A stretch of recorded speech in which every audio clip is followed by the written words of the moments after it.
This is a special presentation of Tiger Sports on Alamo Sports and Talk 1230 and 101.9 FM.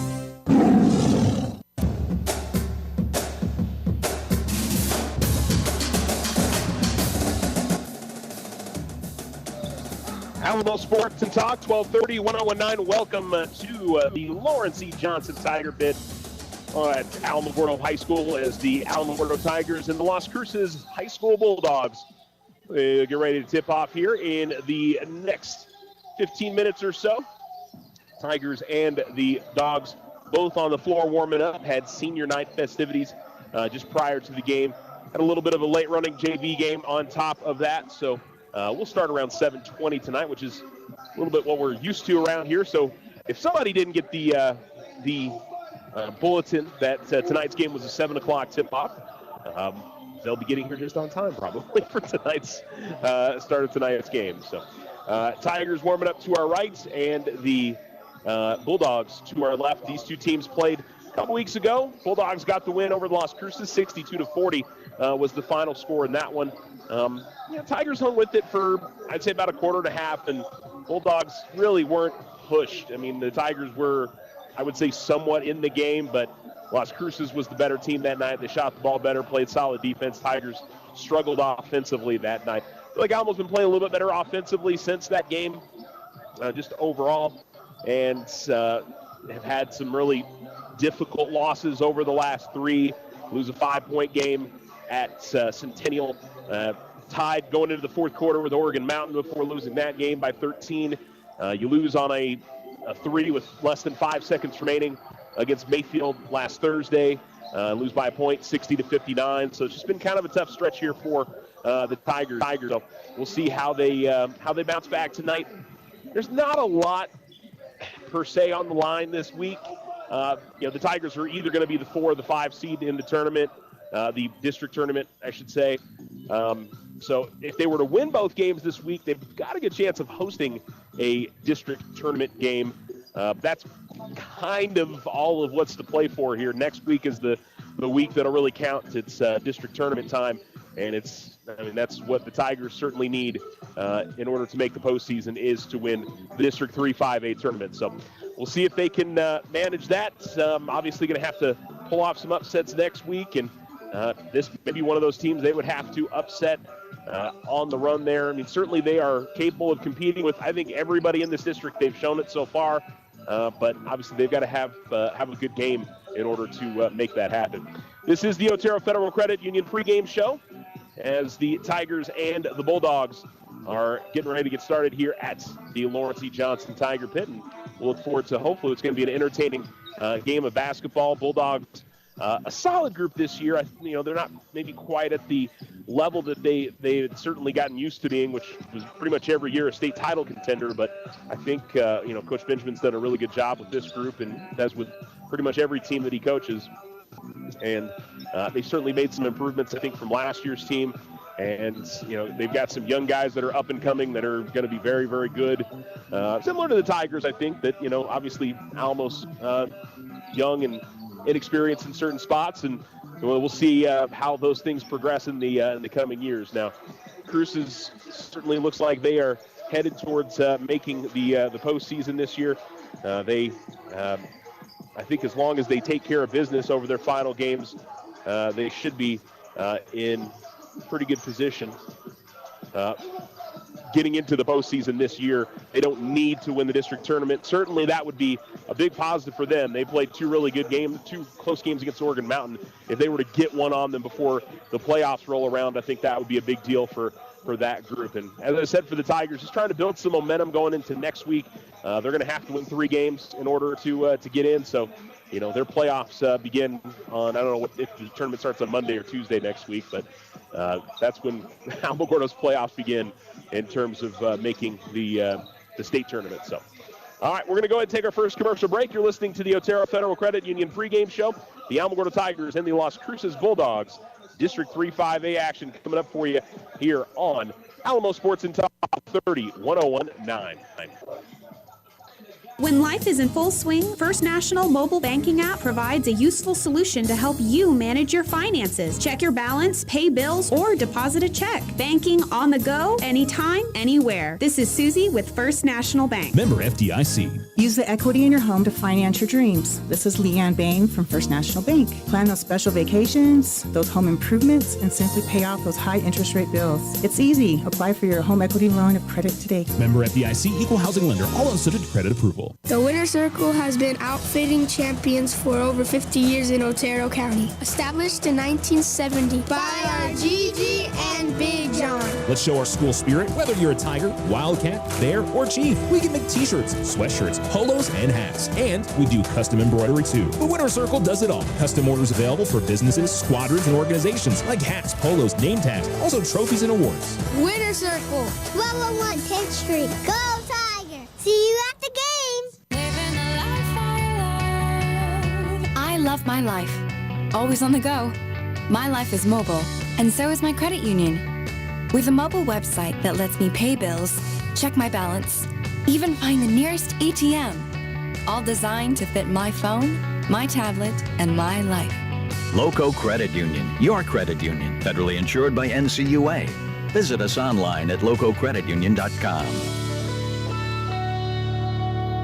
Looking to transform your home's exterior? Meet Rudy Ochoa. With years of experience in stucco, Rudy and his crew deliver quality craftsmanship and stunning, flawless finishes. 575-442-6745. Join Stand Up to Cancer and Jazz Pharmaceuticals to raise awareness of small cell lung cancer and accelerate the pace of research. Ask your healthcare provider about screening options that might be right for you or a loved one. Visit standuptocancer.org/lung to learn more. When life happens, OFCU has a loan for that. Appliances, furniture, medical, repairs, weekend getaway, vacations, consolidations, and more. OFCU's personal loans are as low as 9.99% APR. Apply online or in person today. OteroFCU.org. All loans are subject to credit approval. Other restrictions may apply. Not all will qualify. Federally insured by NCUA.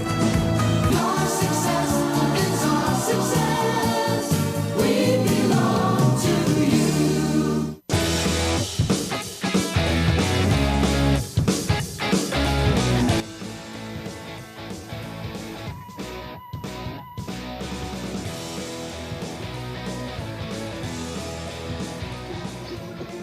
Alamo Sports and Talk, 1230, 1019. The Tigers and the Bulldogs continue their warm-ups. It's the final week of the regular season for high school hoops in New Mexico. The Alamogordo Tigers and the Lady Tigers both taking on Las Cruces High tonight. The Lady Tigers are in Las Cruces this evening. The Alamogordo boys, of course, here at home. Game we're getting ready to watch. As we go to Thursday, Alamogordo girls will have their senior night as they host Gadsden. And the Alamogordo boys will be in Anthony taking on the Panthers, which is that's been the last game of the season for the Alamogordo teams over the last couple of years. So that's just sort of been the deal. So we'll obviously see how it goes this week for the Tigers. Thule boys and girls have got Nimi and Ruidoso this week. It'll be Nimi tomorrow. The girls on the road, the boys at home, and then flip that coming up on Friday. Mescalero Apache boys and girls finish up with Mesquite Valley Christian tomorrow. Boys and girls on the road, and then at home against Cloudcroft coming up on Saturday. Cloudcroft has that game on Saturday. Prior to that, they finish up at home their home season against Capitan coming up on Thursday. So they've got that going on. And that's everybody. Okay, I was trying to think about numbers. I feel like I'm forgetting someone in that mix there, but not the case. So that's where we're at with all of our area teams this week. I think Alamo boys, Alamo girls, Cloudcroft boys and girls, Mescalero boys, all in the position that they've obviously got to win their district tournament in order to make the state playoffs. Thule boys and girls, Mescalero girls should be, regardless of what happens this week and next week in the district tournament, they all seem like they're in a pretty safe spot to make the state tournament. I would be surprised even if all those teams were to lose both their games this week. That seems unlikely, but even with that, they should be in pretty good position to be in the state playoffs. Everybody else is, I don't think they've got enough in the regular season in order to have their resume be a state playoff team this year, unfortunately. So we'll see what ends up happening. So. But looking forward to this one tonight. Like I said, I think Alamogordo's been a better home team. I thought they showed that against Oregon Mountain. You know, they lost by 38 the first time and were, right there shot for shot with the Knights the second go-around.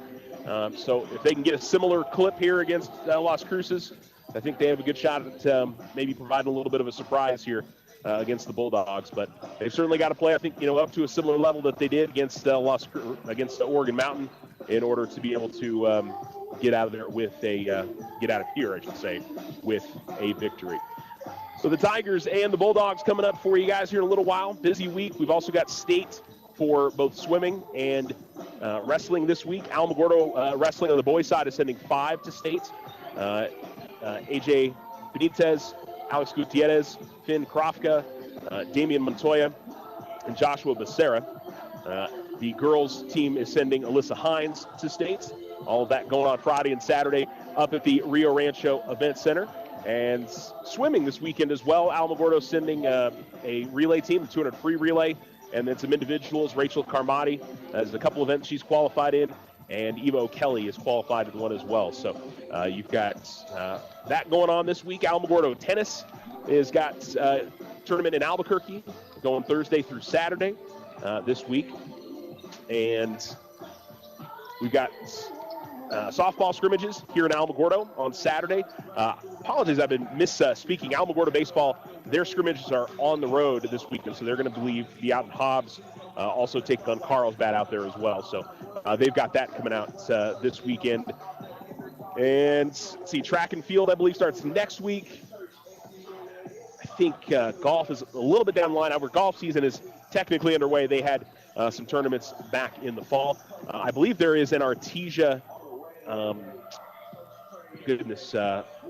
softball, cheer.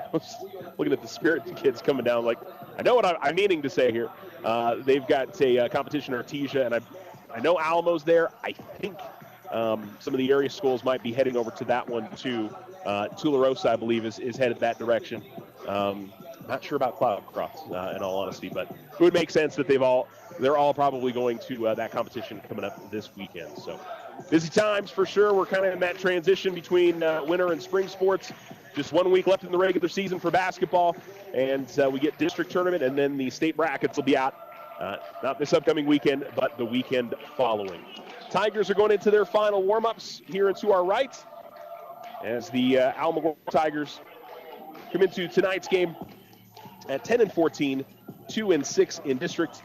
Meanwhile, Las Cruces at 6-2 in district, and 13-11 overall on the year. Let's go and take our final commercial break. You have been listening to the Otero Federal Credit Union pregame show as the Alamogordo Tigers and the Las Cruces Bulldogs battle in a District 3-5-8 tilt right after this. Ryan Richardson Motor Company wishes the Tigers an amazing winning season. May your efforts match your dreams. Buy, sell, or trade late model cars, trucks, and SUVs. Financing available. Stop by for a test drive and score an amazing deal with Ryan Richardson Motor Company. 318 South White Sands Boulevard or online at ryanrichardson.company. That's ryanrichardson.company. Did you know that First National Bank is the only locally owned and operated bank in Otero County? This is Deborah Romero, President and CEO of First National Bank.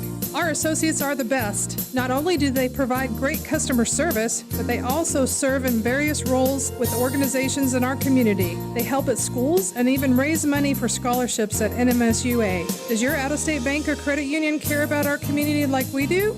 Come see our friendly and knowledgeable associates today. First National Bank, member FDIC. The Winner Circle has been outfitting champions for over 50 years in Otero County. Established in 1970 by our Gigi and Big John. Let's show our school spirit, whether you're a Tiger, Wildcat, Bear, or Chief. We can make t-shirts, sweatshirts, polos, and hats. And we do custom embroidery too. The Winner Circle does it all. Custom orders available for businesses, squadrons, and organizations like hats, polos, name tags, also trophies and awards. Winner Circle. 1201 10th Street. Go Tiger. See you at the game. I support our community, so I shop locally and work with other area businesses whenever I can. My credit union does too, so I became a member there. My credit union offers online bill pay, mobile banking, and e-statements. I get first-name friendly service along with faster, smarter banking. That's an unbeatable combination. Loco Credit Union, your credit union, federally insured by NCUA. Visit us online at lococreditunion.com. Transform your home with Ochoa Stucco. Whether it's a fresh look or a durable finish, their expert team delivers quality and style. Say goodbye to bland exteriors and hello to stunning curb appeal. Ochoa Stucco, always a flawless finish. 442-6745. If only life had a remote control, you could pause or rewind. Well, life doesn't always give you time to change the outcome, but prediabetes does. Take the 1-minute risk test today at doihaveprediabetes.org. Brought to you by the Ad Council and its prediabetes awareness partners.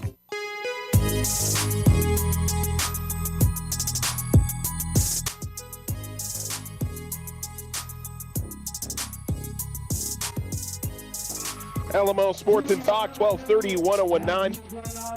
Welcome back into the Lawrence E. Johnson Tiger Pit, the Alamogordo Tigers and the Las Cruces Bulldogs. Getting ready to get this one started.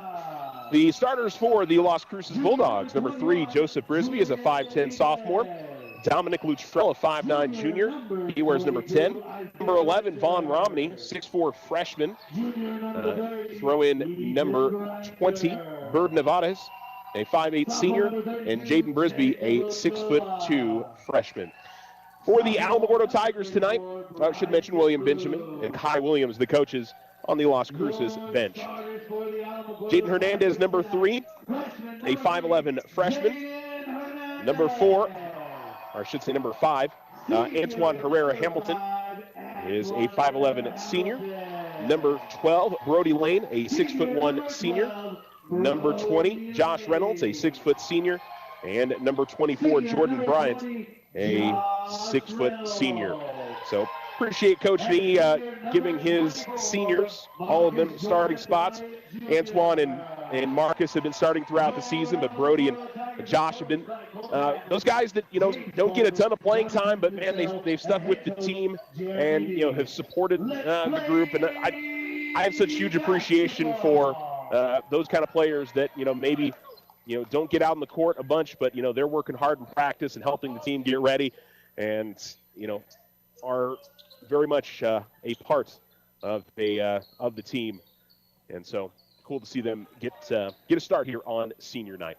And as I said, senior night had festivities prior to the game. It'll be Marcus Bryant Jr. taking the center tip, and will do so against Vaughn Romney. Bulldogs are in their road blue jerseys with white numerals and red outlining. Dogs across the front of their jersey, DAWGS. Alamogordo in their white home jerseys, black numerals, gold outlining, and Alamogordo across the front of their chests. Tip won by the Bulldogs, and Navarez will bring it into the front court as he stands in the center circle. Swings it to Luttrell at the right wing, extended. Now between the circles, gives it up to Brisby. Left wing, it's Navarez. And I'll try to differentiate between Joseph and Jaden. As Joseph's got it the right wing, gives it to Jaden at the right elbow. And they work it on the perimeter. Tigers playing a 2-3 zone. Luttrell at the left wing, and they continue to work it around. Navarez will fire up at the right wing 3, and he will put it in. Bird Nevadas gets the scoring going with 7:25 to go in the first quarter. And Marcus Bryant Jr. going to have the ball deflected away by Navarez. And here is Luttrell. And Luttrell is going to travel as he got the ball trying to go right in the lane, and he got it and took an extra step for a dribble. And so it'll be Alamogordo to inbound at their baseline. Bulldogs running a full court pressure as the inbounds goes to Lane. Lane gets it up ahead to Bryant. Bryant, the right wing three, no good. Marcus has been shooting the ball very well as of recent. And Navarez will bring it in the front court for the Bulldogs. Ball at the right wing, now over to the right corner. Jaden Brisby's got it. Gives it up to Joseph between the circles. Luttrell gives it to Romney. Back outside Luttrell. Top of the key three. And the Bulldogs off to a hot start here as they knock down a couple of threes, taking what the Tigers are giving them with that zone and hitting it from the outside. 6:43 go as Bryant into the front court, gives it up to Herrera Hamilton. Lane got the ball in the low block but couldn't finish. And here come the Bulldogs the other way. Brisby to the baseline and back to Navarez from the right wing, hits another three. And it is an onslaught here from the Bulldogs early as Bryant will give it up to Hernandez. Hernandez will give it to Herrera Hamilton, and now to Hernandez. Back to Bryant between the circles. Herrera Hamilton to left wing. Top of the key, it's Lane. He'll fire up a three, and he'll miss it. Rebound grab by Jaden Brisby. He'll give it up to Joseph, who goes up the far sideline. Goes over to the left wing. Now back to Jaden Brisby, spin in the lane, and goes up at the right hand and finishes. Reynolds looking for a charge, didn't get it. And the Tigers quickly behind 11-0 as Alamogordo gets it into the front court. Reynolds will find Herrera Hamilton, who gave it to Lane. Lane is going to miss. They're having a shot blocked, and then into the front court quickly. A layup for Joseph Brisby, and Las Cruces has jumped out to a quick 13-0 lead, and a timeout for Alamogordo. 5:37 to go in the first quarter. You're listening to Alamo Sports and Talk, 1230, 1019.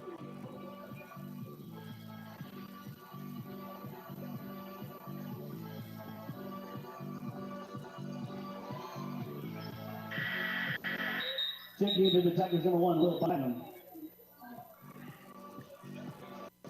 When life happens, OFCU has a loan for that. Appliances, furniture, medical, repairs, weekend getaway, vacations, consolidations, and more. OFCU's personal loans are as low as 9.99% APR. Apply online or in person today. OteroFCU.org. All others subject to credit approval. Other restrictions may apply. Not all will qualify. Federally insured by NCUA. Your success is our success. We belong to you.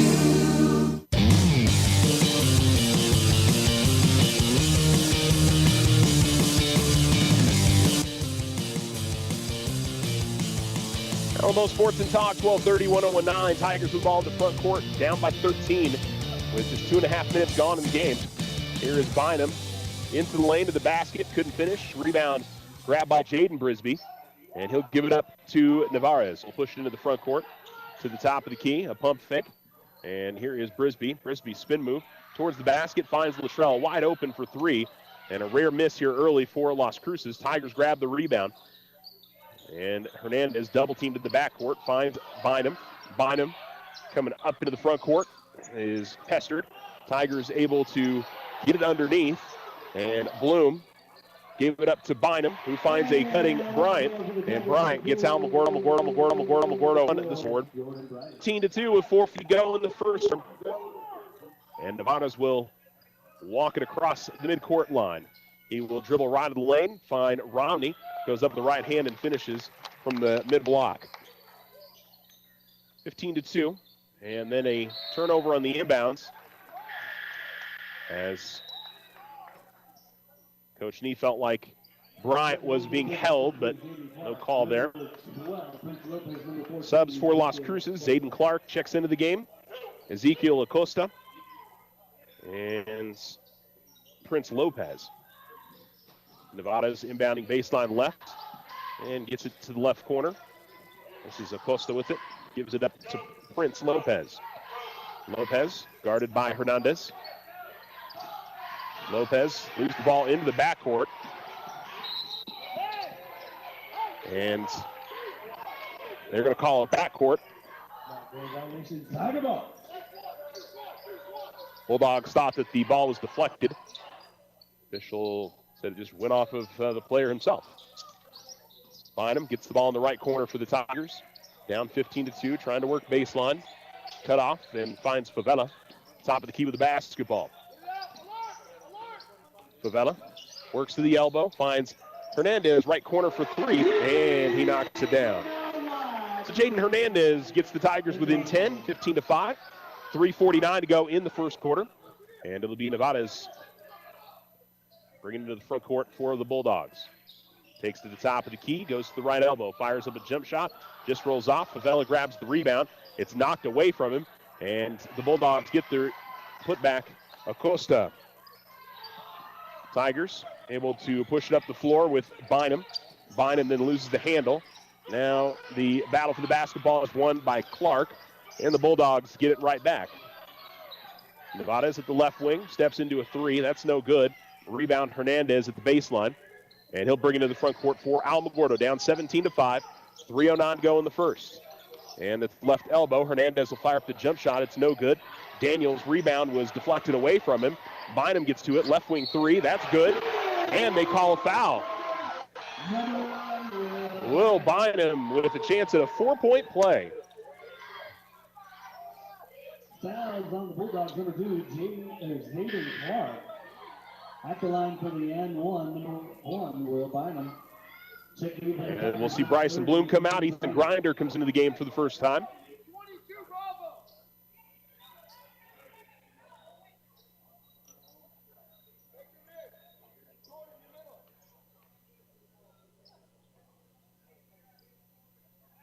Bynum will miss on the free throw.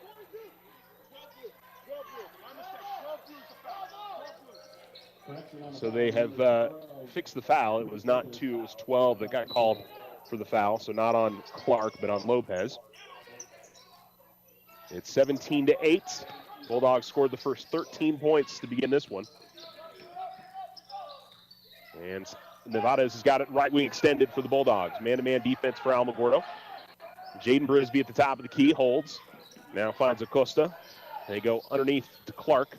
Clark finds Acosta, who is cutting in as the Tiger defender, I think that was Favela, lost him. And the Bulldogs go back in front by 11. Bynum gives it up to Hernandez. Hernandez pushes up the floor, gets to the free throw line, and rattles home the jumper. Jaden Hernandez with a very nice stop and pop. And the Tigers cut it down to a 9-point difference. 19-10, 2:13 to go in the first. Ball over in the right corner. And now between the circles, Nevada's gives it up to Acosta. Clark, he got bumped by Bryant. No foul called. Nevada's over in the right corner. Gives it up to Acosta. Now Lopez holds top of the key. Gives it up to Jaden Brisby. Left wing, Nevada's going to fire up a three. No good. And the rebound is going to be tipped by Favela to Hernandez, who controls. Hernandez will give it to Favela. Favela into the front court, finds Hernandez. Jaden steps into a right wing three. No good. But right there for the putback is Ethan Grinder. And Alamogordo's brought it down to a 7-point difference, 19-12. 1:23 to go in the first quarter. Nevada's goes to Clark, left wide open for a left wing three, but he can't hit it. And the Tigers grab the rebound. Bryant into the front court from Hernandez, and he'll fire up a three, and that one's no good. And with 1:08 to go in the first quarter, the Bulldogs will slow it down into the front court. And ball at the right wing with Lopez. He will pass it off to his left. Nevada's left open for three. That's no good. And the rebound pulled in by Hernandez. 50 seconds remaining. Tigers down by 7 and have the basketball. Jaden will dribble over to the left side, give it up to Bryant, left wing. Favela top of the key. Gives it up to the right corner, Hernandez. A ball fake and then a dribble drive to a 12-foot jump shot is no good. And Alamogordo back on defense. Nevada's has the ball running for the Bulldogs. Lopez back to Nevada's. 20 seconds remaining here in the first. 19-12, Las Cruces leads. Backpedaling near the midcourt line.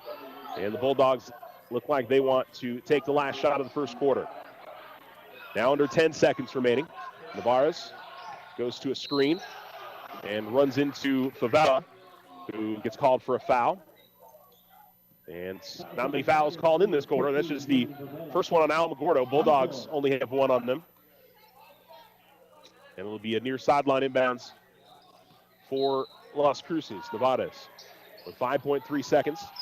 And they will find Lopez, who had a good look. And then a throw out to half court by Grinder ended up in Clark's hands. He can't hit the half court shot. And all things considered, if you're Alamogordo, you were down 13-0, 2.5 minutes into the game. You're down by 7 now. That's not terrible. So on the Richardson Motor scoreboard, Bulldogs 19, Tigers 12. You're listening to Tiger Basketball here on Alamo Sports and Talk, 1230, 1019. Ryan Richardson Motor Company wishes the Tigers an amazing winning season. May your efforts match your dreams. Buy, sell, or trade late model cars, trucks, and SUVs. Financing available. Stop by for a test drive and score an amazing deal with Ryan Richardson Motor Company. 318 South White Sands Boulevard or online at ryanrichardson.company. That's ryanrichardson.company. When life is in full swing, First National mobile banking app provides a useful solution to help you manage your finances. Check your balance, pay bills, or deposit a check. Banking on the go, anytime, anywhere. This is Susie with First National Bank. Member FDIC. Card Suite Life provides 24/7 control right at your fingertips. This is AJ with First National Bank. Fraud prevention is priceless. Safeguard your card. Download the free app for a simple, secure way to manage your debit card activity. First National Bank, member FDIC.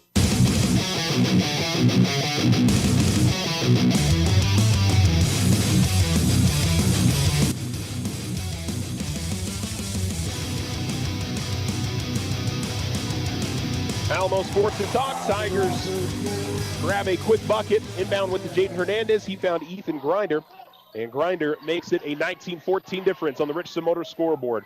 Las Cruces led 19-12 after one quarter.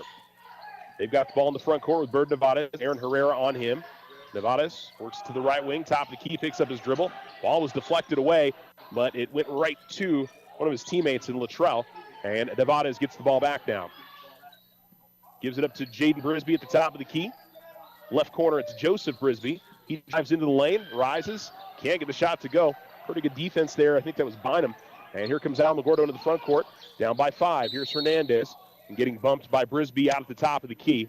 And it'll be an inbounds play for Alamogordo. That was on the Bulldogs, number 3, Joseph Brisby. On the floor. Checking into the Tigers, number 24. Impressive rally here by Alamogordo. After getting off to a slow start. As the inbounds pass goes to Bryant, who can't get the 3 to go from the left wing. And then Herrera Hamilton was able to take the rebound away from Nevadas. And the Tigers make it a 3-point game. Nevadas into the front court to the left wing, gives it up to Brisby. Romney top of the key. And then a deflection by Aaron Herrera as they were trying to get it underneath to Nevadas, and the Tigers forced the turnover. And Herrera, or I should say Hernandez, top of the key, drops the 3, and we're tied. Tigers on a 19-6 run after falling behind 13-0. And we're all square with 6:28 to go in the second quarter. So you had the Bulldogs were just on fire to begin the game, have cooled off from the field, and the Tigers, meanwhile, are finally getting some things going. And then working into the lane, Joseph Brisby's going to turn it over. Hernandez kind of slow running it into the front court, takes to the right wing, finds Herrera, left corner, open for 3, no good. Jaden Brisby with the rebound for the Bulldogs. And it'll be Nevadas that will slow things down a little bit and bring it into the front court with 5:53 to go in the second. Finds Brisby out of the left corner. Brisby works in the lane, gets right of the lane, goes off the glass, finishes. Timeout going to be called by Coach Benjamin on the make. And looks like it's going to be a 30-second timeout. And so they push themselves back in front. 21-19 with 5:45 remaining here in the second quarter. You're listening to Tiger Basketball on Alamo Sports and Talk, 1230, 1019. The Winter Circle has been outfitting champions for over 50 years in Otero County. Established in 1970 by our GG and and Big John. Let's show our school spirit, whether you're a Tiger, Wildcat, Bear, or Chief. We can make t-shirts, sweatshirts, polos, and hats. And we do custom embroidery too. The Winter Circle does it all. Custom orders available for businesses, squadrons, and organizations like hats, polos, name tags, also trophies and awards. Winter Circle. 1201 10th Street. Go Tiger! See you at the game!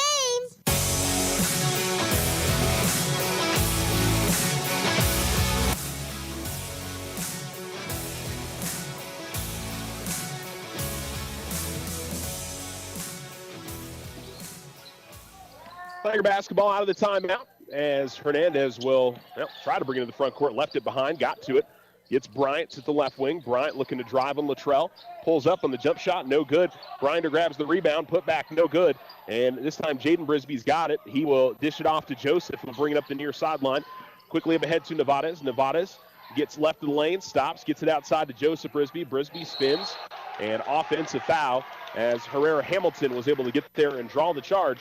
And Alamogordo will get the ball back here with 5:20 remaining in the second quarter. Hernandez, Bryant, Herrera, Grinder, and Herrera Hamilton on the floor for the Tigers. Hernandez will get it into Grinder. Find Hernandez. Up to Herrera. Bring it in the front court. Herrera all the way down the lane. Finds Grinder. Good feed from Aaron Herrera. And Grinder is the recipient. He's got 6 points in the quarter. Tigers tied up at 21. 5 minutes to go in the first half as Nevades is met by Herrera out near the center circle. Gives it up to Brisby. Brisby dribbles to the left wing, hands it off Luttrell. Then gives it off to Nevades. Nevades left of the lane, goes up with the shot. And officials don't call anything. I think the Bulldogs thought that Nevades got hit on the arm as he went up with it. Something caused the shot to go off the mark there. And honestly, I couldn't tell that his body was in the way of what the Alamogordo defender was doing. So, and the inbounds, Joseph Brisby going to steal it and get it back for the Bulldogs. Luttrell in the lane, goes up with the shot. No good. Hernandez grabs the rebound. Tigers push it up ahead. Here's Herrera all the way to the basket, goes up with the shot. And a foul going to be called on Las Cruces. And so Herrera will shoot 2 free throws. And they'll call it on I think it was on Bird Nevada's. They called it 20. It was him and Clark that were in there. And so Herrera will shoot 2 free throws. And Aaron's going to miss front rim on the first. And it'll be Julian Favela coming into the game. Bryson Bloom will come into the game as well. Herrera, Hernandez, and Bryant will stay on the court for the Tigers. For the Bulldogs, rebound grab. Luttrell's got it. And then Herrera gets in there and commits a foul. Fouls on the Tigers on the 10 here. So that'll be the first foul on the Tigers here in the quarter. First team foul to the Tigers. Dominic Luttrell, Bird Nevades, Jaden Brisby, Zeke Acosta, and Zayden Clark on the floor for Las Cruces. Nevades will hand it off to Clark. Clark going to get bumped out at the left wing by Bryant. Fouls on the Tigers on the 24. I think that might be no, that's the first on Marcus. I thought it might have been a second. So it'll be a baseline left here inbounds for the Bulldogs as Luttrell will trigger it in. Gets it to Nevades. Nevades, left wing extended, goes out to the left corner. Acosta's got it there, guarded by Favela. Gets in the lane, goes up with the right hand, can't finish, and the Tigers have the rebound. Jaden Hernandez up the far sideline. Cross-court pass to Herrera. He's going to fire up a 3. He's going to put it in. Aaron Herrera gives Alamogordo their first lead of the night, 24-21. 3:55 to go in the second quarter as Nevades will bring it across the timeline. Herrera is going to get called for a reach here, and that'll be his second. Bring up Will Bynum back into the game. Checking in for the Tigers, number 1, Will Bynum. Bynum will check in for Herrera after picking up his second foul. Our sideline inbounds as Nevades gives it to Clark. Clark to Nevades to the left wing. Off a screen. Nevada's top of the key, gives it up to Clark. Back to Nevada's. And now Clark. Clark, long three. He puts it down. Zayden Clark off a screen. And we're tied up at 24. Tigers try to force a pass in the front court and ends up getting turned over to the Bulldogs. Clark finds Nevada's the left wing, met by Bryant. And he will now look to dribble drive. Nope, hand it off. Luttrell pump fakes on a three, gets to the basket, and then tried to get it to Daniels. Daniels somehow got the ball back from Favela, and a foul going to be called on Alamogordo. And it'll be 2 free throws coming up. At the line for the Bulldogs, number 23. Jaden Daniels, or Jaden Brisby, I'm sorry.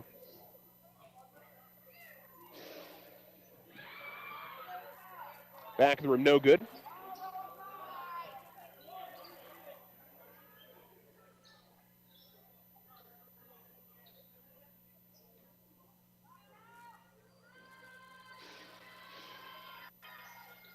Misses on both.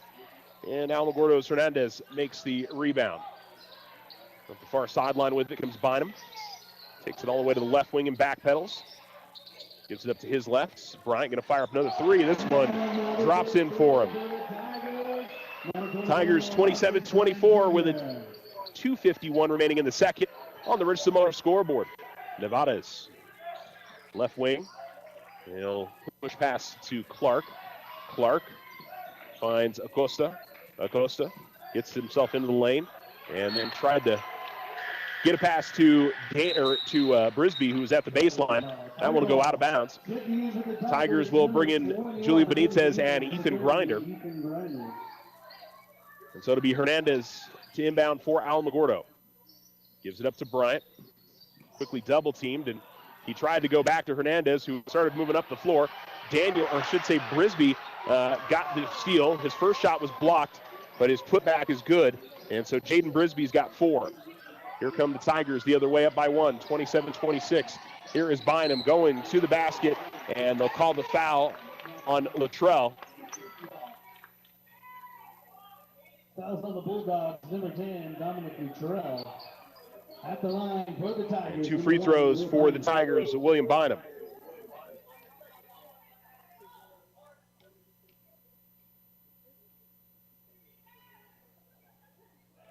And he makes on the first. 28-26 now with 2:16 remaining in the second. Bulldogs will sub in Prince Lopez. Luttrell, Nevada's Jaden Brisby, and Clark. Bynum will miss on the second. And the Tigers lead us 28-26. A little over 2 minutes to go. Tigers with some backcourt pressure, but the Bulldogs break through it. Lopez to the left corner, had the ball deflected out of bounds by Hernandez, and it'll stay on this end with Las Cruces. Nevada's will inbound right in front of the Tiger bench near sideline. As gets it into Clark. Clark will give it back to Nevada's, guarded by Bynum. Man-to-man defense for Alamogordo. And Nevada's works in the lane, goes up with the push shot off the glass and good.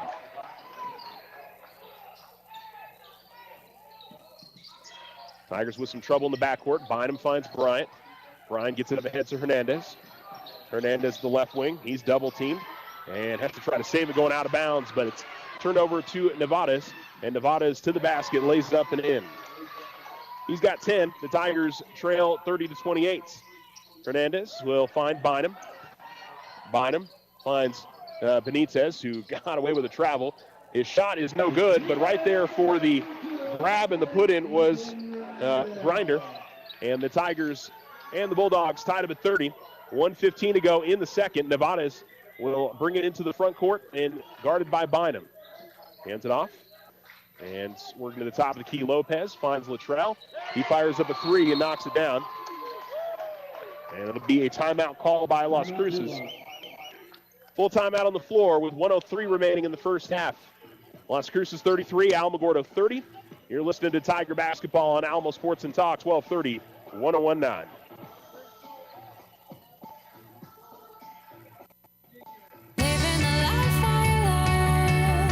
I love my life. Always on the go. My life is mobile, and so is my credit union. With a mobile website that lets me pay bills, check my balance, even find the nearest ATM, all designed to fit my phone, my tablet, and my life. Loco Credit Union, your credit union, federally insured by NCUA. Visit us online at lococreditunion.com. Looking to transform your home's exterior? Meet Rudy Ochoa. With years of experience in stucco, Rudy and his crew deliver quality craftsmanship and stunning flawless finishes. 575-442-6745. I didn't ask to be thrown in the streets, but I did ask for help, and Covenant House was there for me. For these kids who didn't ask to be put in this unthinkable situation, Covenant House is there. To learn more, go to safeplacetosleep.org today.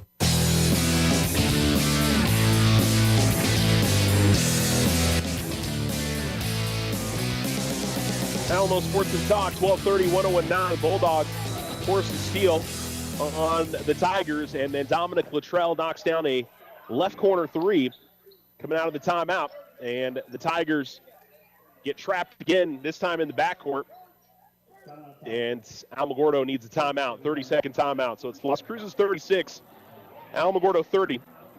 Bulldogs changed up their pressure a little bit, more of a 1-3-1. They lined up three guys at about midcourt and would jump forward and trap, and then trap as Alamogordo got it across the half-court line. And Tigers kind of gave up on a ball that was deflected and was headed out of bounds, but a Bulldog player did not and was able to save it. And then that led to the fast break on the other way for Luttrell to knock down the three. So Alamogordo's got to settle down a little bit. Big thing to not let the Bulldogs jump out to a bigger lead here before the half. Again, down by 13 really quick into the game. They've battled back, took the lead. If they can get it down to 3 or 4 here before the end of the quarter.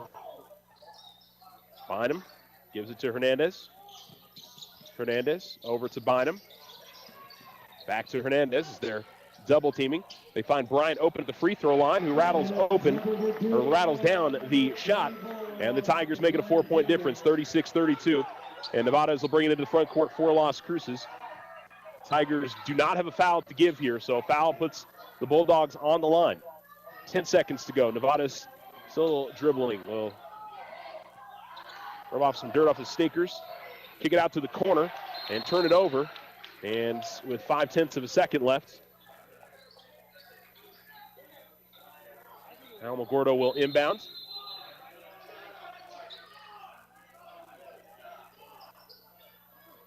I think they're going to want to add time, but, again, it kind of ends up even on both sides because the clock doesn't start right when the button hits a lot of the time. But I think everybody sees the clock running after the ball's gone out of bounds, and there's to be some time here. I think the big thing for Alamogordo with 1.3 seconds is to not turn it over. Grinder finds Bryant. He'll put a shot up. That's not going to count. And that'll be the end of the first half. But again, all things considered, for the Tigers to be down by 13 in such a short amount of time and to fight back, they have got themselves right back into this game. 36-32 at the end of one half on the Richardson Motor scoreboard. The Otero Federal Credit Union halftime show up for next. When life happens, OFCU has a loan for that. Appliances, furniture, medical, repairs, weekend getaway, vacations, consolidations, and more. OFCU's personal loans are as low as 9.99% APR. Apply online or in person today, oterofcu.org. All others subject to credit approval, other restrictions may apply. Not all will qualify. Federally insured by NCUA.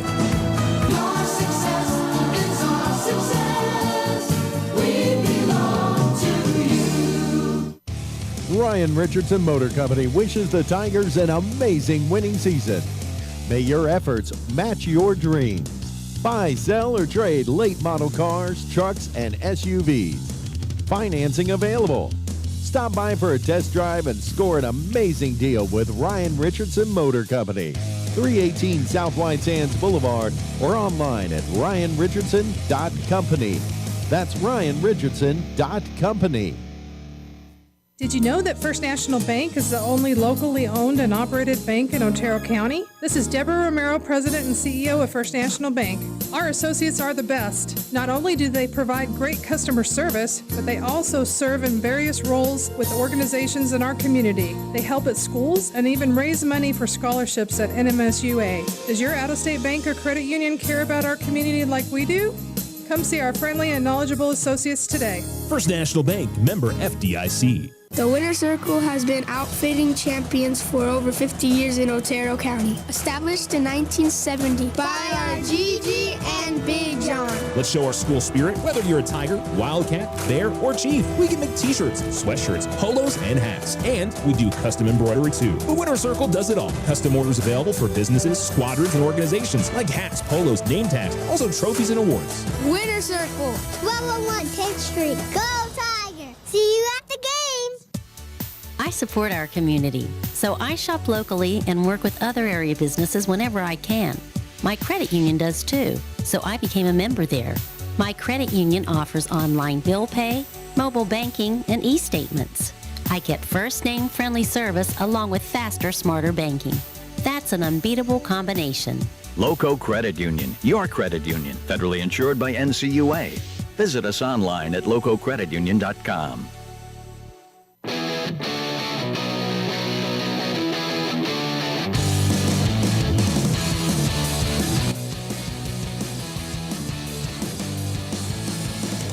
Alamo Sports and Talk, 1230-1019. This is the Otero Federal Credit Union halftime show.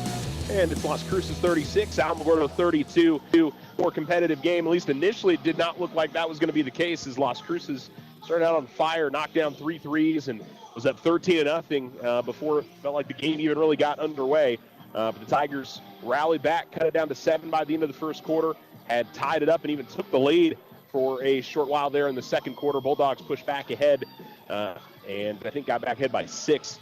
But the Tigers have taken it down to a 4-point difference here at halftime.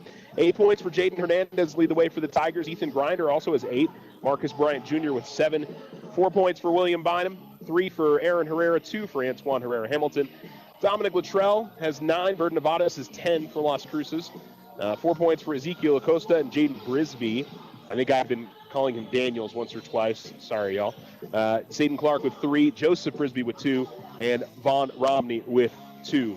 The Bulldogs shot the ball well from the outside. Tigers were playing a zone, and Las Cruces just was knocking them down left and right. And they've got 1, 2, 3, 4, 5, 6 made three-pointers in this game. But the Tigers, they made some subs and got themselves back into the game. Jaden Hernandez has been key. Ethan Grinder has made his opportunities. I think he's only missed one, good chance inside. He's been very consistent for Alamogordo, and if he can continue that throughout the game, he'll be tough. He's been doing good work getting offensive rebounds, which he does every time that he's out there. And then getting, of course, contributions from Marcus Bryant Jr., who, as I said, he's been, I think, as hot as anybody on the team shooting the basketball. Him and Jaden have really been the offensive keys for the Tigers, and they've been scoring much more in the 50s and the 60s in recent games, and the big reason is those two guys. They're now getting up over 15 to 20 points a game pretty regularly for the Tigers, so we're in that 15 to 20 point range. It's been really important for Alamogordo to be more competitive in those spots. So overall, Tigers can't be too upset with that first half. They were down big quickly, didn't let it get to them, rallied back, and essentially you kind of get to start over here in the second half. You're down by 4. Take it as a whole new game at this point, and you do have to, you do start at a little bit of a deficit, but certainly not as bad as it could have been, because over the first 2.5 of the game, you thought, Cruces may run away with this one and hide quickly, but ended up not being the case there. All right, we are at halftime. It is Las Cruces 36, Alamogordo 32 on the Rich Simoner scoreboard. We will return to Lawrence E. Johnson Tiger Pit. This is the Otero Federal Credit Union halftime show. Thanks for tuning in to Alamo Sports and Talk, 1230-1019. Transform your home with Ochoa Stucco. Whether it's a fresh look or a durable finish, their expert team delivers quality and style. Say goodbye to bland exteriors and hello to stunning curb appeal. Ochoa Stucco, always a flawless finish. 442-6745. We are the Veterans Health Administration, and our hands provide life-changing care to over 9 million veterans across more than 1,200 facilities nationwide. Join hands with us to make an impact in your community. Learn more at vacareers.va.gov. When life happens, OFCU has a loan for that. Appliances, furniture, medical, repairs, weekend getaway, vacations, consolidations, and more. OFCU's personal loans are as low as 9.99% APR. Apply online or in person today. OteroFCU.org. All loans are subject to credit approval. Other restrictions may apply. Not all will qualify. Federally insured by NCUA. Your success is our success. We belong to you. Ryan Richardson Motor Company wishes the Tigers an amazing winning season. May your efforts match your dreams. Buy, sell, or trade late model cars, trucks, and SUVs. Financing available. Stop by for a test drive and score an amazing deal with Ryan Richardson Motor Company. 318 South White Sands Boulevard or online at ryanrichardson.company. That's ryanrichardson.company. When life is in full swing, First National mobile banking app provides a useful solution to help you manage your finances. Check your balance, pay bills, or deposit a check. Banking on the go, anytime, anywhere. This is Susie with First National Bank. Member FDIC. Use the equity in your home to finance your dreams. This is Leanne Bain from First National Bank. Plan those special vacations, those home improvements, and simply pay off those high interest rate bills. It's easy. Apply for your home equity line of credit today. Member FDIC, equal housing lender. All loans subject to credit approval. The Winter Circle has been outfitting champions for over 50 years in Otero County. Established in 1970 by our Gigi and Big John. Let's show our school spirit. Whether you're a Tiger, Wildcat, Bear, or Chief, we can make t-shirts, sweatshirts, polos, and hats. And we do custom embroidery too. The Winter Circle does it all. Custom orders available for businesses, squadrons, and organizations like hats, polos, name tags, also trophies and awards. Winter Circle, 1201 10th Street. Go Tiger! See you at the game!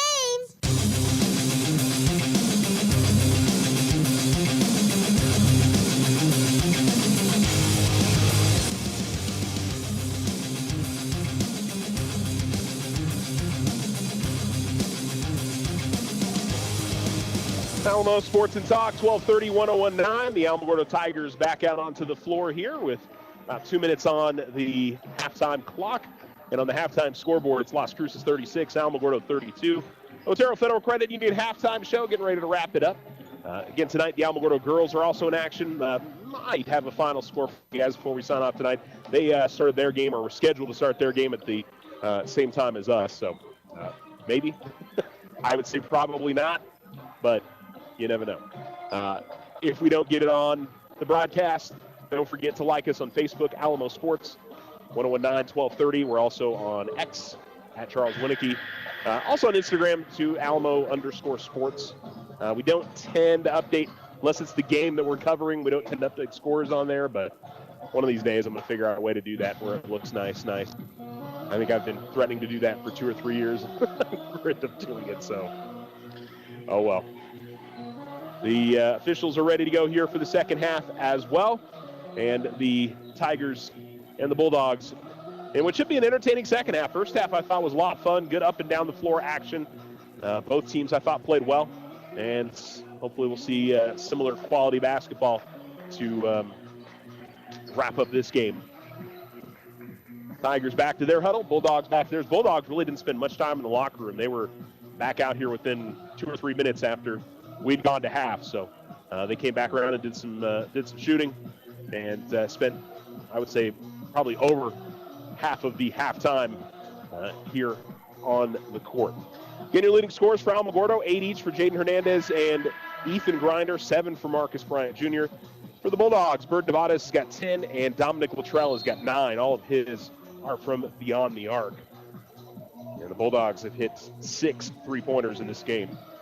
Tigers, too shabby themselves. They've got 5. So teams kind of matched each other a bit. So the Hernandez and Herrera Hamilton, Fella, Bryant, and Bloom. For the Bulldogs, it is Nevada's Romney, Joseph, and Jaden Brisby, and Dominic Luttrell. As Brisby will get the inbounds for Las Cruces and find Nevada's at the right wing. Nevada's guarded by Herrera Hamilton. Man-to-man defense for Alamogordo. Nevada's looks to the sideline, looking for instructions on what play they were in. And Herrera Hamilton tried to jump in there and knock the ball away. He's going to call for the reach, though, and gets hit with his first personal. And the first foul of the second half. Brisby gets the ball back, or gives the ball back to Nevada's, who inbounded. Romney to the left elbow, got it. It was Favela. And then Romney dribbled and then slipped. And then Nevada's trying to bring it ahead. Going to lose the basketball. Here is Favela. Favela working to the baseline. Will find Bryant's left wing. He'll fire up a three. No good. Rebound by Brisby. Joseph Brisby pushes up the floor in the lane. Goes up with the right hand. Can't finish. And it is Favela with the rebound. He will dribble himself into the front court and give it up to Bryant. Bryant with the ball top of the key. Dribbles right wing extended. Guarded by Jaden Brisby. Pass underneath to Jaden Hernandez. Hernandez fires up the mid-range jump shot. Bloom going to get called for a foul on the rebound. Coach Nee felt like Bloom went around him to get the rebound. The official felt like he went through him.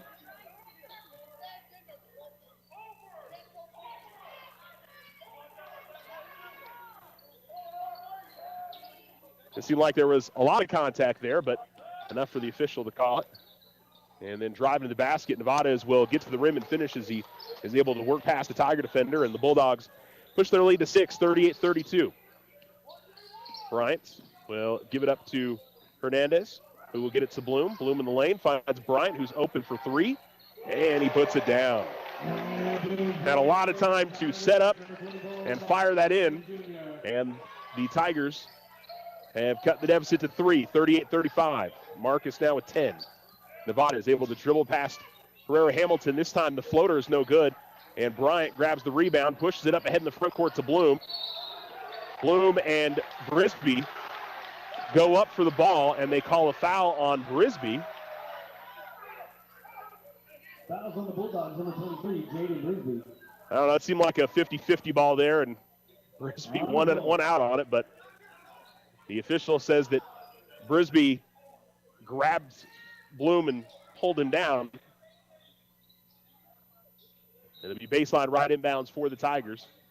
Favela will find Hernandez. Tigers down by 3. And he dribbles with Nevada's on him top of the key. Favela right wing gets a screen from Bloom. It's a long 2. It's no good. Rebound being tipped around, and eventually Jaden Brisby's got it. And now Nevada's with the basketball. Plenty of time for the Tigers to set up defensively. Nevada's with a look over to his bench on what they're going to be running here. Screen up top. Nevada's to the basket. Unable to finish. Tigers grab the rebound. Favela will give it up to Hernandez. And Jaden across midcourt. Jaden hands it off to Bryant. Now it's Bloom. Bloom top of the key. Gives it up to Herrera Hamilton. Tigers running a weave on the outside. Herrera Hamilton double team for a second. Gives it up to Favela. He's top of the key. Bloom, a little bit of trouble with the pass. Tracks it down at midcourt and gives it up to Hernandez. And the Tigers will reset their offense here with under 5 minutes to go in the third. Hernandez at the right wing, going to fire up a three. No good. That was good defense by Nevada. Stuck with him. And it is Brisby into the front court for the Bulldogs. Joseph Brisby holding the top of the key. Gives it up to Jaden Brisby. Now it is Romney at the free throw line. He will give it up to Nevada's. Now it's Luttrell. Catch and shoot three. Back of the rim, no good. Bryant grabs the rebound. Marcus gets it across midcourt to the top of the key. They left him open. He fires up the three. He puts it in. Nobody picked him up. You can hear Coach Benjamin to our right trying to get the attention of his team to go get the ball or go get the player with the ball, and nobody did. And so we're tied up at 38, 4:10 to go in the third quarter. And Nevada's dribbles out near the center line. And a screen set by Brisby. Herrera Hamilton crashes to the floor. And the shot is going to be no good. We've got a traveling violation on Jaden Brisby, who grabbed the rebound. Checking in for the Tigers, number 10, Aaron Herrera. And it'll be inbounds for the Tigers. Ethan Grinder's into the game. Aaron Herrera is also into the game. Bryant gets the inbounds. Bryant into the front court to Herrera. Herrera works in the lane, stops, gives it up to Hernandez. Hernandez out to the corner, left corner three, trying to knock another one down was Bryant. We've got a foul called in the rebound, and I think they're going to get a hold. Now, let's say pushing the back on Ethan Grinder. And so it'll be Bulldogs basketball. First foul on Ethan, third team foul on the Tigers. Halfway through this third quarter, we're tied up at 38. Tigers down by 4 to begin the half. As Nevada is guarded by Herrera out between the circles. Goes top of the key to Jaden Brisby. Now it's Acosta with it, left wing. Out to the left corner. Nevada's with the basketball. Still man-to-man defense for Alamogordo. Nevada's works his way in the lane. Tough shot. It was pretty good defense there by Herrera. But Nevada's fought through it. Finishes with the right hand. Tigers get in the front court. Herrera into the front court. Stops. And now looking for somebody to go to. It is Bryant who will give it up to Favela. Favela will find Herrera at the baseline in the left corner. He'll come out of there and give it to Favela. It is Bryant. And now Grinder. Little up and under move. Goes off the glass and finishes. It was not particularly high velocity in terms of the movement there from Grinder, but it worked well and got his man up in the air. And now the Bulldogs, tied up at 40 here with the Tigers, have the basketball. Acosta holding at the top of the key, goes to the free throw line to Jaden Brisby. Brisby looks to work left of the lane, goes up with the shot. It was halfway down and fell out. They'll call a pushing foul on Grinder. And there'll be 2 free throws here for Jaden Brisby. At the line, shooting 2 for the Bulldogs. Tigers have already put Las Cruces, in the bonus on the next foul. This is because it was a shooting foul. And Brisby makes the first. Checking in for the Bulldogs, number 2, Zayden Clark comes into the game, and it'll be for Joseph Brisby. And it'll be one more for Jaden Brisby at the line. He will make on both. So Bulldogs go back in front, 42-40, 2:31 to go in the third quarter. Inbounds goes to Herrera, who is being pestered by Clark. Herrera into the front court, give it up to Bryant. Bryant with the ball at the left wing, now lets the dribble drive in. Stops and was double teamed, gives it up to Hernandez. Now between the circles, Jaden with the basketball. 2:16 to go in the third quarter. Ball at the right wing. Herrera will find Favela. Now it's Hernandez, pass a little bit behind him, but he secures it. Goes to the top of the key, fires up a 3, it's no good. The rebound is grabbed by Clark, who will bring it to the front court. Herrera sticking with him. And will now give it to Nevades with Herrera guarding him. Nevades right down the middle of the lane, goes up with the floater. Grinder came out to defend and is going to get called for the foul. Fouls on the Tigers, number 30, Ethan Grinder. At the line for the Bulldogs, number 20, Bird Nevades. So Nevades will shoot free throws for the first time tonight. He's got 14.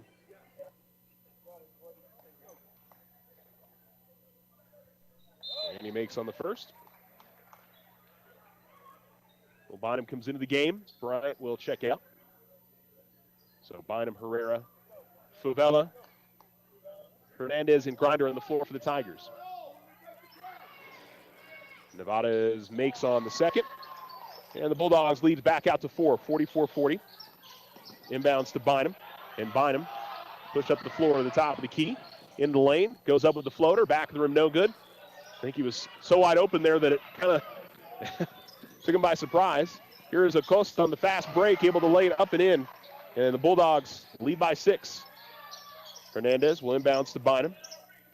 Guarded by Clark. And now they'll come over to double team, but Bynum works to the opposite side of it. Gives it up to Herrera. Herrera, top of the key, fires up a 3, no good. Rebound. Navarez and Acosta battling for it, but they realize they're on the same team. And now Luttrell in the left corner gives it up to Nevades. Big moment here. Tigers need to stop as the Bulldogs have scored the last 6. And then Herrera is able to steal it away, get it from Nevada's.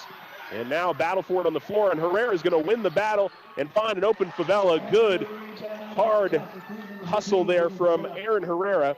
And Julian Favela gets the bucket, and the Tigers get the stop and get the finish. And it's 46-42, 48 seconds to go in the third.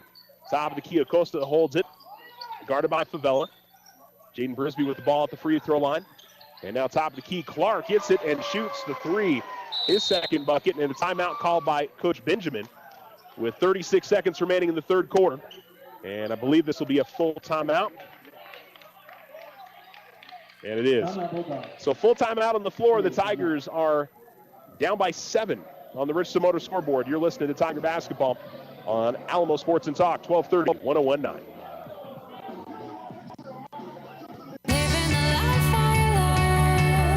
I love my life. Always on the go. My life is mobile, and so is my credit union. With a mobile website that lets me pay bills, check my balance, even find the nearest ATM. All designed to fit my phone, my tablet, and my life. Loco Credit Union, your credit union, federally insured by NCUA. Visit us online at lococreditunion.com. Looking to transform your home's exterior? Meet Rudy Ochoa. With years of experience in stucco, Rudy and his crew deliver quality craftsmanship and stunning flawless finishes. 575-442-6745. Join Stand Up to Cancer and Jazz Pharmaceuticals to raise awareness of small cell lung cancer and accelerate the pace of research. Ask your healthcare provider about screening options that might be right for you or a loved one. Visit standuptocancer.org/lung to learn more.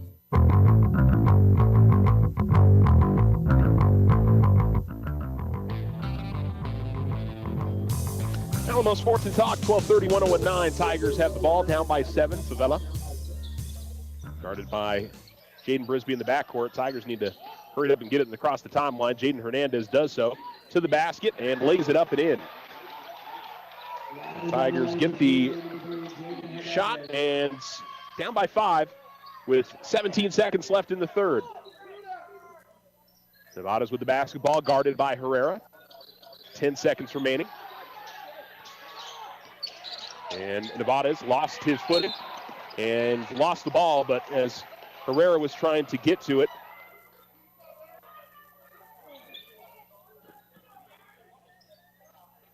the ball was kicked out of bounds. There'll be 3.6 seconds remaining. Nevada's will get the ball back. Nevada's working left of the lane, goes up with the shot. No whistle, no foul. It deflects out of bounds, and it'll be Alamogordo trailing by 5. Bulldogs extend their lead from halftime. But the Tigers still right in this one, 49-44 on the Richardson Motor scoreboard. We'll return to the Lawrence E. Johnson Tiger Pit on Alamo Sports and Talk right after this.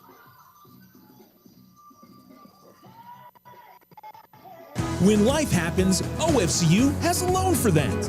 Appliances, furniture, medical, repairs, weekend getaway, vacations, consolidations, and more. OFCU's personal loans are as low as 9.99% APR. Apply online or in person today, oterofcu.org. All loans are subject to credit approval. Other restrictions may apply. Not all will qualify. Federally insured by NCUA. Your success is our success. We belong to you. Ryan Richardson Motor Company wishes the Tigers an amazing winning season. May your efforts match your dreams. Buy, sell, or trade late model cars, trucks, and SUVs. Financing available. Stop by for a test drive and score an amazing deal with Ryan Richardson Motor Company. 318 South White Sands Boulevard or online at ryanrichardson.company. That's ryanrichardson.company.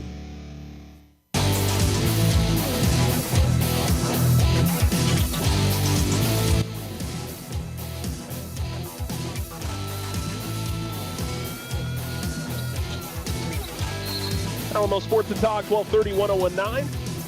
Tigers have the ball to begin the quarter. Hernandez gets it as he has it over the far sideline, guarded by Nevada's. 49-44 on the Richardson Motor scoreboard. Tigers down by 5 They get it to Grinder, working right in lane. And a good pass from Favela. Grinder now with 12. Tigers with 3 guys in double figures, Grinder, Hernandez, and Bryant. And they are down by 3. 7:38 to go in the fourth quarter as Nevada's works it to the right wing.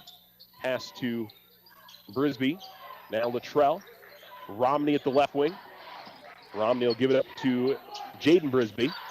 And he will get into the lane, go up with the right hand, and hit the kind iron. Softly bounced off the back of the rim and in. He's got 8. We've got a whistle as Bynum was trying to bring up the far sideline as they'll call the foul on Joseph Brisby. It'll be his first and the first team foul on the Bulldogs here in the quarter. Bynum will get the inbounds from Hernandez and guarded by Brisby. Bynum has it in the front court, gives it up to Hernandez. Now it's Favela. Favela is dribbling and dribbled off his left foot and out of bounds. And it'll be Las Cruces basketball. Bulldogs with 7 minutes to go in the game, up by 6. Tigers with Herrera, Hernandez, Favela, Bynum, and Grinder. Working his way towards the basket, and good shot block there by, if he didn't touch it, he certainly changed the shot, did Grinder on some help defense. Tigers bring it to the front court, Bynum. Still with the bit dribble. Works in the lane, finds Grinder, working along the baseline, but unable to finish. Daniels came over and at least changed the shot. Tigers, though, were going to steal it on the other end. Herrera with a good transition defense, and Herrera, as he was going to the basket, it certainly looked like, I think he was going for the ball. It didn't look good. And because it kind of looked like he pushed him when he was trying to go up with the shot.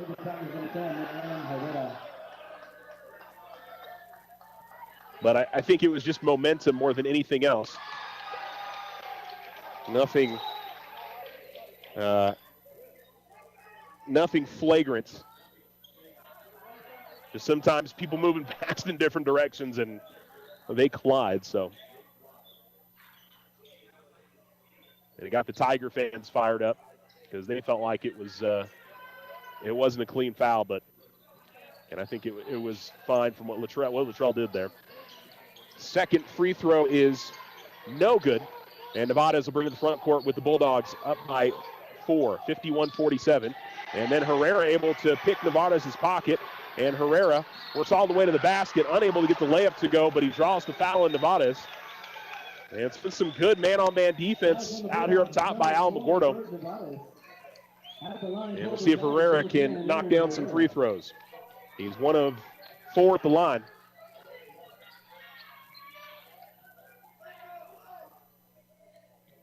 Second foul on Nevada's. Herrera makes the first. 51-48 with 6:09 to go in the fourth. Acosta comes into the game. Romney will check out.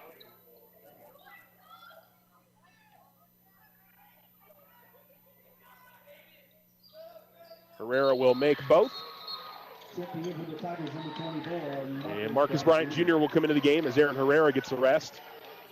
He's got 6 points. 6:08 remaining in the fourth quarter. As Nevada's gets it out to the left corner. Joseph Brisby working baseline. We'll find Acosta. Acosta able to put it up for the outstretched hands of Favela. And he has got 8. Tigers back down by 4, 53-49. Favela, step back right wing 3. That's no good. Rebound. It's, I think, Brisby and Herrera. And it is Jaden, him going for the rebound, but Jaden gets to it. And he'll find Nevada's. Nevada's will give it to Acosta at the top of the key. Acosta finds Jaden Brisby at the right elbow. Guarded by Bloom. Works left lane, goes up with the shot, no good. And I don't know if it'll be Bloom or Favela that came in late. They'll call it on Bloom.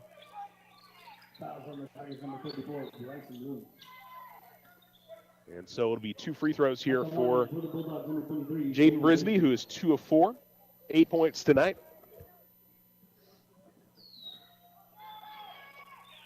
And we'll make on the first. Bulldogs have been hitting their free throws in the second half. They only shot 2 in the first half, but they're 5 of 5 at the line in the second half.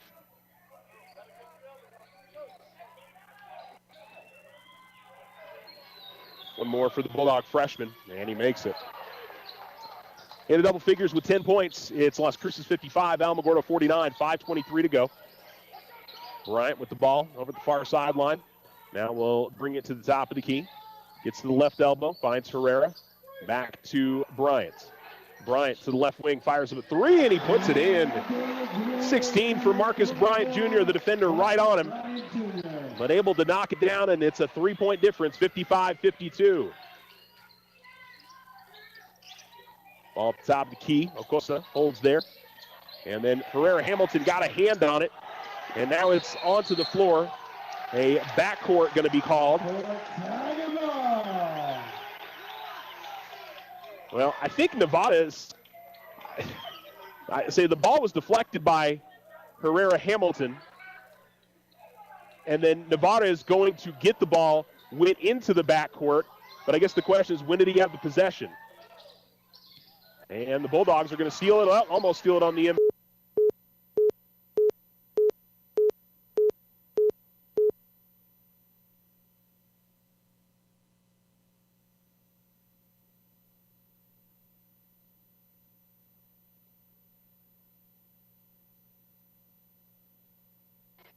Apologies, I'm getting disconnected there, folks. 55-52. Las Cruces leading Alamogordo. They've got the basketball underneath the basket. A good pass from Acosta. And I believe that was Jaden Brisby. It was shielded from the play there. But Tigers down by 5 with the basketball. Hernandez will bring it to the front court. Still a lot of time left in this game. Halfway point of the fourth. It's been pretty close the whole way. Bulldogs jumped out to an early lead. Tigers rallied back. And we've been anywhere from about 6 to 8 points for a Bulldog lead. Hernandez going to lose the basketball, but it was kicked away by a Bulldog player. So Alamogordo will keep it at the near sideline.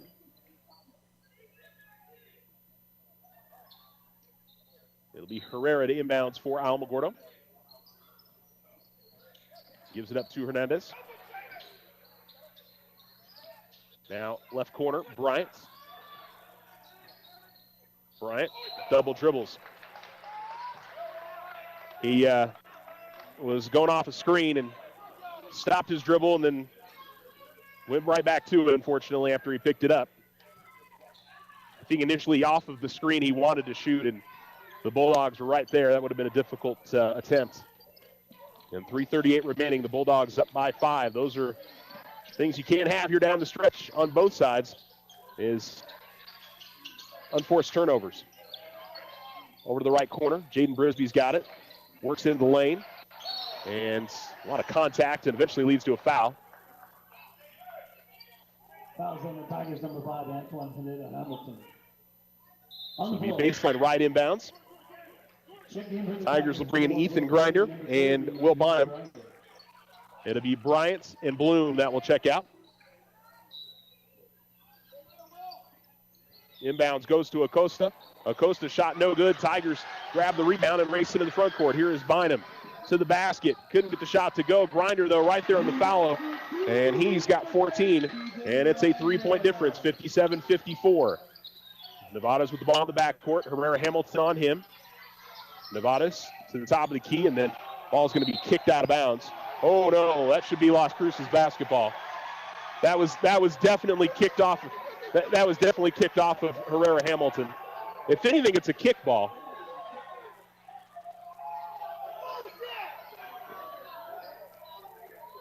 Oh, wow, they're going to keep it with Alamogordo.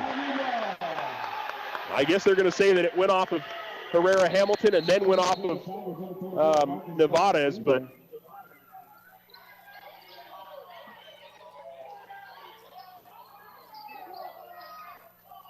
I'm surprised it wasn't called the kickball, but I guess if he dribbled it right off of his foot, I don't know. Bynum with the ball in the right corner. Now Bryant to the baseline. Fires up the jump shot. No good. Herrera Hamilton able to grab the rebound. Tried to pass it outside to Bryant, but it's going to be stolen away by Brisby. Now Nevada is into the front court at the top of the key. Finds Acosta. Pull-up jump shot is no good. Rebound is going to be deflected out of bounds. Last off Las Cruces. And with 2:37 to go here in the fourth quarter, 57-54. Hernandez will inbounds. Find Herrera Hamilton. Gets it up ahead to Bryant. Bryant working into the lane. Spin move, goes up with the right hand. Can't finish. And Luttrell is able to grab the rebound. That was solid defense by Luttrell in the lane. Stuck with Bryant. But good opportunity there for the Tigers. 2:20 to go in the fourth. Nevada's standing out near the center circle. Bryant will come out on him. Over the far sideline, Tigers have got to come out and play defense. I think everybody's a little tired at this point, but they've got to go out and at least force 5-second closely guarded Brisby. Still with the dribble. And then a hold going to be called on Herrera Hamilton. Fouls on the Tigers, number 5, Anton Herrera. Looks like Herrera will come in for him. Third foul, 13 foul for the Tigers. Julian Favela will come into the game as well. It'll be for Bryant. Number 15, Julian Favela.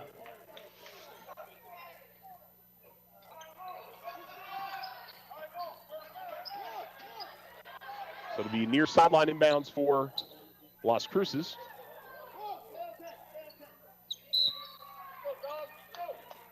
And the inbounds goes to Joseph Brisby in the backcourt with Bynum on him. He'll give it up to Nevadas with Herrera on him. And the ball deflected away from behind by Herrera. Tigers the other way. Hernandez front to Herrera, who could not finish on the reverse. 1:43 remaining. Joseph Brisby with the basketball out into the midcourt. Hernandez right on him. They call a foul on Hernandez.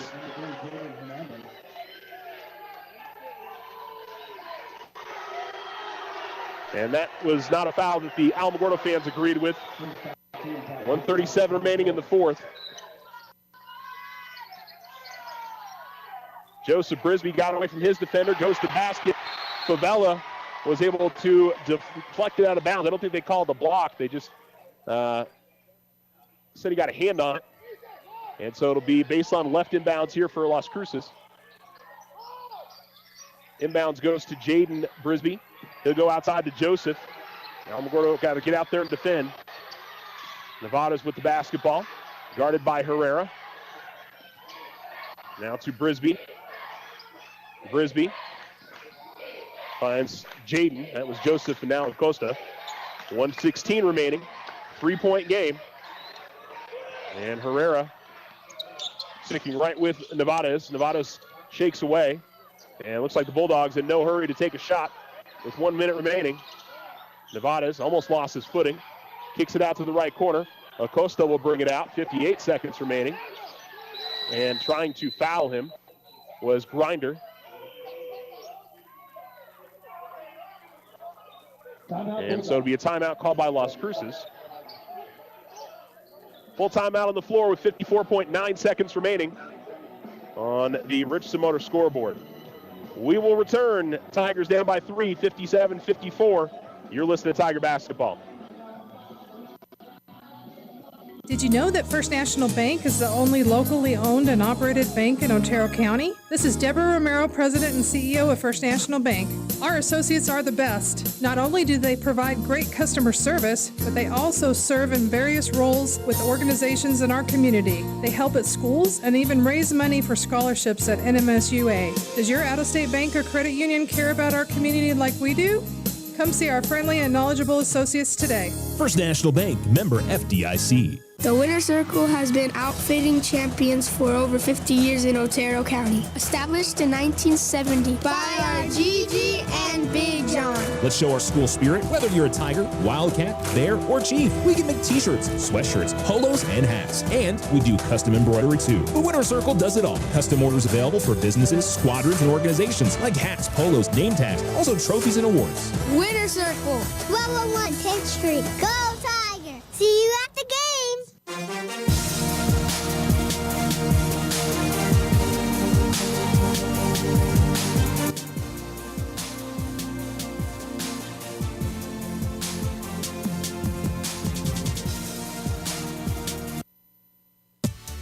I support our community, so I shop locally and work with other area businesses whenever I can. My credit union does too, so I became a member there. My credit union offers online bill pay, mobile banking, and e-statements. I get first-name friendly service along with faster, smarter banking. That's an unbeatable combination. Loco Credit Union, your credit union, federally insured by NCUA. Visit us online at lococreditunion.com. Transform your home with Ochoa Stucco. Whether it's a fresh look or a durable finish, their expert team delivers quality and style. Say goodbye to bland exteriors and hello to stunning curb appeal. Ochoa Stucco, always a flawless finish. 442-6745. If only life had a remote control, you could pause or rewind. Well, life doesn't always give you time to change the outcome, but prediabetes does. Take the 1-minute risk test today at doihaveprediabetes.org. Brought to you by the Ad Council and its prediabetes awareness partners.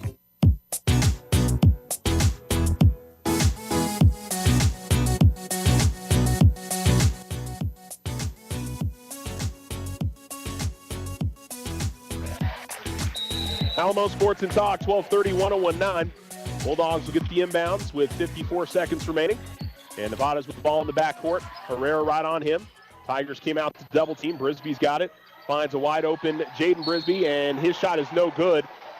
Grinder came across and committed the foul.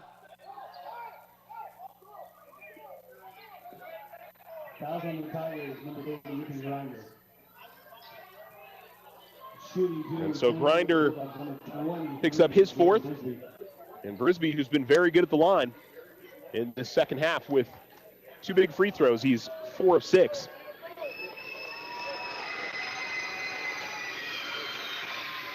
And continues that. So gives the Bulldogs a 2-possession lead. Still lots of time left. Tigers still have 2 timeouts remaining as well. So they can stop the clock if they make a bucket coming the other way. Brisby will make both. 6 of 6 to line here in the second half for the freshman. Very impressive. Inbounds to Bryant. Marcus comes to the top of the key. Goes to the right wing. Fires up a 3 in front of the rim. No good. Rebound is a scramble with Acosta getting to it. Nevada will double hand throw it into the front court to Luttrell. Luttrell dribbles out near midcourt. Foul going to be called on Alamogordo. And it'll be more free throws here. And this time it'll be Luttrell. And the junior to the line. 15 foul for the Tigers at the line, shooting for the Bulldogs, number 10, Dominic Luttrell.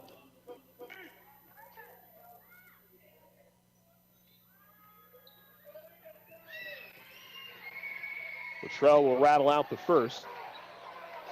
So it'll be a 2-possession difference whether this is made or missed. But clock now the enemy for the Tigers with 27.2 seconds to go in the game.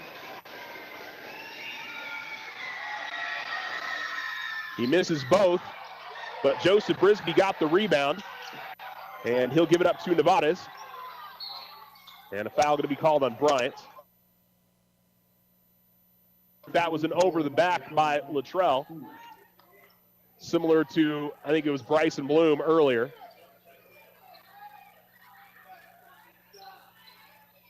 Honestly, just the case of Brisby went straight up and grabbed it in between a couple of Tiger defenders.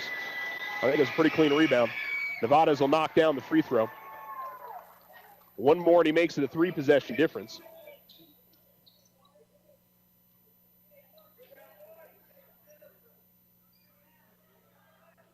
And if you're the Tigers, you got the position there, you got to have that rebound. Nevada's makes both. 61-54. Inbounds goes to Herrera. Tigers have got to hurry here. Herrera pushes ahead, finds Bynum, right corner, fires up a 3. No good. Rebound tipped out to the corner, and Nevada is able to get to it. 12.1 seconds remaining. It'll be more free throws as a foul called on Bryant, and this one will be just about done.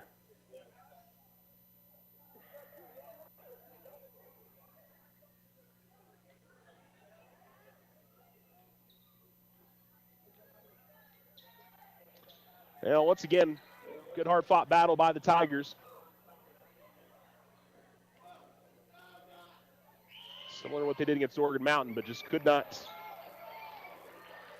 come up with some plays down the stretch. It was 57-54 for quite a long time. Bulldogs had the possession, and the Tigers trying to defend. In fact, they had, I think, got a fast break down by 3 and couldn't finish. Nevadas makes the second. So an 8-point game with 12.1 seconds remaining. Bynum will bring it to the front court. Bynum to the top of the key. He'll fire up a 3. No good. Rebound grabbed by Luttrell. And that will just about do it as Las Cruces gets the win over Alamogordo, 62-54 the final on the Richardson Motor scoreboard. We'll come back and wrap this one up on the Otero Federal Credit Union postgame show. Stay with us here on Alamo Sports and Talk.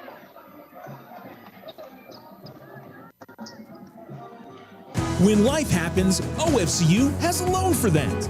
Appliances, furniture, medical, repairs, weekend getaway, vacations, consolidations, and more. OFCU's personal loans are as low as 9.99% APR. Apply online or in person today, oterofcu.org. All loans are subject to credit approval. Other restrictions may apply. Not all will qualify. Federally insured by NCUA. Your success is our success. We belong to you. Ryan Richardson Motor Company wishes the Tigers an amazing winning season. May your efforts match your dreams. Buy, sell, or trade late model cars, trucks, and SUVs. Financing available. Stop by for a test drive and score an amazing deal with Ryan Richardson Motor Company. 318 South White Sands Boulevard or online at ryanrichardson.company. That's ryanrichardson.company. When life is in full swing, First National mobile banking app provides a useful solution to help you manage your finances. Check your balance, pay bills, or deposit a check. Banking on the go, anytime, anywhere. This is Susie with First National Bank. Member FDIC. Card Suite Life provides 24/7 control right at your fingertips. This is AJ with First National Bank. Fraud prevention is priceless. Safeguard your card. Download the free app for a simple, secure way to manage your debit card activity. First National Bank, member FDIC. The Winter Circle has been outfitting champions for over 50 years in Otero County. Established in 1970 by our Gigi and Big John. Let's show our school spirit. Whether you're a Tiger, Wildcat, Bear, or Chief, we can make t-shirts, sweatshirts, polos, and hats. And we do custom embroidery too. The Winter Circle does it all. Custom orders available for businesses, squadrons, and organizations like hats, polos, name tags, also trophies and awards. Winter Circle. 1201 10th Street. Go Tiger! See you at the games! I love my life. Always on the go. My life is mobile, and so is my credit union. With a mobile website that lets me pay bills, check my balance, even find the nearest ATM. All designed to fit my phone, my tablet, and my life. Loco Credit Union, your credit union, federally insured by NCUA. Visit us online at lococreditunion.com.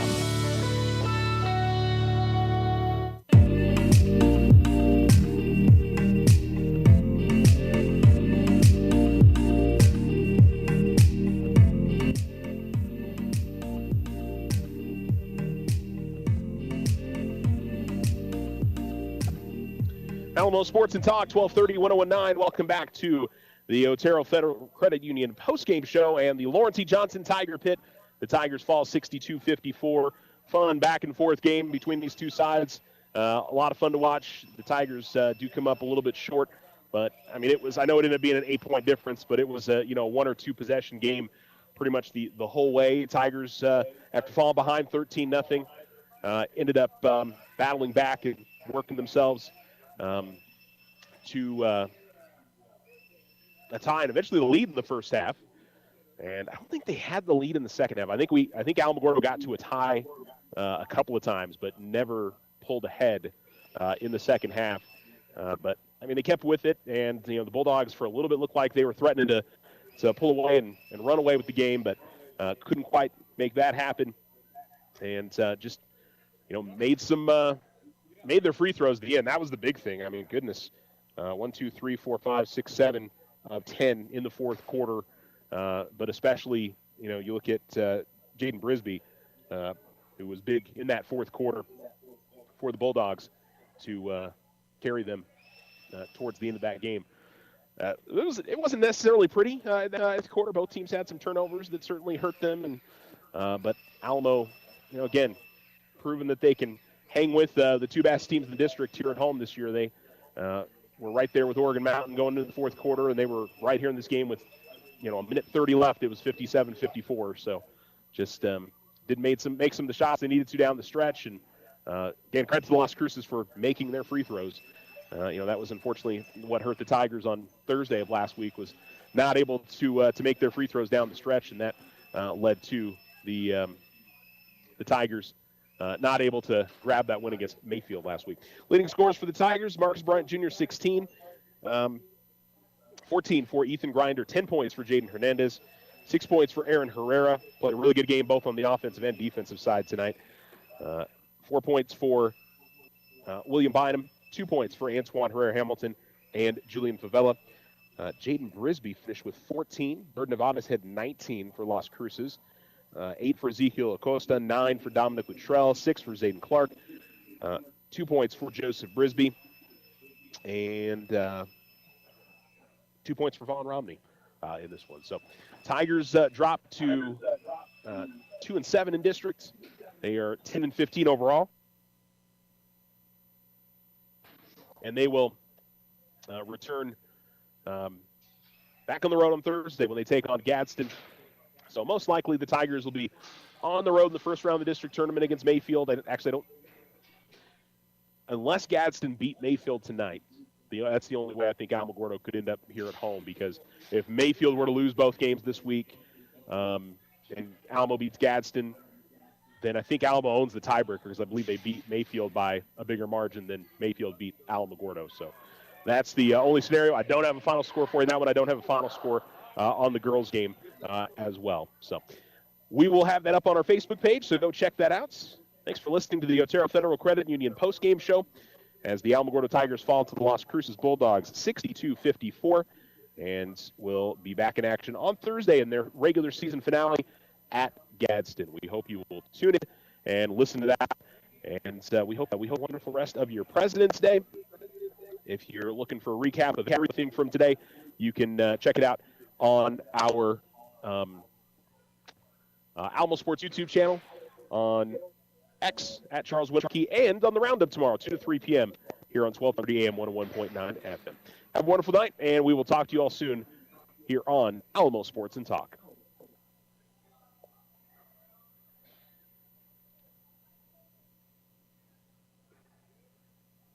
For nearly 2,000 severely injured veterans, everyday life has become filled with barriers. So we build specially adapted homes at Homes for Our Troops. And thanks to our donors and supporters, this life-changing gift of freedom is provided mortgage-free to these veterans. But we need you to join us, too, in completing this important mission. Please visit hfotusa.org and help build homes and rebuild lives. While retinitis pigmentosa takes Mark's vision, his family gives him hope, whether at the family business or at home with his wife and sons. He knows he's not fighting alone. For 50 years, the Foundation Fighting Blindness has funded research into treatments and cures for blinding retinal diseases, providing hope to people with vision loss. And for Mark, winning the fight means being there for his family. The Foundation Fighting Blindness. Together, we're winning. Help us end blinding diseases at fightingblindness.org. Transform your home with Ochoa Stucco. Whether it's a fresh look or a durable finish, their expert team delivers quality and style. Say goodbye to bland exteriors and hello to stunning curb appeal. Ochoa Stucco, always a flawless finish. 442-6745. I'm only going a short distance. I never wear a seatbelt for that. Seatbelts are too constraining, so I don't want to wear it. My pickup truck will protect me. Why do I need a seatbelt? It's a fact. Seatbelts save lives. Whether you're going to the corner store or traveling across the state, wear your seatbelt. Whenever you get into a vehicle, be a good example for your passengers and buckle up. Seatbelts are there to protect you and your passengers, so wear them. Remember, if you buckle up, they'll buckle up. Sponsored by NMDOT and aired in cooperation with the NMBA and this station. We've all felt left out. And for people who move to this country, that feeling lasts more than a moment. We can change that. Learn how at belongingbeginswithus.org. Brought to you by the Ad Council. And the Rockets have been great. Yeah. Well, how about this? The Golden State Warriors are currently the 10th seed, the last play-in team. They are 3.5 games behind the Clippers, who are at the 6th slot. Do you see the Golden State Warriors getting out of that play-in? I know Draymond Green said that they're going to go win the championship. I can't do it, man. I cannot look at Jimmy Butler in this edition and Draymond Green and Steph Curry and where this team is and think that they're getting out of play-in territory. Mm-hmm. I think they're a play-in team. I don't think that they will not be in the postseason or at least in the first round. To me, as the 10, they've got they're like barely over 500 right now. They've got a lot of ground to make up. I don't see them moving up that much, though. Yeah, what I'm surprised by, because I'm guilty of this, I never think about the Clippers as far as doing anything. Because, it's like, all right, who's playing tonight? Can you name all 5 starters on this team? It's hard, but they're the 6th seed right now, and I guess I should probably give them a little bit more respect. I don't know if you should, because Lord knows I'm not giving them any respect, and I love Ty Lue. That's the crazy thing. I think Ty Lue is one of the best coaches in the NBA, but I guess the thing with the Clippers is I don't trust them in the playoffs. I don't trust Kawhi Leonard. But period, or point James. blank. Or James Harden.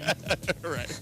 Watching James Harden try to play defense last night in the All-Star game. Yes, I understand it was the All-Star game, but it just gives me flashes of what are we doing here? This team feels so inflated. It's the same story every year. I'm not going to buy into that, but I should probably give them a little bit more respect for actually forgetting for a second that they were actually the 6th seed. She's Courtney Cronin. I'm Emmett Golden. This is Game Night on ESPN Radio. We're taking a look at the current standings in the NBA. How will this all finish at the end of the season? We take a look at the Eastern Conference. The Cavs are at the top. They're 5.5 games ahead of the Boston Celtics, followed by the Knicks, Pacers, Bucks, and Pistons. Those are the top 6. Right now in the play-in, you have the Magic, the Hawks, the Heat, and the Bulls.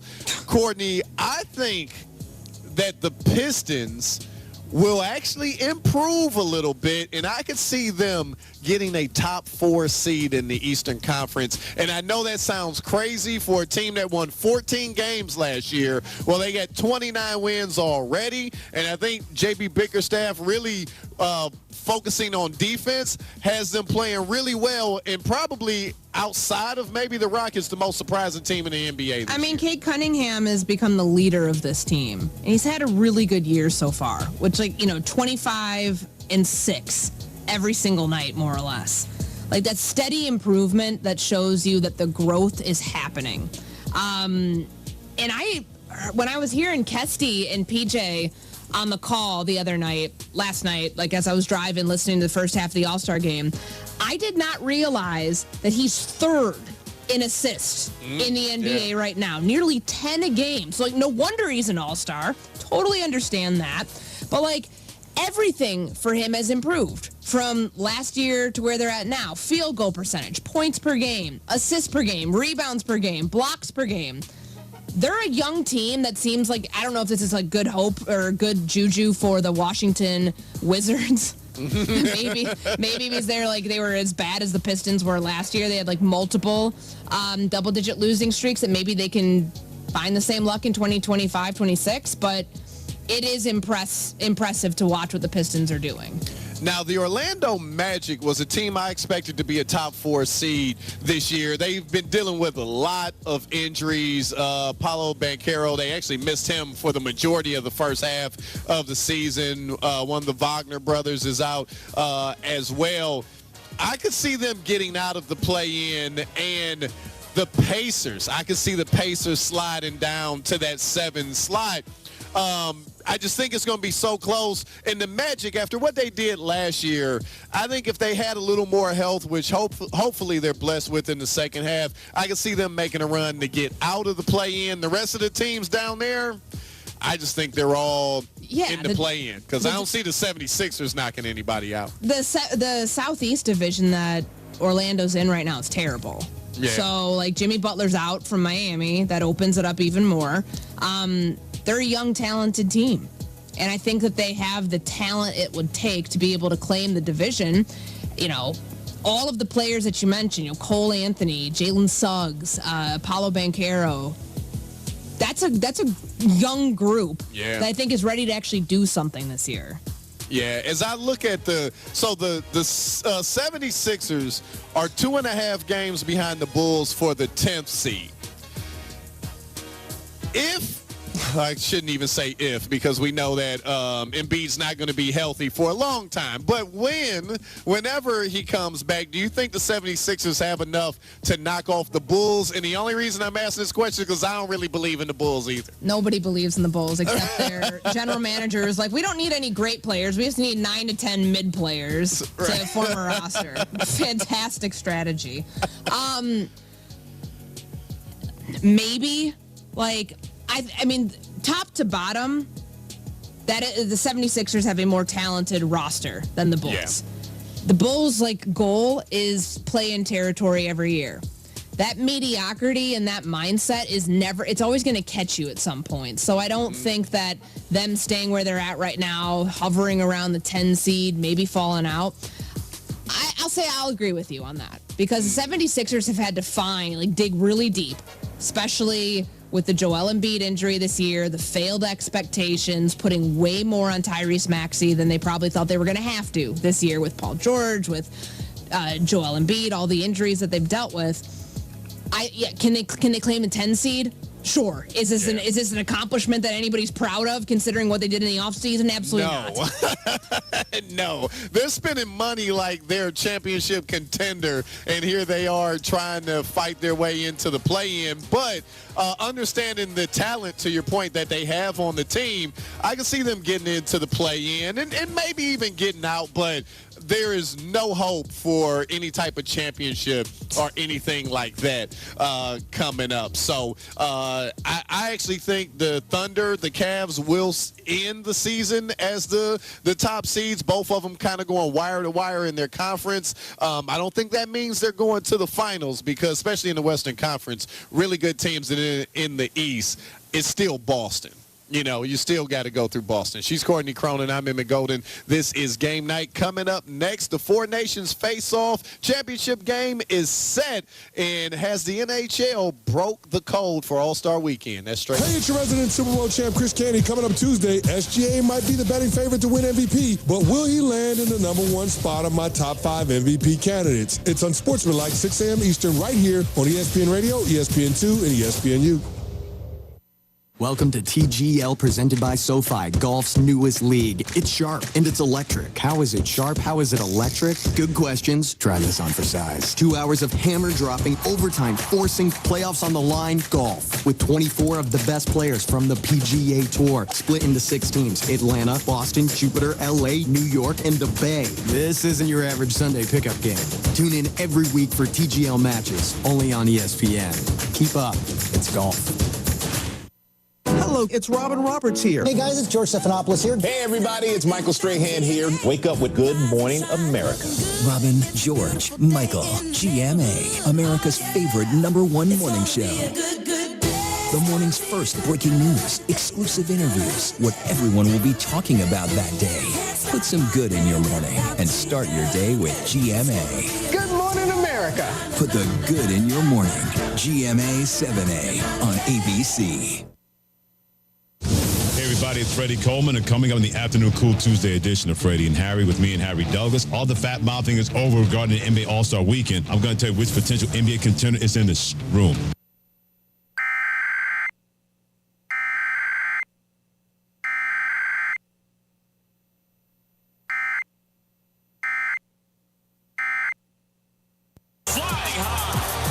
For all the iconic. Watch this, the corner. Watch the explosion. And electric. Hits another. Oh, my goodness. Come for it all. ACC Men's College Basketball. All season long on ACCN. It's our favorite time of the year, draft season, baby. Join me and Mel Kiper Jr., the godfather himself, as we take a dive into this year's NFL draft class. You can watch First Draft on YouTube or listen wherever you get your podcast. Saturday, college basketball heavyweights hit the hardwood on ESPN. First, it's a top 10 showdown between Iowa State and Houston. Then it's Kentucky and Alabama in a battle of blue blood versus new blood. In ESPN Sonic Blockbuster, number 8 Iowa State, number 5 Houston at 2 p.m. Eastern. Then number 17 Kentucky, number 4 Alabama at 6, Saturday on ESPN. Amber and Ian, when we talk about Kevin Durant, I feel like it's polarizing. The goal is to win. My problem with eviscerating him for going to Golden State is he went there to win rings. If he had never won rings, we would have eviscerated him for that. Then he goes and he wins rings, and now he's not doing it how we want him to do it, so we're eviscerating him for that. It's honestly kind of silly. Amber and Ian, weeknights at 7 Eastern on ESPN Radio and on SiriusXM Channel 80. You're listening to Alamo Sports and Talk, KRSY 1230 AM and K270CS 1019 FM, Alamogordo. This is Sports Center. I'm John Ryder. Sweden skates past Team USA 2-1 as the four nations face-off round robin wraps up. The Flyers' Samuel Ersson, 31 saves for the Swedes. Austin Matthews, Matthew and Brady Tkachuk, and Charlie McAvoy all out for Team USA. And Team USA, though, will still be playing in the title game.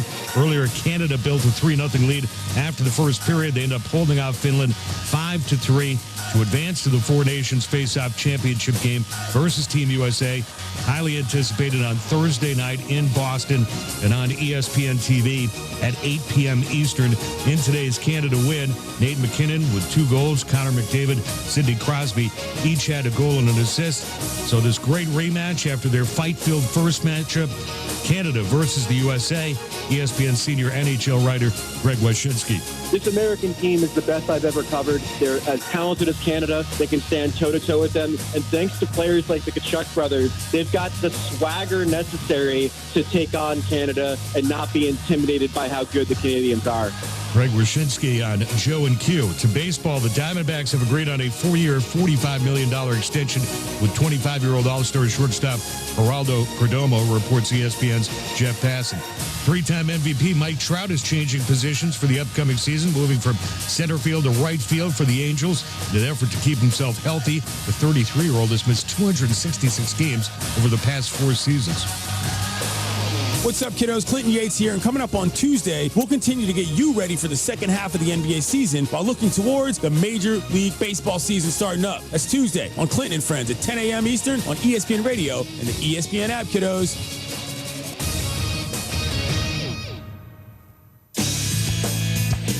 Alamo Sports and Talk 1230, 1019 FM. Your home for NM State sports in the Tularosa Basin.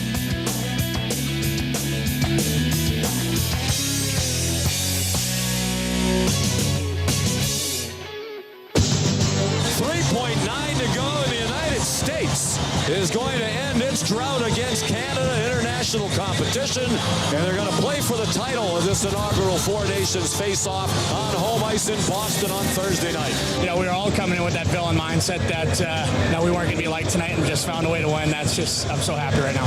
Buckle up, North America. The rematch here Thursday night. Team Canada, USA for the World Hockey Championship. We come in here to win this. I'm really looking forward to the game. This is why we came here, and I mean, everybody in that room thinks we have a really good chance to win. This is Game Night on ESPN Radio. There's a lot wrong with the NBA and what they do on All-Star Weekend. There ain't nothing wrong with what the NHL is doing. It's Game Night on ESPN Radio, the ESPN app, SiriusXM Channel 80. I'm Emmett Golden alongside Courtney Cronin. We're presented by Progressive Insurance. It's time for us to bring in Greg Wyshynski, ESPN senior NHL writer. Now, Greg, I hear you just left the locker room of Team USA. How fired up are those guys when it comes to knowing that they're going to play Canada on Thursday for the championship? I think they're pretty fired up. I think it's a little muted because they did take an L against Sweden tonight in a game that absolutely meant nothing.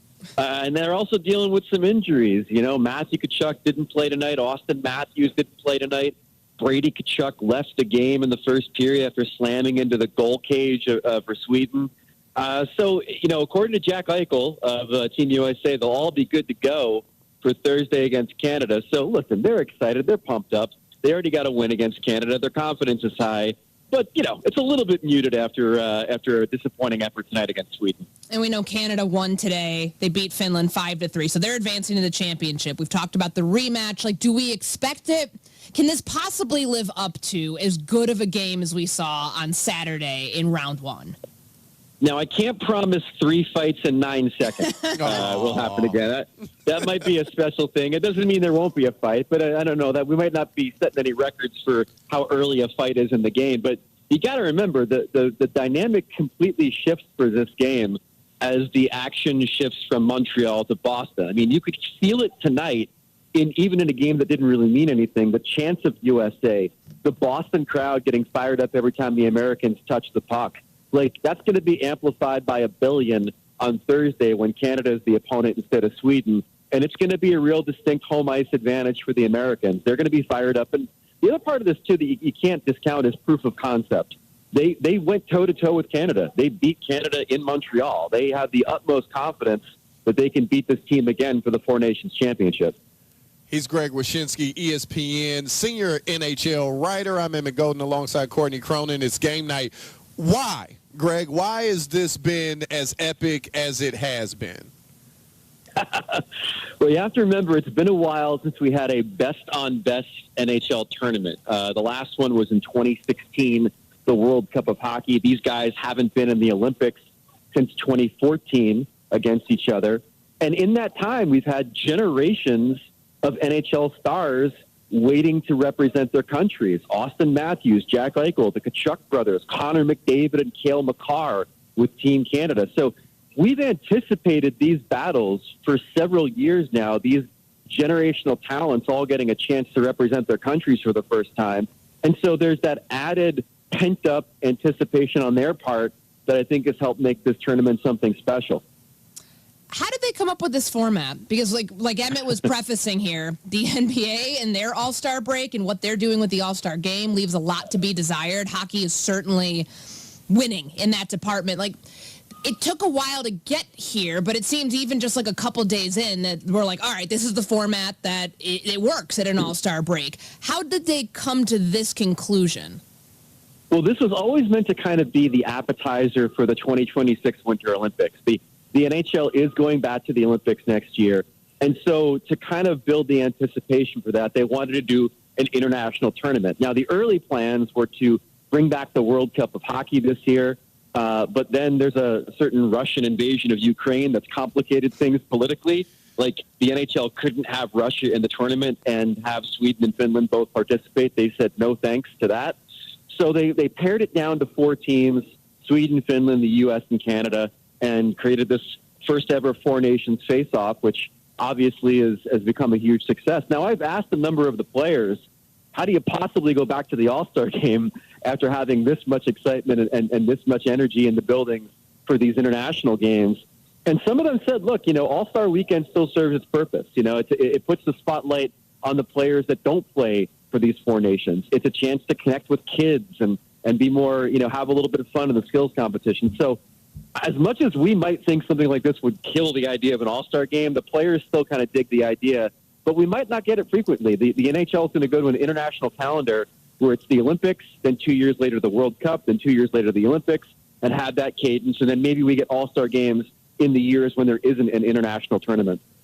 A lot of times leagues try to figure out a way to get new viewers. Everybody's always trying to grow their sport. Something tells me this got a few new viewers. How has this been received, just really not just around the league, but just around people you talk to in your everyday life? Well, first off, I think that the best way to get new viewers is an aggressive cloning program to create more Tkachuks. We need maybe like 7 or 8 Tkachuks. And then we can get these games all the time. Nothing is more exhilarating for me as a hockey writer and as a hockey fan than to see people who don't usually talk about hockey talking about the sport. And like you mentioned, obviously, over the weekend, what was happening on the ice with that USA-Canada game really reflected favorably for hockey at a time when some NBA fans weren't exactly thrilled with what was happening in the NBA All-Star Weekend. So that certainly helps the profile of the NHL's tournament. But just overall, I mean, like, it's the easiest sell for hockey. You know, a casual sports fan understands rivalry. A casual sports fan understands cheering for your country no matter what the sport is. That's why the ratings are always so good for every Olympic event. So the NHL really captured something here where, you know, if you're a U.S. sports fan, you're seeing the best against the best. You're seeing passion. You're seeing fighting. And you're seeing a chance for the USA to beat some other country at what they consider to be their best sport, which is obviously something that most American sports fans are going to be into. All right, so whose goalie confidence is higher right now, USA or Canada? USA by a mile. The U.S. has one thing over Canada, which is their goaltending is deeper than it's ever been. They go about 6 or 7 guys deep, and Canada had to scrounge up whatever they could to find a goaltender. Now, Jordan Binnington, their goalie for Canada, he's had his highs and he's had some lows in this tournament. For Connor Hellebuck for the U.S., who did not play tonight, they gave him a rest tonight. He's the best goalie in the world. He won the Vezina Trophy as best NHL goaltender last season. He'll probably win it again this season. He plays for the Winnipeg Jets. And so far, he's really passed the test. There were some questions about his stats in the Stanley Cup playoffs. Like, could he handle the pressure of a tournament like this? And he's been unflappable. He's been a great last line of defense. And this could be a career-defining moment for him on Thursday against Canada. He's Greg Wyshynski, ESPN senior NHL writer. Greg, thanks so much for joining us tonight. We appreciate you making some time. My pleasure. Anytime. Man, great stuff there from Greg. And remember, USA and Canada will play for the Four Nations Face-Off Championship Thursday night at 8 p.m. Eastern on ESPN. Definitely, you do not want to miss that. I'm almost a little sad because it sounds like we're not going to get this format for a while because, look, if you're playing in the World Championships and the Olympics, you don't necessarily need this. But, I mean, I think the NHL got some new fans because of that USA-Canada game, and hopefully the championship lives up to the first meeting. I'm with Greg. I don't know if we're going to get 3 fights in 9 seconds. That was incredible. And I know I'm usually not really the big proponent of fighting in hockey. Mm-hmm. I think in regular season games I can do without it. I thoroughly enjoyed it when it was USA versus Canada because there is something to be said when they're booing our national anthem and, you know, the ante is upped because it's about country pride. It does have that Olympic feel to it. And anytime there's an Olympic event, no matter what it is, we get into it as a country, and that's cool. It brings people together. Now, I also understand what he was saying, that some players look at the All-Star break and say, hey, it's not all bad like the old format, because there is a need for rest. There is a need for, you know, this obviously doesn't happen every single year, so it's leading into an event. It's a good tune-up for that. My biggest takeaway in all this, Emmett, I really hope the NBA can find some sort of something. Take something from what the NHL is doing right now, where they're getting praised and the NBA is getting dunked on by its own players for being boring. Right. There's got to be something that they can do to try to replicate a format that would be similar to this. Maybe it's USA versus World in an All-Star game. Kind of. I mean, one of the best sporting events last year, period, was the men's basketball championship in the Olympics, Serbia versus the United States. Yeah. Can we get one of those at the All-Star break instead? Do you think that maybe that would make guys actually want to play? I would hope so. Yeah, I would hope so. How about this? Shout out to Renee Canales who sent us this. To get in the door, Courtney, rafters. I'm talking about seats 1 row below God. $1,200 for the rafters. So hey, hopefully, first year of the Four Nations tournament, yeah, you can say you were there. Hopefully you got your tickets already, right? Hopefully you thought about this before it got to this point. But, man, great stuff, and I will be locked in later on this week for the championship game. She's Courtney Cronin. I'm Emmett Golden. This is Game Night. Straight ahead, the NFL offseason is upon us. We'll try to answer some of the biggest questions. It's Game Night on ESPN Radio, the ESPN app, Sirius XM, Channel 80. This is ESPN Radio. Right in Dallas. So I'm driving a lot more. Man, I don't miss a day without listening to ESPN Radio. On your radio, your computer, your smart speaker, or on the ESPN app. Even if I'm not in the car, I got a little mini Bluetooth speaker. I'm still turning it on. We're everywhere you are. This is ESPN Radio. There are some things you wouldn't mind being stuck with. like a large unexpected inheritance. An always on the verge of death phone that has to be plugged in just right so it charges is not one of those things. Switch to Verizon and we'll pay off your old phone. Up to $800 via prepaid MasterCard so you can get a new one. Just trade in any phone from our top brands on any unlimited plan. With new line on My Plan. Additional terms apply for trade-in and pay off your phone offer. See Verizon.com for details. Robinhood Gold members can now enjoy the VIP treatment, receiving a 3% IRA match on annual retirement contributions. With Robinhood Gold, the perks of the high net worth are now available for any net worth. The new gold standard is here with Robinhood Gold. To receive a 3% boost on annual IRA contributions, sign up at Robinhood.com/gold. Investing involves risk. 3% match requires Robinhood Gold at $5 a month for 1 year from first match. Must keep funds in IRA for 5 years. Go to Robinhood.com/boost. Robinhood Financial LLC member SIPC. Gold membership is offered by Robinhood Gold LLC. I think it's fair to say it can be overwhelming. Navigating the child support system can be overwhelming, but it doesn't have to be by simply reaching out to the New Mexico Child Support Services Division. I think it's really important to accept the fact that it's okay to need help and it's okay to ask for assistance for your kiddos. It helped me be the best parent I could be. It helped me help her thrive. Visit yes.nm.gov today or call 1-800-283-4465. Brought to you by the HCA, the NMBA, and this station. We all get hit by the storms of life. I had noticed my legs were swelling, and we went to Maine Medical Hospital. And they said, Mr. Conquest, can you get up for your MRI? And I remember pushing up off the bed, and I fell. Next thing I know, it was 3 weeks later, and I was paralyzed. It was a pretty low point to not be able to do the things that I love to do. PVA was there the first day.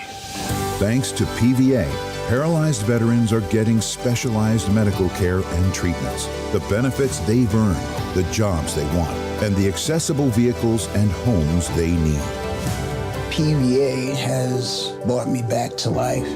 I've fallen a few times, and PVA is like, get up. We just keep getting up. To learn more, go to pva.org today. Amber and Ian. What ends up happening, I think, in this scenario is the loss makes you think twice. If I'm Travis Kelce, I'm cutting my losses. It's been an unbelievable career. You can hardly get a better career than Travis Kelce has had in the National Football League, and that includes all those Super Bowl rings as well. You're on the top of the world right now, personally and professionally. Get out and capitalize on it. Amber and Ian, weeknights at 7 Eastern on ESPN Radio and on Sirius XM Channel 80. Your home for the Alamogordo Tigers is Alamo Sports and Talk, 1230, 1019 FM.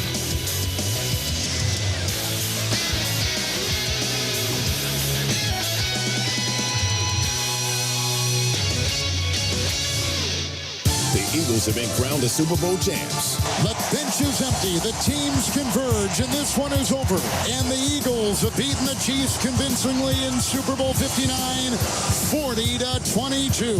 But there's still a ton of work to do in the offseason. I take ownership in this loss more than probably any loss in my entire careers because I put us in a bad spot. What teams need to make some splash moves this offseason? The Dallas Cowboys need to trade Michael Parsons.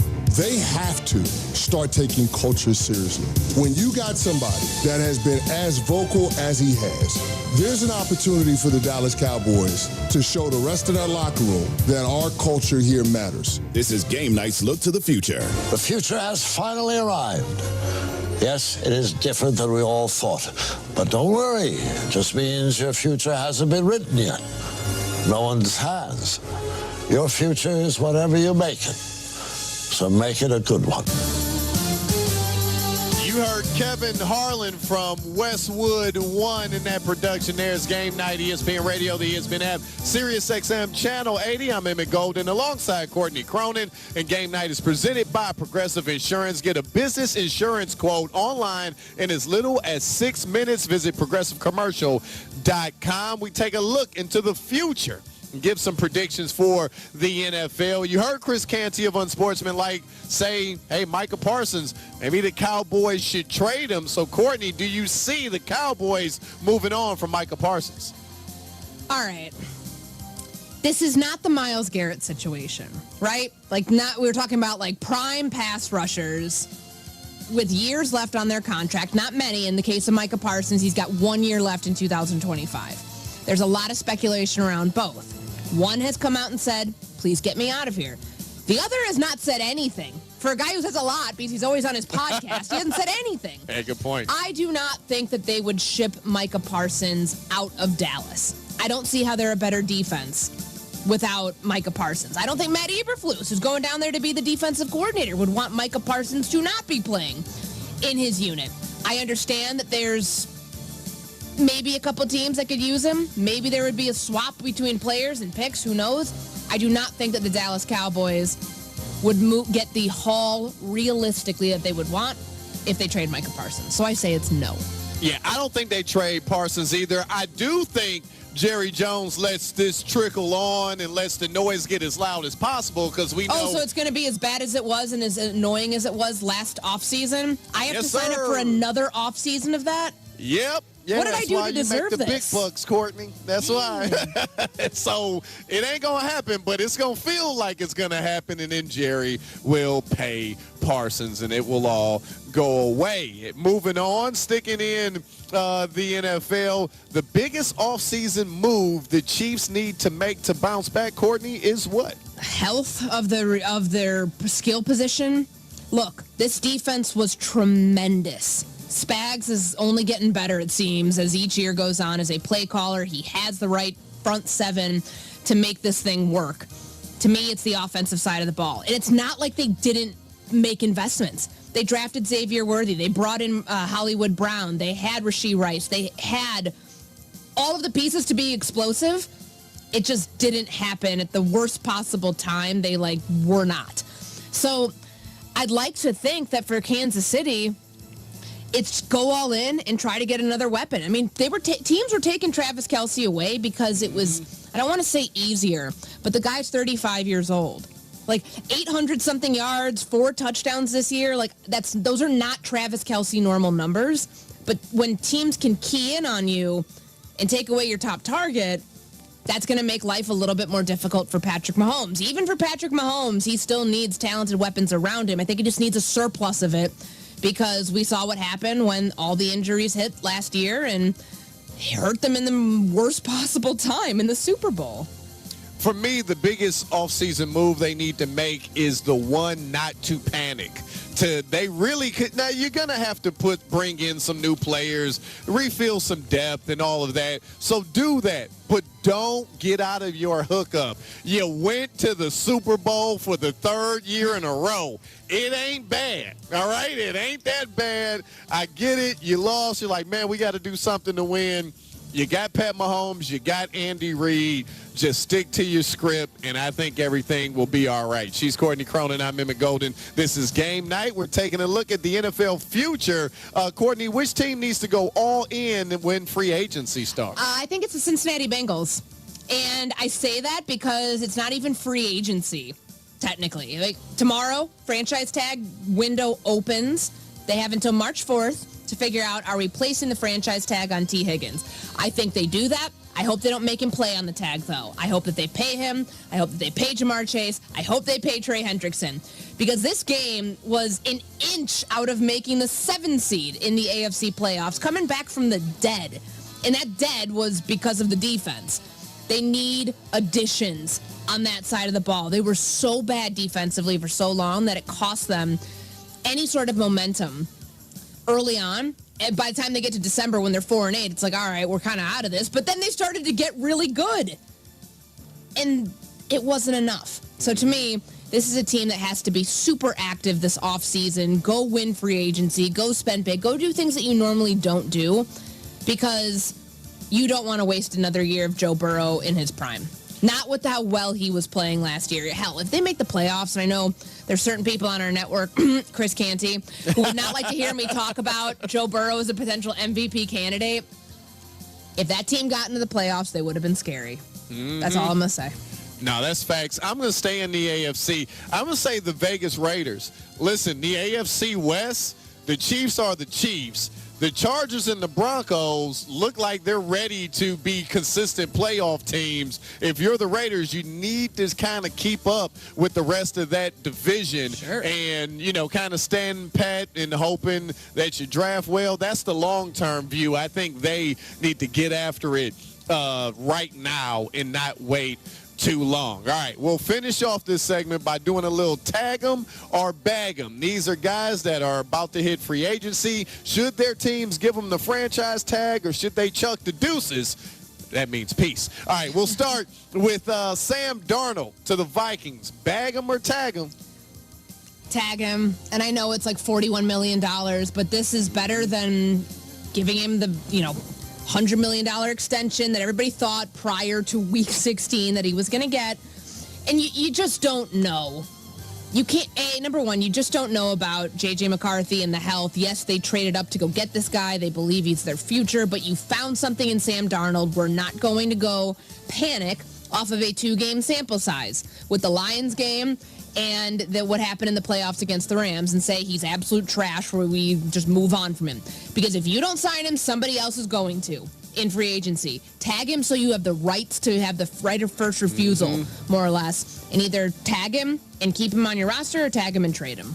I agree. Tag him. I know it feels like everybody just assumes that J.J. McCarthy is going to be like a great quarterback. Guy has not played a single snap of NFL football. And who knows about his AC or his MCL injury? Yeah. You're never sure on those things. So there's truly no harm with it when you have a quarterback. It's different for other positions, but when you can tag a quarterback and it can be a safety option for you at the very worst, why would you not do it? I'm with you there. So we both say tag Sam Darnold. Now, our next guy, Cardi B, bagged, but should Stephon Diggs be tagged by the Texans? Oh, my gosh. Yeah, I guess. I don't know. I understand he got hurt this year. Am I tagging a receiver who's on the other side, about to be on the other side of 30, coming off an ACL tear? I don't know. About that one. I'm with you. I'd bag him. Look, expensive. Right. And if somebody else wants to pay him crazy receiver money, God bless you. I wish you nothing but the best. I don't think anybody's going to do that after the last couple of years and seeing how he's outworn his welcome in places. Exactly. So if you let him hit the market, he'll probably end up being cheaper than he would if you franchise tagged him. So those are kind of our looks into the future of the NFL as we make predictions here on game night. So we know T. Higgins is reported already that he will get tagged. It'll be interesting to see what the Bengals do going forward. She's Courtney Cronin. I'm Emmett Golden. This is game night. Coming up next, Duke destroyed Virginia earlier tonight. Are they built for a run in March?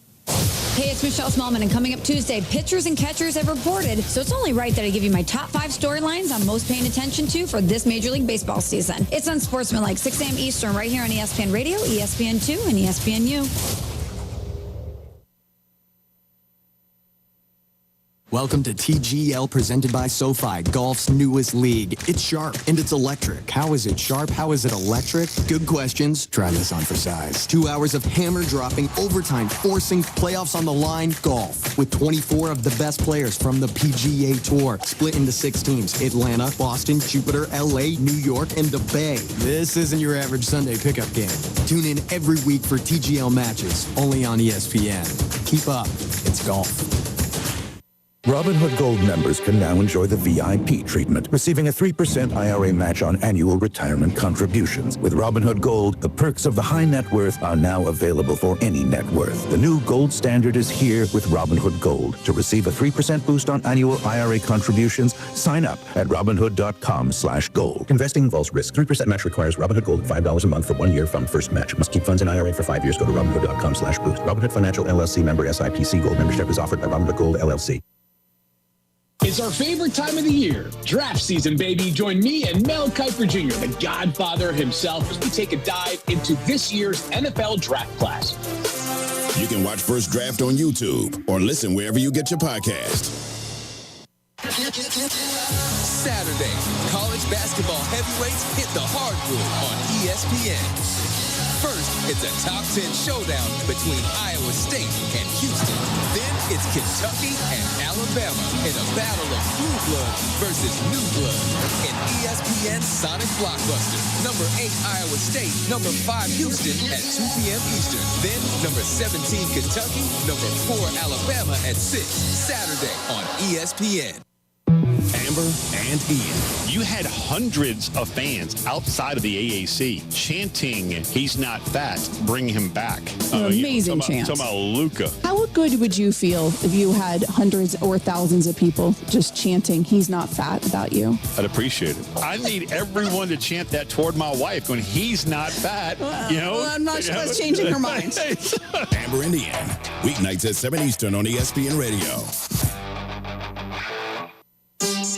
PGA Tour Live on ESPN Plus.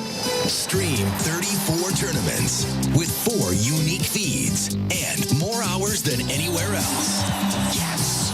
From the first drive to the FedEx Cup playoffs, it's the best way to watch. It's a full season, and it's all here on ESPN Plus.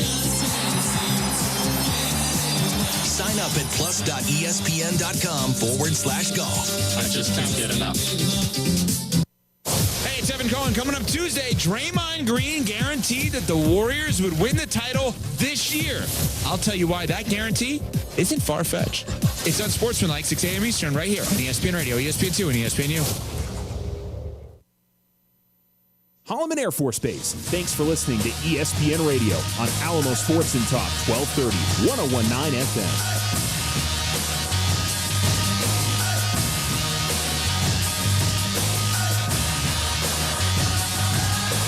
This is SportsCenter. Sweden facing the U.S. tonight in the final round-robin game. Hedman to Carlson. Trocheck gets in the way, steals it, and then Nylander steals it back, brings it in. Down the left wing, stops in the circle. In the slot, scores! Jesper Bratt from William Nylander. What a shot! 2-1 Sweden. Call on NHL Network Radio. Jesper Bratt having a big season with the New Jersey Devils. And he ends up scoring the game-winning goal late in the second period for Sweden as they beat USA 2-1 in the Four Nations face-off. But this game was basically academic because Team USA will be taking on Canada in the highly anticipated tournament championship game on Thursday night in Boston. And you can watch it on ESPN at 8 p.m. Eastern. Earlier, Canada with a 5-3 victory over Finland. Nathan McKinnon with 2 goals. A men's college basketball doubleheader on ESPN TV. Right now, early in the second half, number 19 Arizona has a 45-35 lead at Baylor. Earlier, number 3 Duke pounds Virginia 80-62 on the road. Cooper Flagg, another big game, 17 points, 14 rebounds, but the Blue Devils lose forward Malik Brown left in the first half with a dislocated left shoulder. In women's basketball, top-ranked Notre Dame gets their 18th straight win as they hammer number 11 Duke 64-49. Anna Hidalgo with 19 points. In baseball news, ESPN's Jeff Passer reports that the Diamondbacks agree on a 4-year extension with all-star shortstop Geraldo Perdomo. Hey, it's Michelle Smallman, and coming up Tuesday, pitchers and catchers have reported, so it's only right that I give you my top 5 storylines I'm most paying attention to for this Major League Baseball season. It's Unsportsmanlike, 6 a.m. Eastern, right here on ESPN Radio, ESPN2, and ESPNU. Malik Brown, top of the key, guarded by Robinson. Quick pass to his right, Flag, dribbles into the lane, goes up with the left hand, and scores. He got right by Robinson. That highlight courtesy of ESPN Radio. It's game night on ESPN Radio, the ESPN app, Sirius XM, Channel 80. I'm Emmett Golden alongside Courtney Cronin. Time for us to bring in our ESPN college basketball analyst, Bob Valvano. Bob, tonight, Cooper Flagg, 17 points, 14 rebounds. As you've seen him throughout the year, what's been the most impressive part of his game? Well, Courtney, good to be with you guys. I'll tell you, they are, if you love basketball, and I certainly fit that mold, I mean, it's very difficult, no matter what your feelings may be about Duke and, you know, whatever, if you're an anti-Dookie, you got to appreciate this kid. He had a double-double in the first half tonight, and he just does everything incredibly well. He rebounds, he runs, he leads them in every statistical category. He's not one of those guys that, you know, well, he scores points. He leads them in block shots and steals, in assists. He's made and taken more free throws than anybody on the team. And, of course, he leads them in scoring and rebounding. And talking to John Shire before the game, he said he is just a diligent, hard-working guy that comes to the gym, comes every day, punches the time clock, gets to work. And when your best player does that, it makes it easy for you to coach everybody else because, he's not coasted. He comes every day to try and get better. He just, he only turned 18 earlier in this academic year, and to see the accomplished skill set, I don't see any flaw in his game. He understands the game. He knows how to play help defense. He's unselfish. He shares the ball. He's remarkably quick for a guy his size. He can put it to the floor and beat you going left, beat you going right.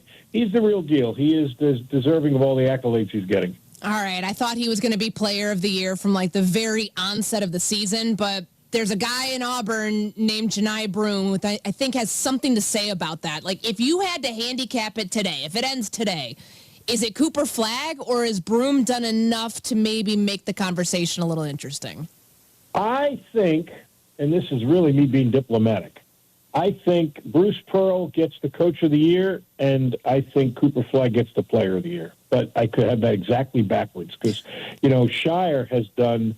When you follow a legend, the side of the road is littered with guys that followed coaching legends and got bounced after a year or two because it's just very hard. It's very, very hard. And he not only hasn't missed a beat, he's actually improved it. This is probably the best Duke team they've had for 10 years, which includes some pretty good teams that Kay had at the end of his run.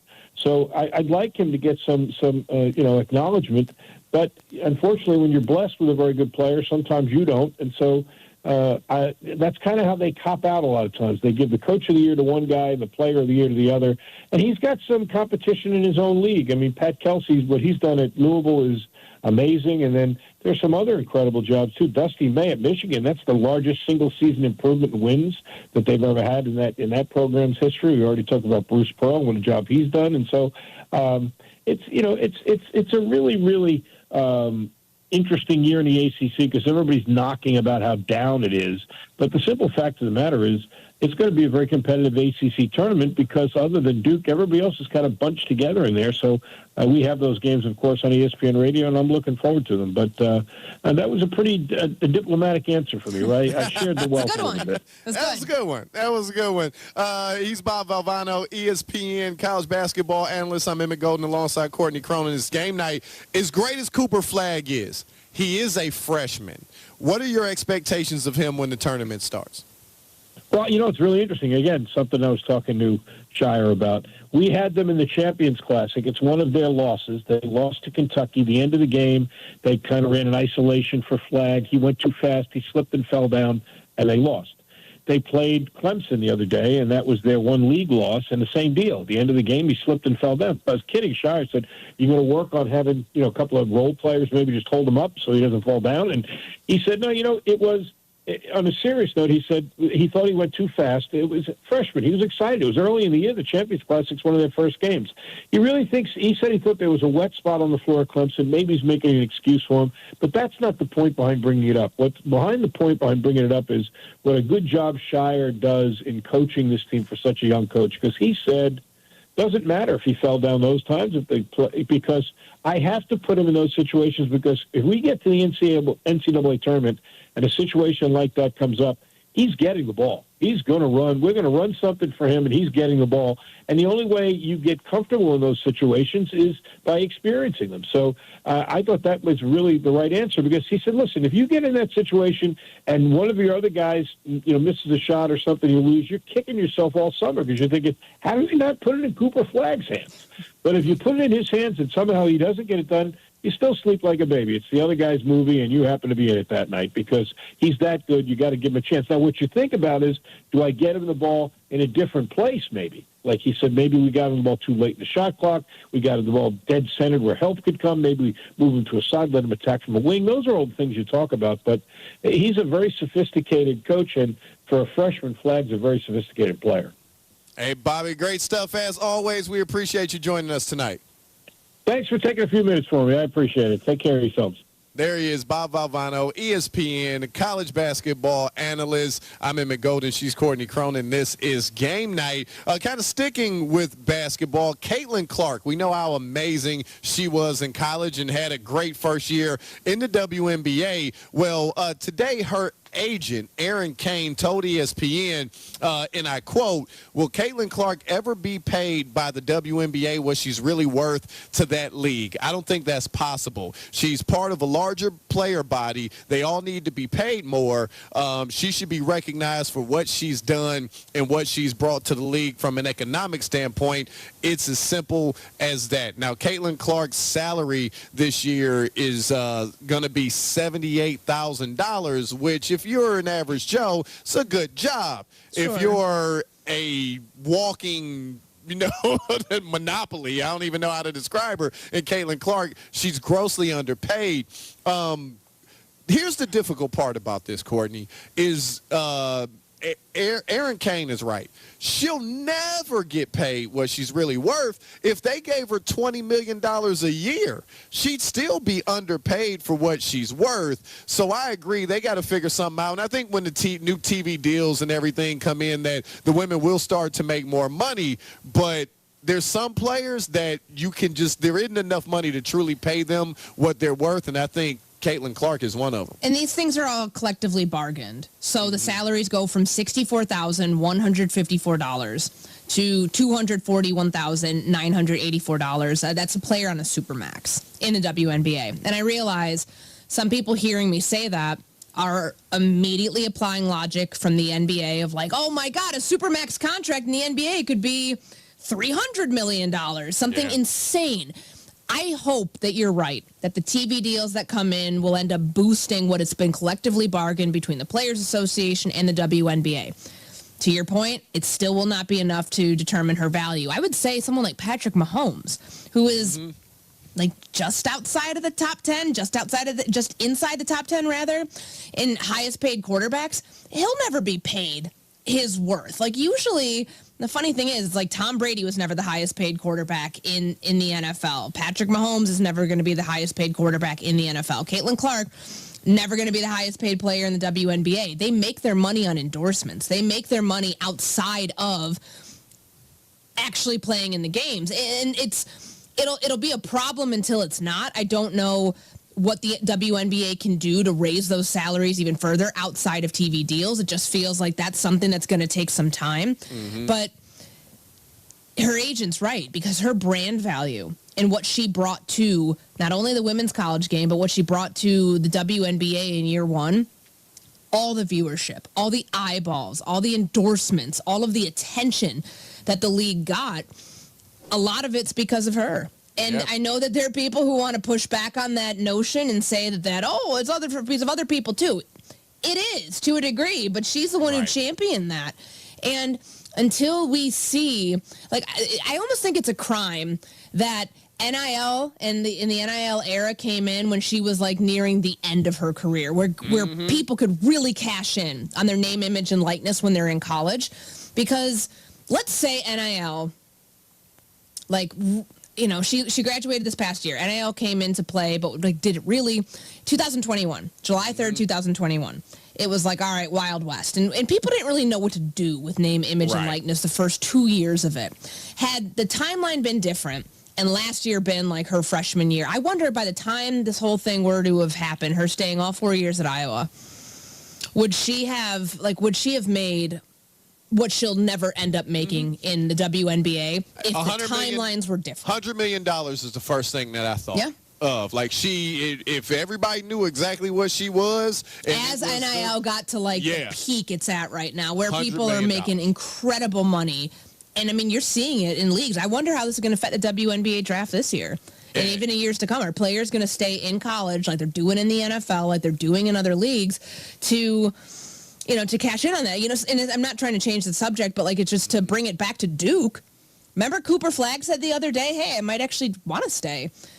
And it's a little different in the NBA because you're putting off a year of free agency that's probably $40 million, not saying that Duke can't get their NIL collective to, be that much to, entice them to stay. But in the women's game, when the salaries are not the same thing, in the pro game that they would be in the men's game. I think you're going to get more women wanting to stay in college to cash in and make their money, the most money that they'll probably make before they even play in a professional game. It sounds crazy, but at least in the women's case, going pro doesn't make any sense at all. When you're making stay in college as long as you can. You're making $2-3 million when you're in college. Like, why not? She's Courtney Cronin. I'm Emmett Golden. This is Game Night. Coming up next, we'll play a little spring training, something or nothing. That's straight ahead on ESPN Radio. This is ESPN Radio. Chris Canty, listening to him in the morning. I'm waking up. What did Chris Canty say this morning? I mean, I love him. On your radio, your computer, your smart speaker, or on the ESPN app. But some stuff that he has been saying recently has been out there. We're everywhere you are. This is ESPN Radio. Coming up Tuesday on Joe and Q, the rematch is set. It'll be the U.S. and Canada in the Four Nations Face-Off Championship. Plus, apparently, 68 teams isn't enough for the NCAA tournament. That's Tuesday, Joe and Q, 12 to 3 Eastern, weekdays on ESPN Radio and the ESPN app. Hey, it's Evan Cohen. Coming up Tuesday, Draymond Green guaranteed that the Warriors would win the title this year. I'll tell you why that guarantee isn't far-fetched. It's Unsportsmanlike, 6 a.m. Eastern, right here on ESPN Radio, ESPN2, and ESPNU. Saturday, college basketball heavyweights hit the hardwood on ESPN. First, it's a top 10 showdown between Iowa State and Houston. Then it's Kentucky and Alabama in a battle of blue blood versus new blood in ESPN Sonic Blockbuster. Number 8, Iowa State. Number 5, Houston at 2 p.m. Eastern. Then number 17, Kentucky. Number 4, Alabama at 6. Saturday on ESPN. Amber and Ian. So you just said that you couldn't see a way, but you're defining Well, and then I'm a lawyer. I can argue any side of anything. Everything's gray at all times. I did just contradict myself. I just don't see it happening. 100%. I can create. So which way are you going? Are you saying that he is or he isn't? Which argument are you making? I am making Are you the defense argument. attorney or are you the prosecutor? I mean, what the hell's going on here? I'm playing devil's advocate. Amber and Ian. Weeknights at 7 Eastern on ESPN Radio. Everybody, it's Freddie Coleman, and coming up in the afternoon Cool Tuesday edition of Freddie and Harry with me and Harry Douglas. All the fat mouthing is over regarding the NBA All-Star Weekend. I'm going to tell you which potential NBA contender is in this room. Freddie and Harry, 3 p.m. Eastern Time on ESPN Radio and the ESPN app. It's our favorite time of the year, draft season, baby. Join me and Mel Kiper Jr., the godfather himself, as we take a dive into this year's NFL draft class. You can watch First Draft on YouTube or listen wherever you get your podcast.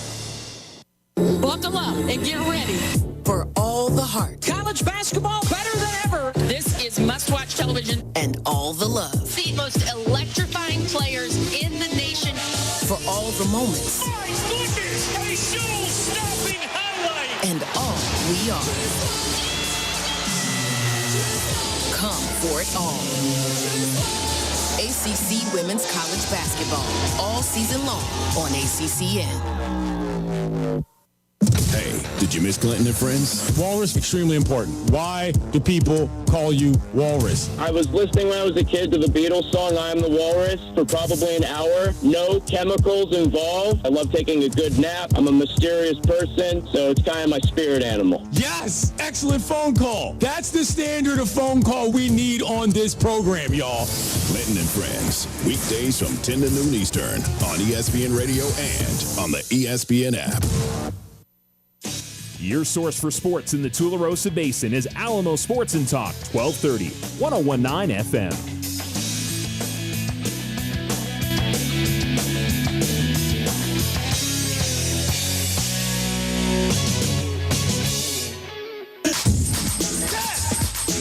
Spring training's underway in Major League Baseball, so you know the news cycle is spinning its wheels. It's game night. ESPN Radio, the ESPN app, Sirius XM, Channel 80. She's Courtney Cronin. I'm Emmett Golden. We are presented by Progressive Insurance. It's time for us to bring in our producer, Stash. He'll throw out the topic. We'll tell you if it is something or nothing. What's going on, Stash? Man, I am so geeked up for baseball. Really? Oh, yeah. This early? This early. Okay. Yeah, which is weird because you're a Royals fan. Yeah, right? about to say, Stash, like you're in for a world of hurt, my friend. We're a playoff team last year. What are you talking about? Like, yeah, that's true. I don't know, man. No, we weren't the Gardos, but Yeah. Oh, let me tell you, that's the gauntlet right there. Yes, it I don't is. care what anybody says. So anyway, back on topic here. Today, Mike Trout, Angels outfielder, announced that in an attempt to limit his injuries, he will become the Angels' full-time right fielder. Now, in the last 5 seasons, this is how many games he's played each season: 53, 36, 119, then down to 82, and then 29. He is 33 years old. Something or nothing on this news. I'm going to say this is nothing. Because, was it the position? Did we really, when we look at Mike Trout, we're like, man, if he just switched positions, he would be much more healthy. I don't think where he plays has anything to do with his health. So him being in right field full time, I mean, if he was going to be in right field full time, it would be something, because that means he would have he'll play more games than he's played in the past 5 years. But I think this is nothing. I don't think the move has anything to do with his health and won't affect it one way or the other. I completely disagree. I think it absolutely has a lot to do with everything. The guy's 33 years old and played 111 games the last 2 seasons. He's played in Major League Baseball for 15 years. He's a first ballot Hall of Famer. He's going to hopefully have a couple more years here where injuries don't affect his career. I think it's a smart move because he's going to DH once a week as well.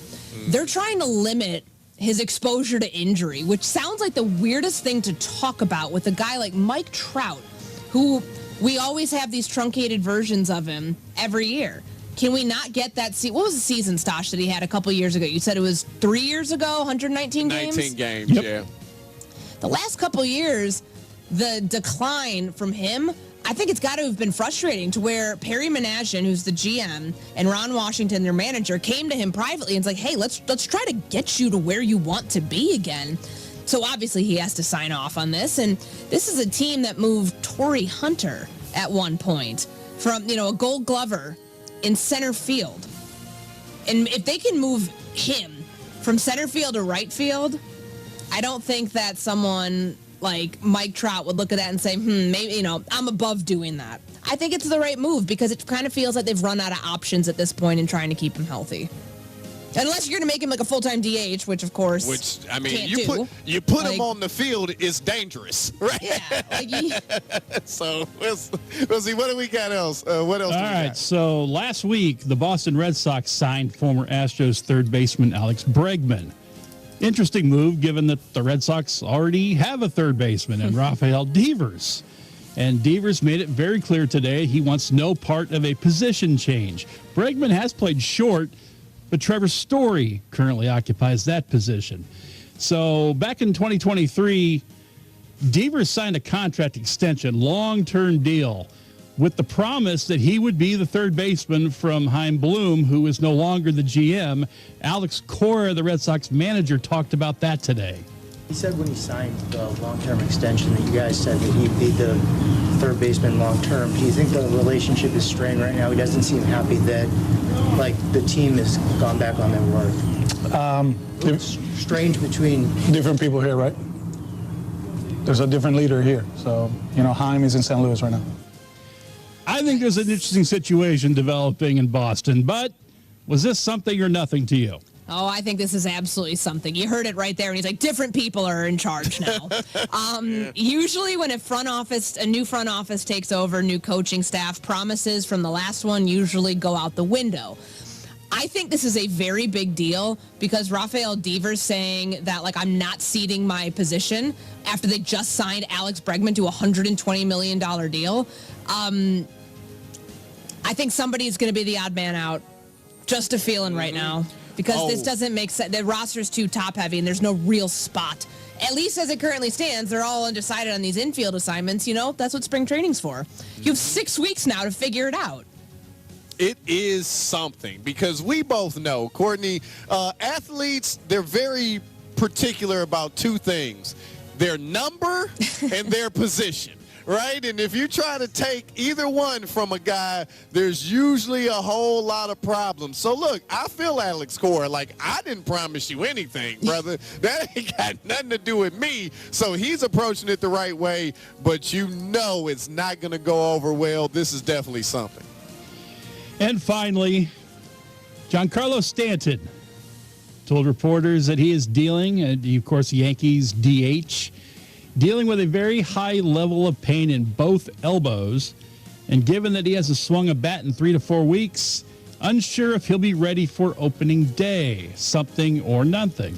Oh, this most certainly is something because you already lost Soto, went to the Mets, and now if Stanton, if this is a prolonged thing and if you have a very high level of pain in both elbows. Yeah, why, how do you get it in both is my question. Yeah, right. Yeah, that sounds like it's going to be an issue. So this is a big deal because if you don't have Stanton, I don't know if the Yankees get back to the World Series. You have one guy in your lineup that you can rely on. And even last year when Aaron Judge kind of went through the ups and the downs, they were able to rely on Stanton to, to make things happen behind him. You don't have that. That's a problem. Both elbows? Like, how does that happen? I can't get behind that part, but the lineup, losing Juan Soto, how it affects their offense when this was a team that, yes, I understand, got to the World Series. But remember, we were talking about this throughout July, throughout August. Like, where is the power in the lineup? If he's not able to play, it's like, they're just saying it's like undetermined timeline. He hasn't picked up a bat in a month. I don't think that this is going to be something you want to slow play. No. This seems like a disaster. Right. I hear high level of pain in both elbows. I think surgery. Right? That's what I think. I think surgery. I don't think, give it a little bit of rest and it'll be all right. Hasn't swung a bat in a month? In a month, that is a long, long time. So they got a lot of issues right now. Did you hear what Marcus Stroman said the other day? He's like, I'm a starter. I will not pitch in the bullpen. I am a starter. Oh, I love when athletes call their own shots. It's good for business. So, hey, listen, as a Guardians fan, the Yankees knocked my Gardos out of the playoffs last year. So, hey, man, I have no sympathy for them at all. None for them at all. That is a little MLB something or nothing. How you feeling about the Gardos in 2025? Man, Stosh, I have no idea. Every year you don't know because they find a way to do it. They got rid of Andres Jimenez, who was, an all-star platinum glove winner. They traded him. They got rid of him. And, got some pitching back, but you just never know when it comes to the Gardos because they usually find some young guys that pick up where they left off. Their game is not spend a lot of money. It's develop guys, and they do a great job at that. So I can never underestimate them, but you just never know. She's Courtney Cronin. I'm Emmett Golden. This is Game Night. Coming up next, we'll tell you what made us look during the show. This is Game Night. ESPN Radio, the ESPN app, Sirius XM, Channel 80.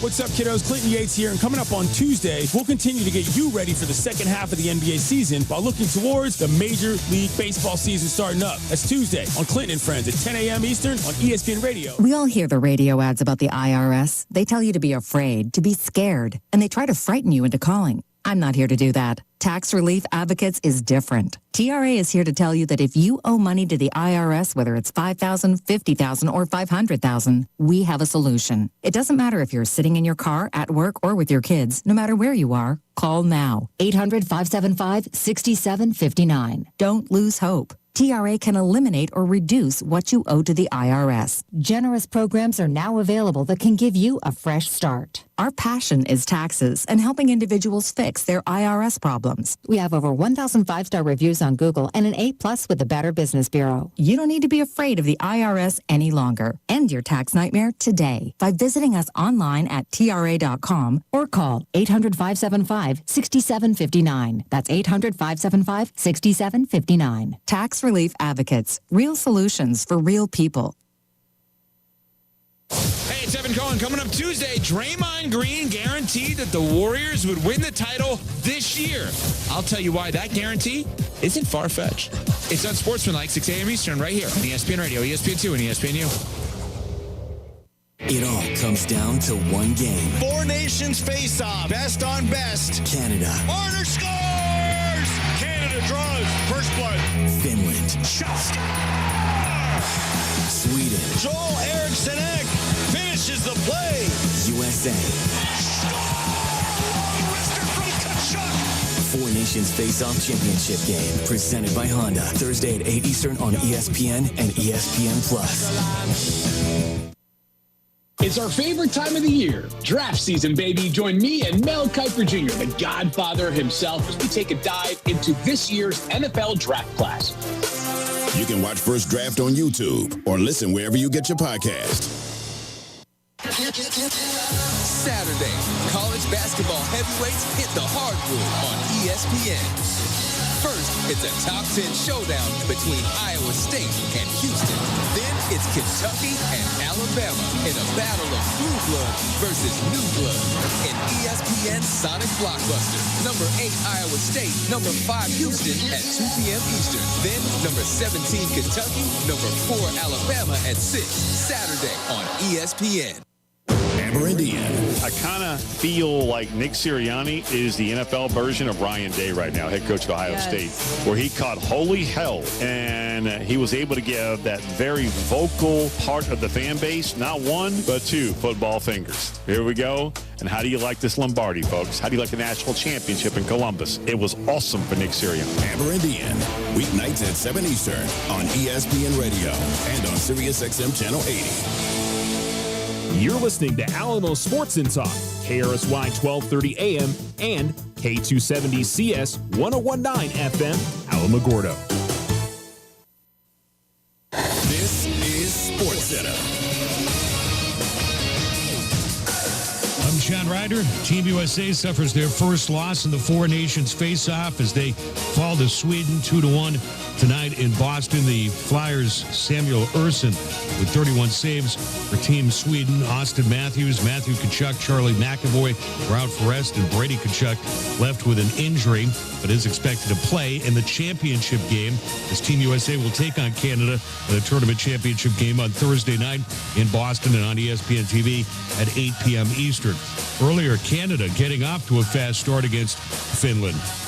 Rope hints, gives it away to McDavid. Wrong guy, wrong time. McDavid working in on Montepallo, but the young Sens defenseman made a great play. He scores! Connor McDavid opens the scoring after the giveaway. 1-0 Canada.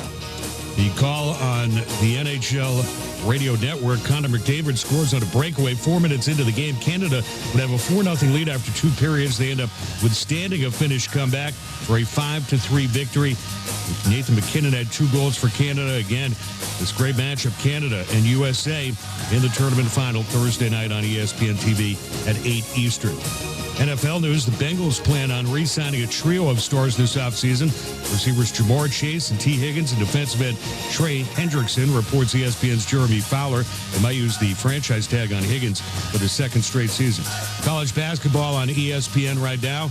With 7 minutes to play in the second half, number 19 Arizona has a 55-51 lead at Baylor.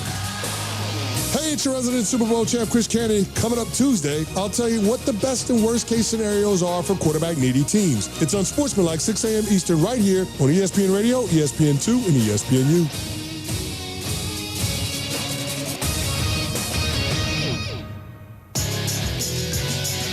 You're listening to ESPN Radio on Alamo Sports and Talk, 1230, 1019 FM.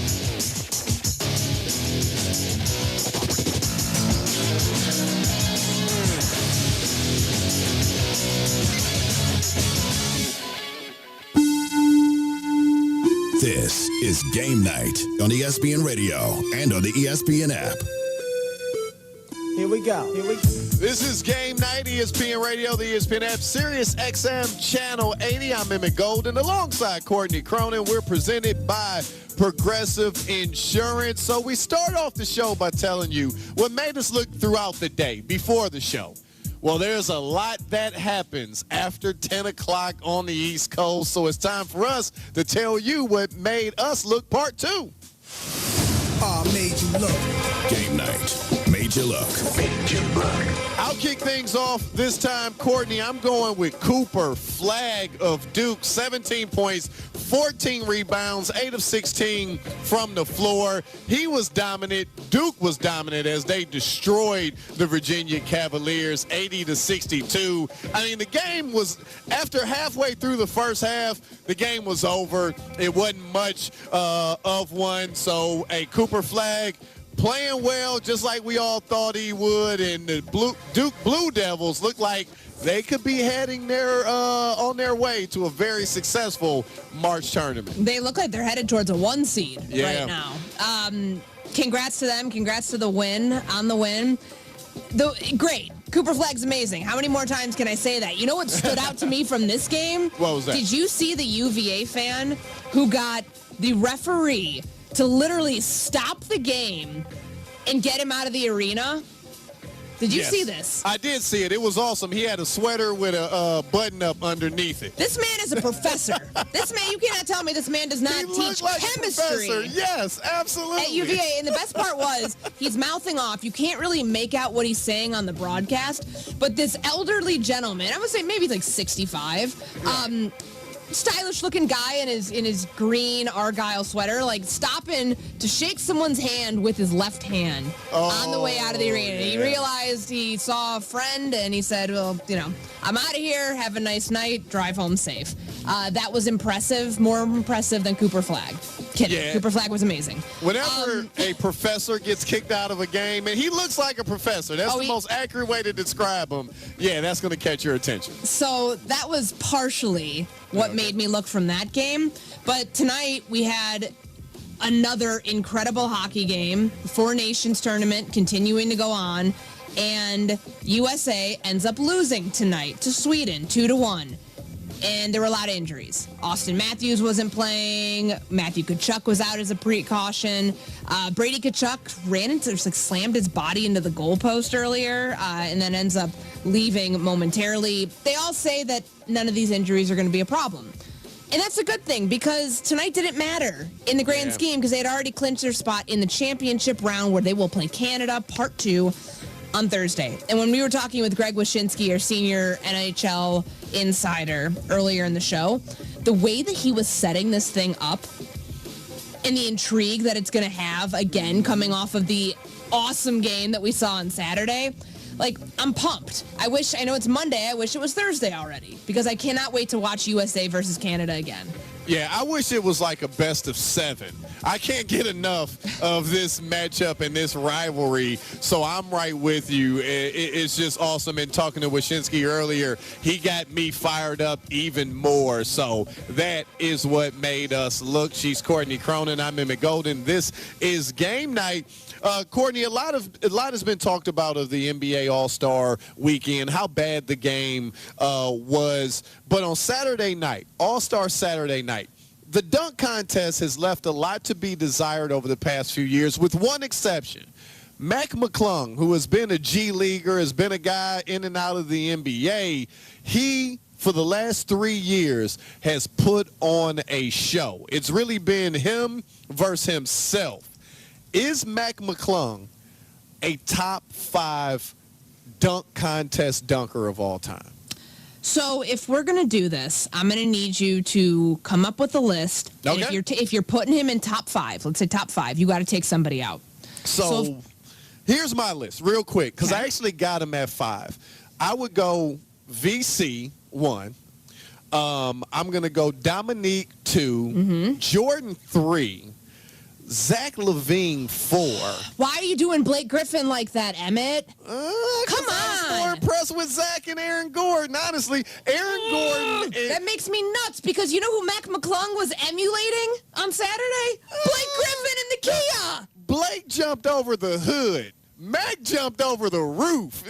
Those two are not the same. And Blake Griffin's like 6'10". Mac McClung's 6'1". So those two are not the same. Blake could walk. Blake walked, so McClung could run. Thank you. Yeah, right. He died for his sins. Yeah, so more or I less guess what you're I'm saying. leaving Now he does Blake Applebee's Red Lobster commercials. That's Yeah. what we have reduced Blake Griffin to. So I'm leaving Blake and Aaron Gordon off as All my right. two right outside the top Look, five.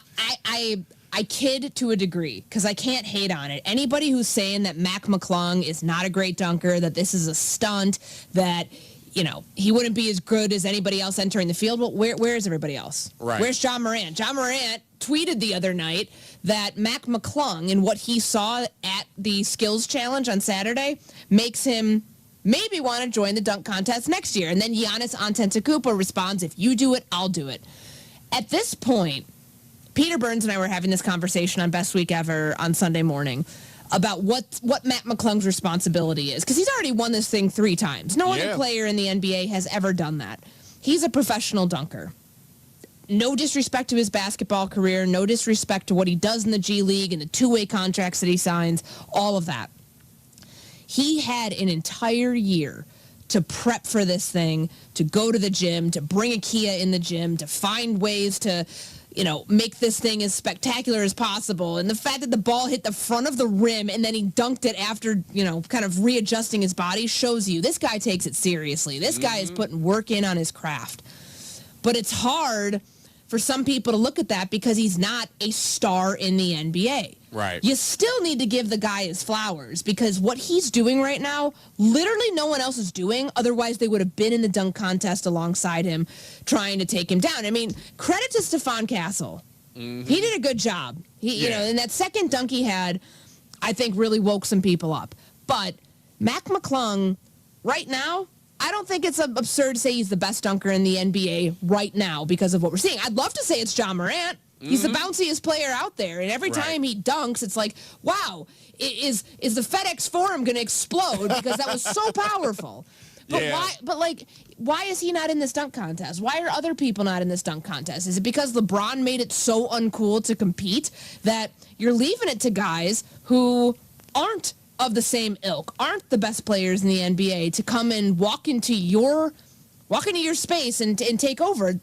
That's what we're dealing with right now when it comes to NBA All-Star Weekend and the dunk contest. And I think that there are ways to make this thing even better going forward.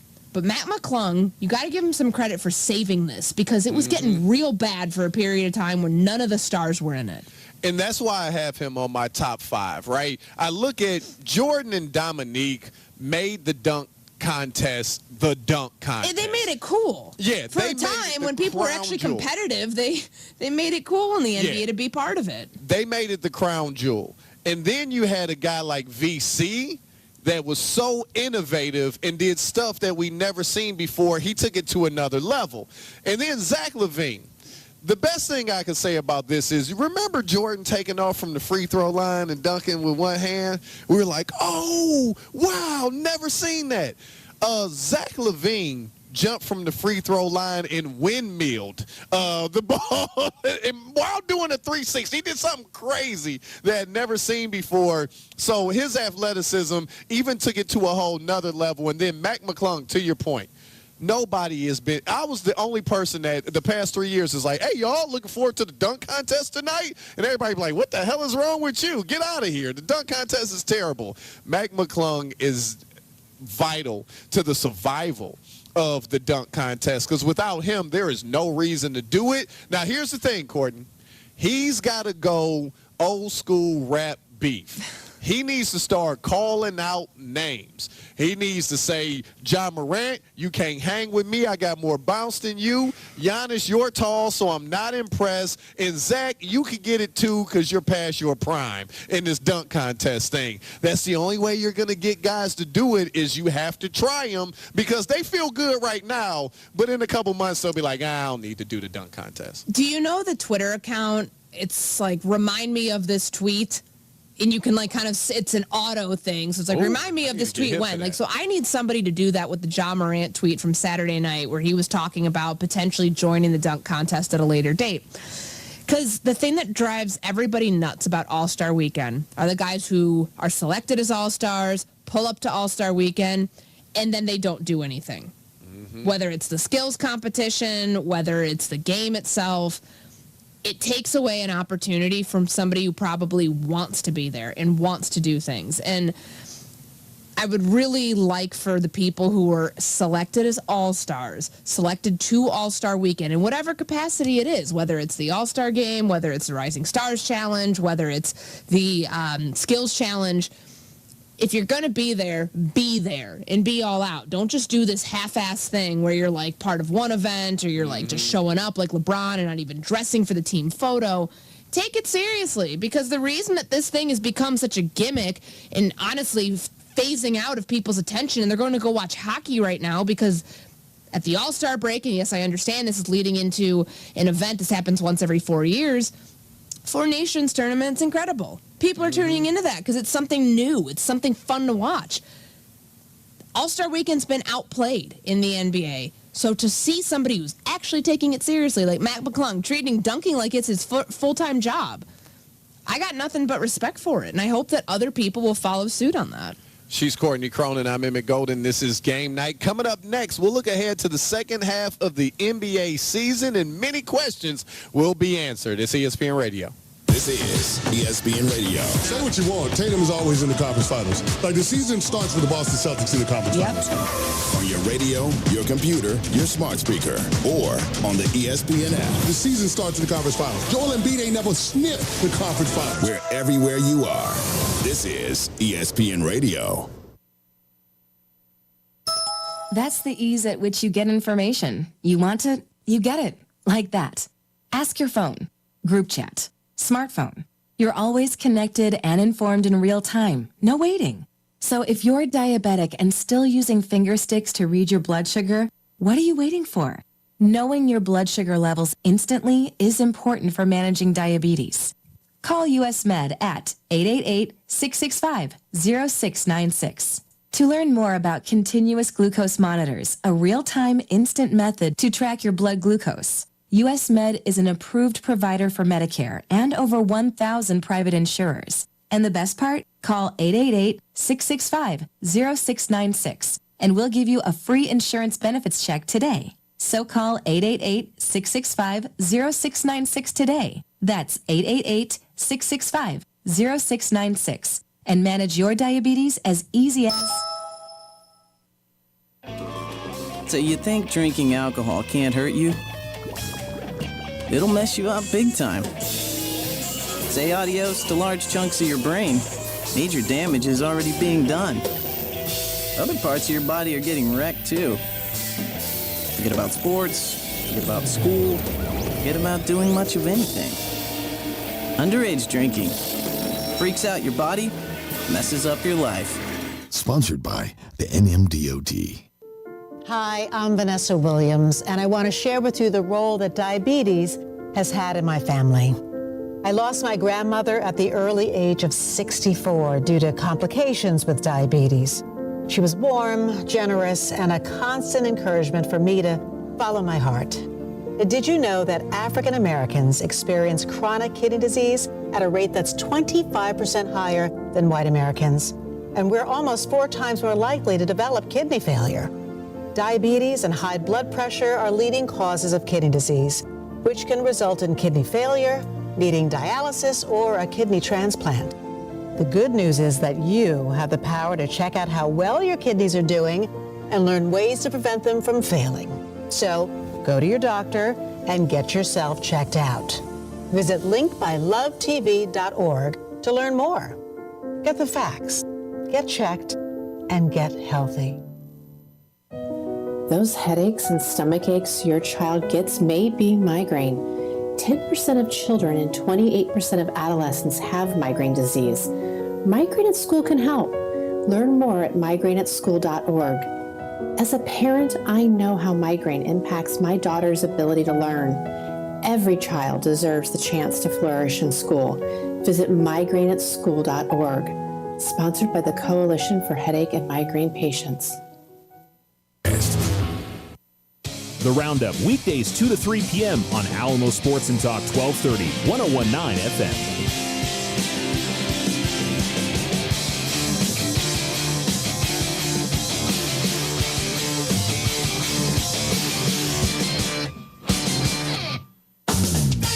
The first half of the NBA season is in the books. Doncic dribbling one-on-one against Walker Kessler. Three-pointer over Kessler. It's good.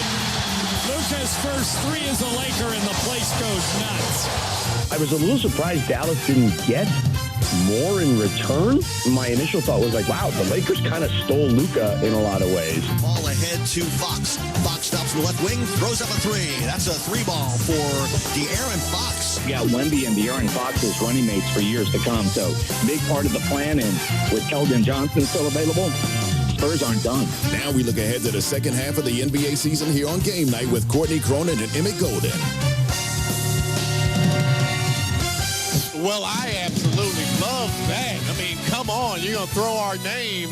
We're from the big voice guy. I'm a big fan of that. She's Courtney Cronin. I'm Emmett Golden. This is Game Night. We're presented by Progressive Insurance. I'm tossing it back where somebody in the control room will give us the topic. It's Cam. Hey, Cam, there you go. What's up, Courtney? What's up, Emmett? How y'all doing? Big dog Cam. Well done on the production, man. That was great. The topic. Thank you. We're going to look into our crystal ball and predict the future. Cam, what we got first? All right, Emmett, we're starting the Eastern Conference. Your Cleveland Cavaliers are probably going to be your top storyline. But give me your top storyline anyway to round out the NBA season for the post-All-Star break. All right, listen, I know everybody expects me to go Cavs. I am not, though. My biggest storyline in the Eastern Conference are the Detroit Pistons. Can they become a top 4 seed? Can they go from 14 wins to a top 4 seed in the Eastern Conference? They're only 2 games out of that seed right now. I know everybody said, you're going to go Cavaliers. Nah, I'm checking out the Pistons. Big turnaround for them. I like it. I like it a lot because of what we talked about earlier with Cade Cunningham and just the incredible leaps that he's made in year 2. I'm going to go with the Knicks. I'm going to go with one of the top 4 seeds myself right now, one that's actually in there at the moment. And I want to know if attrition will happen this year the way that it did last year. Jalen Brunson getting knocked out. Obviously, Julius Randle when he was on the Knicks last season and the injury that he had and how it kept him out of the postseason. Can this team avoid the injury bug? Because as it stands currently, with your Cavs, the Boston Celtics, and then the Knicks, this is a team under Tibbs that expects their starting 5 to play massive minutes. And massive minutes in the postseason, too. That caught up with them last year. And they were just decimated against the Indiana Pacers in that second-round matchup by injuries. Can they avoid it this year? I'm very curious to see because it feels like they have changed parts of their identity when they acquired Mikal Bridges, when they acquired Karl Anthony Towns. I would like to see whether that can hold true. All right, Courtney, tonight we saw Cooper Flagg play against Virginia.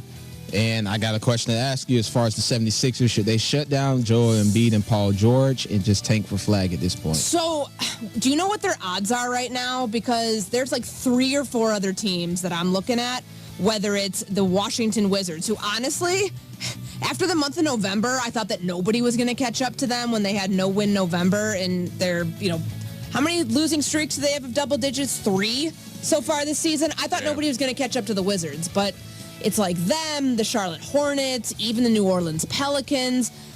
I think that the 76ers should shut down Joel Embiid and Paul George just to do it, frankly, Cam, because it's not like it's getting any better anytime soon. We don't know when Embiid's going to be back healthy. This is a team that is like fighting for play-in territory with the Bulls for the 10 seed. I think you do it anyways, but I don't think that they will be in the mix for Cooper Flagg. Yeah, I worse teams than them. Yeah, I also don't think they need to shut it down to be in the lottery. Now, to get a better lottery pick, sure, and let's be honest, this team is going nowhere fast. So for the future of the team, it might be smart to just give Embiid the year off and for them to try again next year. All right, Emmett, give me your hottest or most dangerous team coming out of the All-Star break. Ooh, most dangerous team coming out of the All-Star break. This is going to sound stupid because they've won a championship in recent history. The Denver Nuggets. I felt like earlier this year Denver was underperforming, and it's like, maybe they just don't have it right now. But right before the All-Star break, they were getting into a groove, and I think that they're the most dangerous team in the Western Conference to threaten the Oklahoma City Thunder once the playoffs start. So I think the Nuggets are the hottest team coming out of the All-Star break. I think it's a tie between the Rockets and the Memphis Grizzlies, but you'd probably say the Rockets before the All-Star break. Memphis I wasn't so sure about, because they at one point, when you take a look at the top 4 seeds, Eastern and Western Conference, they had like a 3-6 record against the best competition. They're firmly in that mix right now. And do they stay there? Do they stay as the 2 seed in the West? My money's on them. At the point that we're at right now, after the move that they did and did not make at the trade deadline, watching Jalen Wells the other night in the Rising Stars Challenge, an opportunity for him to showcase on a national stage his talent during All-Star Weekend, I'm very impressed with the young core of this Memphis team. Now, do they have the experience? Do they have enough, I guess, of like a playoff edge to make you think that they can take down Oklahoma City? Probably not. I think Oklahoma City is the 1 seed. It's them and it's everybody else. But I really like the Memphis Grizzlies, and I think that this is going to be a team that makes a lot of noise come the month of April going into the postseason. All right, Courtney, your top storyline in the West. It could be Luka, Fox, Jimmy Butler. Let's go Jimmy Butler and Draymond's very dumb guarantee that they're going to go win a championship. Am I the only one who's sitting here thinking, why did you open your mouth on this? You say the NBA is boring. You say that the All-Star game sucks. And then you say this, that you're like guaranteeing a championship. And when Steph is up there on the broadcast, he's like, yeah, well, we like pressure. I can just picture him saying to himself, damn it, Draymond. Why'd you have to make that sort of like championship Joe Namath guarantee? Anyways, I am curious to see how Jimmy and Draymond mesh together. I'm not worried about Jimmy in the contract 2 years from now when he's going to complain and drive the Warriors nuts, and they're going to be like, all right, bye. But can playoff Jimmy, does he round into form once again? Do the Warriors make any sort of run? Like, they're in play-in territory right now. They stay there. With Jimmy Butler on the roster, what do they do in the second half of the regular season going into the playoffs? Everybody's going to be intrigued because we've all been hearing it for months, how much Jimmy Butler wanted out of Miami. You got what you wanted, put up or shut up. Yeah. For me, it's the Thunder. Are they a regular season team? Are they going to be able to do it in the playoffs? If they don't get to at least the Western Conference Finals, I think this is a huge disappointment of a season for them. Hey, I'm with you on that. Real quick, one last one. Who is the real MVP, Emmett? Oh, SGA. SGA, he's been the best player all year long. I know Luka's playing, Joker's playing well, but for me it's SGA. Right, yeah, one of those Euros. But I'm saying SGA. He's the best scorer, Cam, in the NBA. I think he's the best player in the NBA. Yes, Joker's numbers are there, but what we're seeing from SGA right now, and he plays defense too. Like, can we, stop losing that? And not that you guys are, but, to the collective yous out there, can we stop losing the fact that he has one of the best opponent field goal percentages in the NBA right now? Like, what he's holding opponents to? He's a really good defender on top of being the best scorer in the NBA. Yeah, no doubt about that. So here's one, we're kind of up against it. We didn't get to, and it was you're taking Boston or the field. I'm taking the field because the Cavaliers are in that field. All right, I was going to have to find some way to bring the Cavs into this. I've been holding in my Cleveland in me all night long. Finally, I couldn't take it anymore. Watch out for the Cavs, best record in the Eastern Conference. I can see them in Boston going 7 in the Eastern Conference Finals. She's Courtney Cronin. I'm Emmett Golden. This is Game Night. Coming up next, we'll put a bow on All-Star Weekend with our Big Three.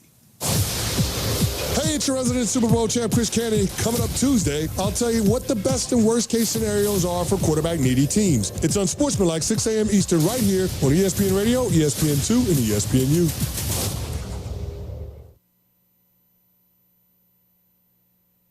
Do you have trouble getting in and out of the bathtub? Are you afraid you'll slip and fall entering or exiting a tub? Safe Step walk-in tubs can transform your bathtub from an area of concern to a calming refuge. Call them today at 1-800-731-4558 and save $1,600. Safe Step walk-in tubs and showers are proudly made in Tennessee and offer an ultra-low step-in, avoiding that difficult climb over a traditional bathtub wall. They also offer a variety of therapeutic benefits that may help soothe your aching muscles and joints, increasing your mobility, boosting your energy, and improving your sleep. Safe Step walk-in tubs are designed to easily fit your existing tub space and are often installed in as little as one day. Just dial 1-800-731-4558 today to save $1,600 and receive a free shower package. That's 1-800-731-4558 for a free no-obligation consultation and to save $1,600. Safe Step walk-in tubs. Safety never felt so good.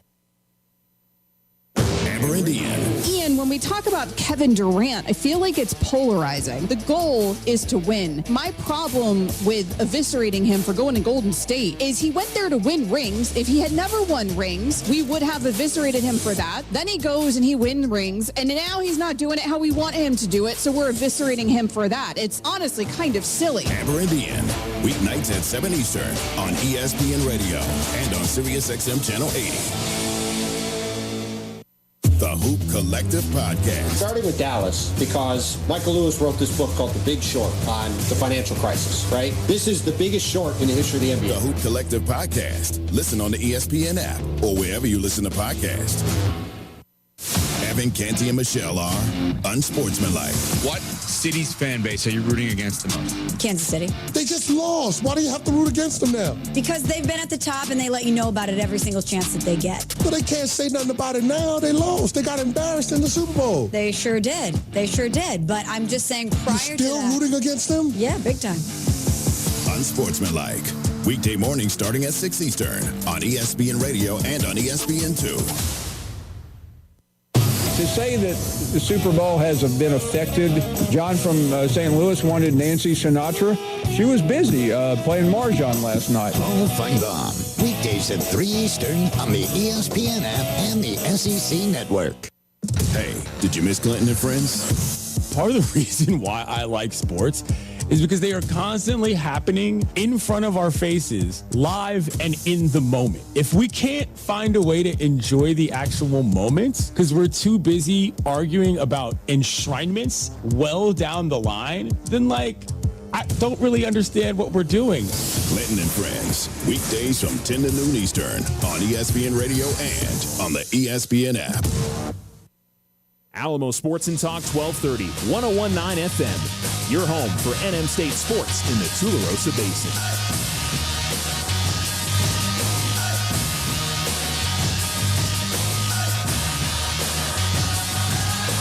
This is SportsCenter. I'm John Ryder. Four Nations face-off round robin play finishing up earlier, and Sweden defeated Team USA 2-1.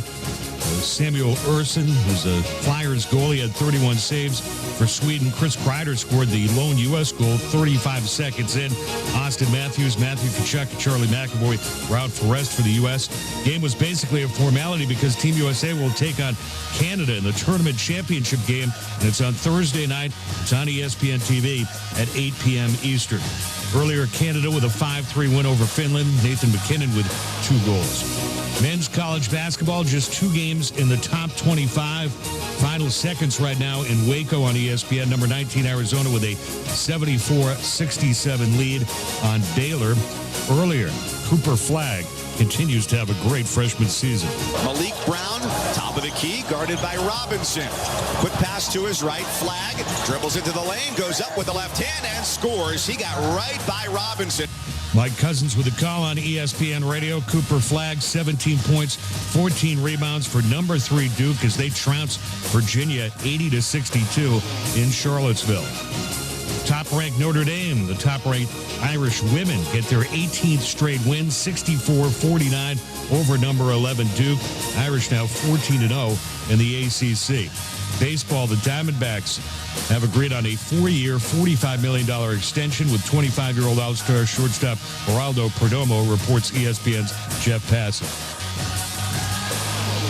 Hey, it's Michelle Smallman, and coming up Tuesday, pitchers and catchers have reported, so it's only right that I give you my top 5 storylines I'm most paying attention to for this Major League Baseball season. It's Unsportsmanlike, 6 a.m. Eastern, right here on ESPN Radio, ESPN2, and ESPNU.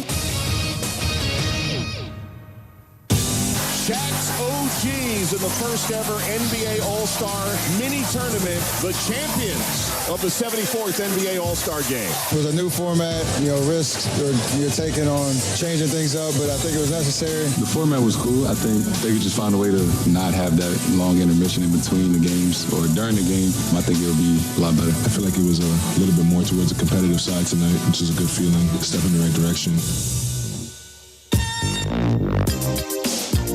We'll give you our big three storylines in the NBA. It's game night on ESPN Radio, the ESPN app, Sirius XM Channel 80. I'm Emmett Golden alongside Courtney Cronin. And game night is presented by Progressive Insurance. Here's a riddle brought to you by Progressive Insurance. What do your home and auto have in common? Progressive protects them both. It was an easy riddle. Learn more at progressive.com. It is time for our big three where we focus on NBA All-Star Weekend. And we'll start with the first one. The NBA All-Stars interested in USA versus the world format. Here is Giannis, and he says, I think I could get down with that. I think that would be the most interesting and most exciting format. I would love that, and for sure, I'll take pride to that. I always compete, but I think that will give me a little bit more extra juice to compete. Having Shea, Jokic, Luka, Wemby, Towns, Shagun, having all those players playing with you. Obviously, I'm missing some guys right now. I cannot think from the top of my head. Going against the best USA players, I think it'll be fun. So I like this idea. Here's the issue.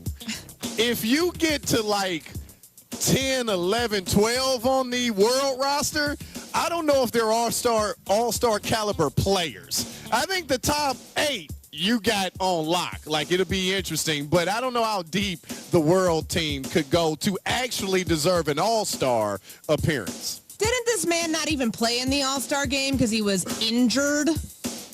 Yeah, well, if you said he was playing for Greece, he would have been out there, I exactly. guess. That's what bothers me about this. These players keep telling us through their actions that they need an incentive to play in the All-Star game. LeBron shows up yesterday, doesn't play. Anthony Edwards doesn't play. I'm not doubting Giannis and the injury by any stretch. I just don't like that we keep catering to these dudes who just can't get down with the current format. Would I like to see USA versus the world? Sure, because what we're seeing in hockey right now is opening up a new world of possibilities for a format that works.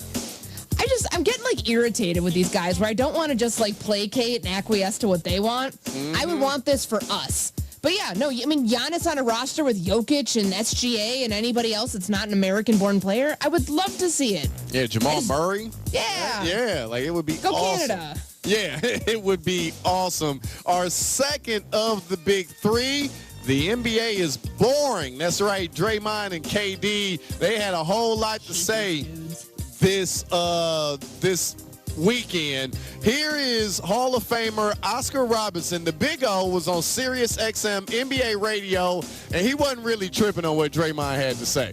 Well, Draymond said so much, who cares what Draymond says? It doesn't mean anything. People, this is what I mean, one guy can say this and one guy can say that. The game is what it is. People either like the game or they don't, and I think people enjoy the game, especially if their team can win. And you look at the basketball, it might be boring him because if he's not passing the ball to Curry, what is he doing? I agree. Triple single is not to single that out because I think he knows how to play basketball, but he's passed his ball to Curry more than anyone I've ever seen in basketball. And so it means a lot. So, it might be boring to him at times because of what he's doing. Maybe it is boring when he's out there. He's not shooting a lot. He's not guarding a lot. So it's boring. Hey, I love the Big O here. Quick Big O story. I went to the University of Cincinnati, right? I worked at the Shoemaker Center. I'm walking in to pick up my check one day, and I walked past the Oscar Robertson statue, right? And I was like, hey, the Big O. And I took 3 steps, looked up. The Big O was actually walking towards me and was like, hey, good morning. And I was like, huh? What? Like, I walked past his statue and then walked past him, and that was a surreal moment, yeah, for me right there. So that was his take on this. Now, that was what Draymond had to say. KD tweeted out earlier, I think it's more fun to complain about the NBA than actually watch it. Crazy. Cancel All-Star Weekend, and let's just give everybody a break since we're so miserable around this time. Yeah, KD, let's blame fans and other people who aren't happy with the product that he and his peers put on there. Yeah, it's definitely the fans' fault. He created this problem. Exactly. It's so dramatic on Twitter, and I know I'm not telling anybody anything they don't already know about following KD Trey 5 on X, but, you know, I'll say this about Kevin Durant. I appreciated the effort that he, Damian Lillard, and some of the OGs put on when they knocked out the Rising Stars to make it into the championship round yesterday. Where is that for, like, anything else? And people are irritated. Suns fans are irritated at another Big Three experiment that has failed. Is it Kevin Durant's fault solely? No. But, dude, you nixed a trade to go to the Golden State Warriors, so you can't complain about people looking at this saying, wow, the product is really terrible. It doesn't look like the Suns are going to be better anytime soon. This looks like it might be catastrophic and play out really poorly for the next couple of years. The product's boring, and I'm so sorry to say that when the NBA used to be my favorite sport. But I think as much as it annoys me that Draymond said what he said and you know, Oscar Robertson said what he had to say back to him, I don't think Draymond's wrong. Now, I would have liked to have seen some culpability for why the NBA's gotten this way. But it is a really tough product right now, and I think the one of the many negatives that came out of All-Star Weekend, just in terms of the perception of the product, load management continues to look terrible. You have stars that continue to look like they're taking their foot off the gas and or don't want to be there at all, and they still have no succession plan. The league's in big trouble. Yeah. That's what I came away from All-Star Weekend thinking, that the league is in big trouble, because they were still, even when LeBron's not playing in the All-Star game, they're still trying to sell us on the idea that this is the face of the league. Not any of the young players, not Shai Gilgeous-Alexander, not Wemby, not any of the young players right now who are in the position to be the next faces. They're still holding on to the past, honestly. Let's hear from Joe Fortenbaugh of Joe and Q, weekdays noon to 3 Eastern. He gave his thoughts on the rant that KD had. It's way better to complain about it than watch it. Yeah, he's right. The product sucks. You're right. That game sucks. That weekend sucks. Wemby and Paul just throwing balls off the rack to try to game the system, that sucks. We watch you because you guys can do things we can't. It makes you superhuman in our eyes. It makes you gods in our eyes. It's why we hang posters of you in our rooms when we're growing up. It's why we pay absurd amounts to take our kids to see you play, because you can do things 99.9% of the world can't do, and you so actively tell us you don't want to do those things, but yet keep paying, keep watching, and don't complain. How do you think this cycle works? Are we supposed to sit here and applaud the fact that this product stinks? Like, your playoff format is awesome, but everything outside of the NBA playoffs has really fallen off. Like, what do you want us to say? Do you want people not to complain? It's complainable. You're putting a complainable item out there for us. Yeah, well said by Joe Fortenbaugh. And then finally, LeBron and Anthony Edwards backed out of the All-Star game last minute. Low management in the All-Star game. Well, Kendrick Perkins had an issue with that. Do I have a problem with LeBron James missing the All-Star game at the age of 40 because of injury? Absolutely not. But it's how he did it, right? And he knew that he wasn't going to play when he probably was selected to play in the All-Star game. How about giving people a heads up? Not showing up to the actual All-Star weekend, you know, an hour before the game starts, and then all of a sudden you taken away from another guy that probably should have earned to be in the All-Star game, like a guy Norman Powell, who's averaging about 24 points right now. So am I mad about Braun not playing? No, I get it. He's 40. But I'm mad about how he went about it. And I'm also mad, like, put your damn uniform on, bro. I mean, damn, you done messed up the whole damn picture. Put your damn uniform on. That's another thing. And it came off as him being selfish. Yeah, absolutely. Yeah, absolutely. It did. And it's not – he was just right on everything he said. LeBron could have still gone to All-Star Weekend had he told everybody, hey, thank you, I'm not going to play. Let someone else have his spot. He still could have been part of everything. This was kind of messed up because you left your team one roster spot short, and there's somebody that would have loved to have been at the All-Star game that didn't get an opportunity. Shame on LeBron and Anthony Edwards. It's just selfish. And I know, and I know Anthony Edwards says he's dealing with a groin injury. It's probably, I don't discredit that, but like, it just feels like you guys are deciding day of that you're not going to play. Come on, this is the All-Star game. This sounds like stat padding or accomplishment padding for LeBron James. He played in 20 straight of these, and yesterday ended that streak. Did you just want to get selected? That could have been one thing. You could have gotten selected and said, hey, I'm not going to play. I'm going to give that spot to a Norman Powell, like Perk was saying. I just don't like it because this is when load management is such an issue in the NBA. This feels like it's magnifying it even more. Now, could we go conspiracy theory and say that this was a giant middle finger from him to Adam Silver for nixing the, or not at least like trying to get the Mark Williams trade to go through after it got rescinded? Maybe. And I love a good conspiracy theory. Mm-hmm. I want to believe that one. But I also think this is LeBron being like, hey, my body's not feeling great, but I'm going to go the route of, I'm going to go about this on my time, which frankly was just not a very fair thing to do.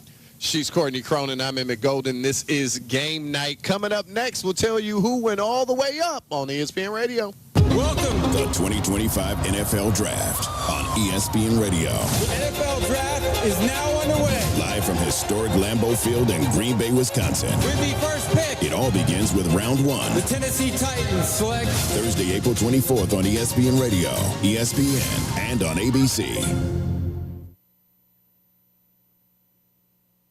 The Hoop Collective Podcast. Starting with Dallas, because Michael Lewis wrote this book called The Big Short on the financial crisis, right? This is the biggest short in the history of the NBA. The Hoop Collective Podcast. Listen on the ESPN app or wherever you listen to podcasts. PGA Tour Live on ESPN+. Stream 34 tournaments with 4 unique feeds and more hours than anywhere else. Yes! From the first drive to the FedEx Cup playoffs, it's the best way to watch. It's a full season, and it's all here on ESPN+. Sign up at plus.espn.com/golf. I just can't get enough. Hey, it's Evan Cohen. Coming up Tuesday, Draymond Green guaranteed that the Warriors would win the title this year. I'll tell you why that guarantee isn't far-fetched. It's Unsportsmanlike, 6 a.m. Eastern, right here on ESPN Radio, ESPN2, and ESPNU. Saturday, college basketball heavyweights hit the hardwood on ESPN. First, it's a top 10 showdown between Iowa State and Houston. Then it's Kentucky and Alabama in a battle of blue blood versus new blood. In ESPN Sonic Blockbuster, number 8 Iowa State, number 5 Houston at 2 p.m. Eastern. Then number 17 Kentucky, number 4 Alabama at 6. Saturday on ESPN. Earlier on Clinton and Friends. I think that the NBA All-Star Weekend does have a little bit of a conundrum.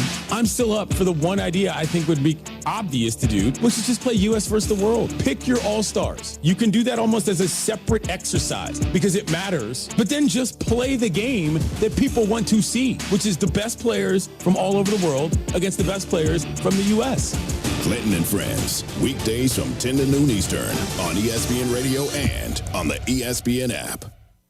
This is Joe and Q. I don't think that they realized how bad this was going to come off after they traded him. It's idiotic, but I think that they thought it was going to go over smoother than it has. I don't think they thought a casket was going to be in front of the AAC. I don't think they thought fans were going to be yelling at the Jumbotron, fire Nico. I literally don't know what planet they're from where they didn't think that this was going to be bad. I don't think that they were prepared. Joe and Q, weekdays from noon to 3 Eastern on ESPN Radio and on the ESPN app.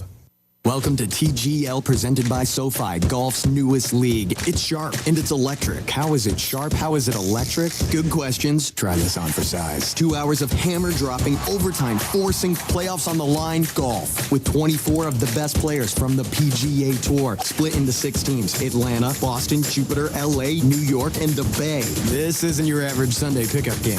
Tune in every week for TGL matches, only on ESPN. Keep up. It's golf.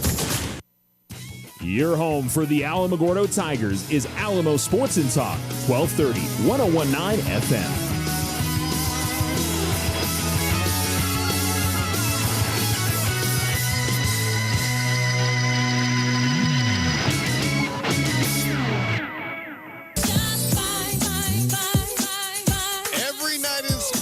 There are those that have a huge night and should be celebrated, and that's what we do here on Game Night on ESPN Radio, the ESPN app, SiriusXM Channel 80. I'm Emmett Golden alongside Courtney Cronin, and like we always do about this time, it's time for us to tell you who went all the way up. All the way up on Game Night. Nothing can stop me. I'm all the way up. We'll start off on the ice where the Swedes beat the U.S. 2-1. Wasn't a big deal, but hey, Jasper Brett, he got in the scores column. Hedman to Carlson. Trocheck gets in the way, steals it, and then Nylander steals it back, brings it in. Down the left wing, stops in the circle. In the slot, scores! Jasper Brett from William Nylander. What a shot! 2-1 Sweden. Nothing can stop me. I'm all the way up.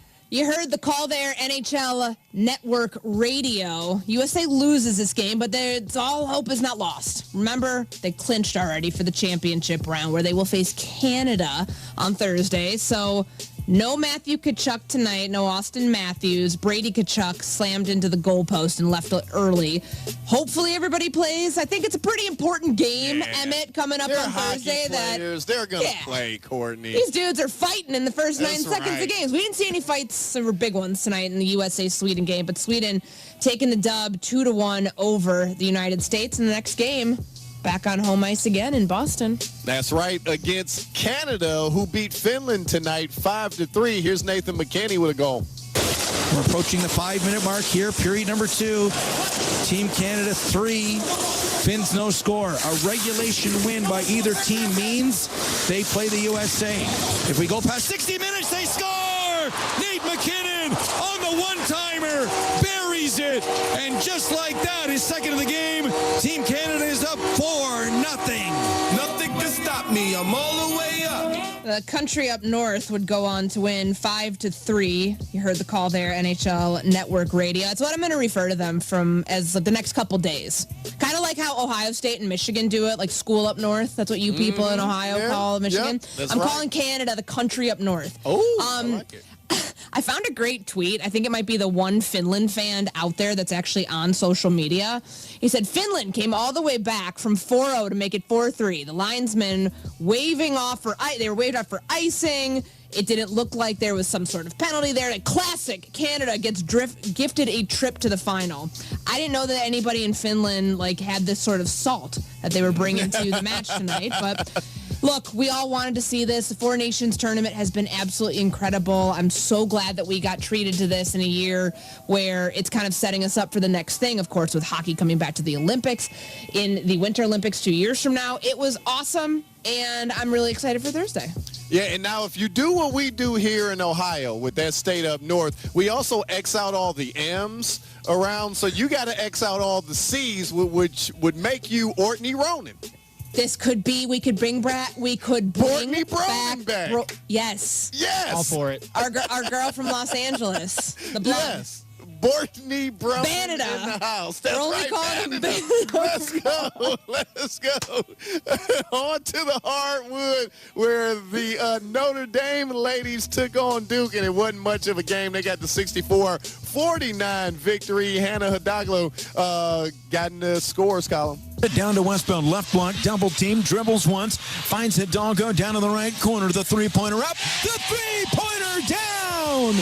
Hannah Alamogordo nails the three. The Irish have the first double-figure lead of the game. Nothing can stop me. I'm all the way up. Notre Dame Radio Network on the call. Notre Dame, as Emmett said, no contest at all, 64-49. An incredible run that this team has been on. They've beaten Duke, which I know obviously like not in the same category caliber as UConn, Texas, and USC, but as we talked to Sonia Citrone earlier today when we were doing game night earlier this evening, I think those wins that they've had, with the way that she was talking about the style of play and what that sets you up to do going into the NCAA tournament, really going into the ACC tournament first. Like, they feel real confident right now, and they should, given the way that they've played in some of these marquee matchups. Let's hear from Notre Dame guard Sonia Citrone. She joined us on game night earlier today. It's been amazing. Obviously, we had a bit of a hiccup, in the beginning of the season, and I'm just really proud of this team to come back how we did and just come back stronger. And obviously, going on this 18-0 run, it's amazing, but we still have a lot more to do. That's great stuff there. Again, Notre Dame 64-49 victory over Duke. Now on to the men's basketball in the NCAA. Duke beat Virginia tonight. Another game that wasn't very close. They won 80-62. Isaiah Evans from behind the arc right here.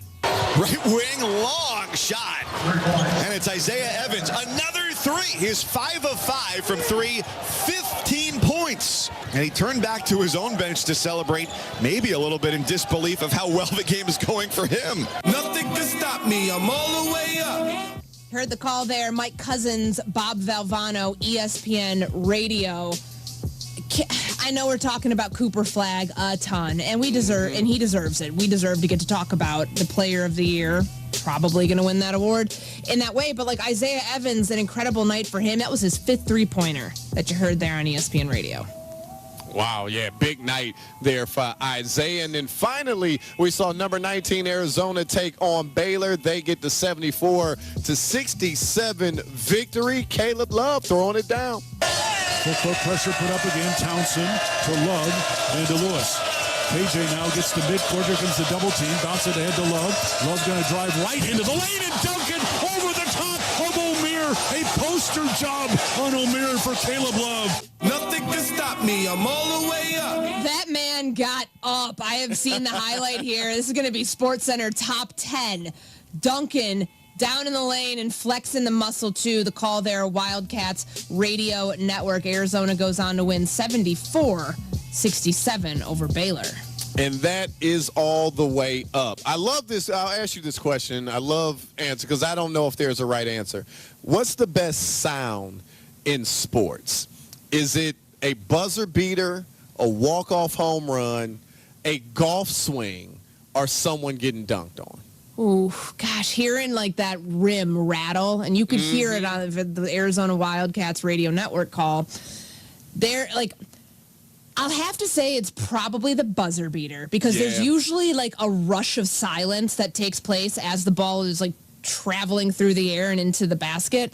But there is something when that rim rattles, the way that Caleb Love caught a body on that thing earlier, you know how violent that was. Like, you can just hear it. You don't even have to see it. And I encourage all of you, go check out the highlight. It's going to be on SportsCenter. It was an incredible dunk from Caleb Love tonight for Arizona. It is just, that noise does something. But I still think it's the buzzer beater because the drama that comes through in those final seconds when time stands still, you can't beat that.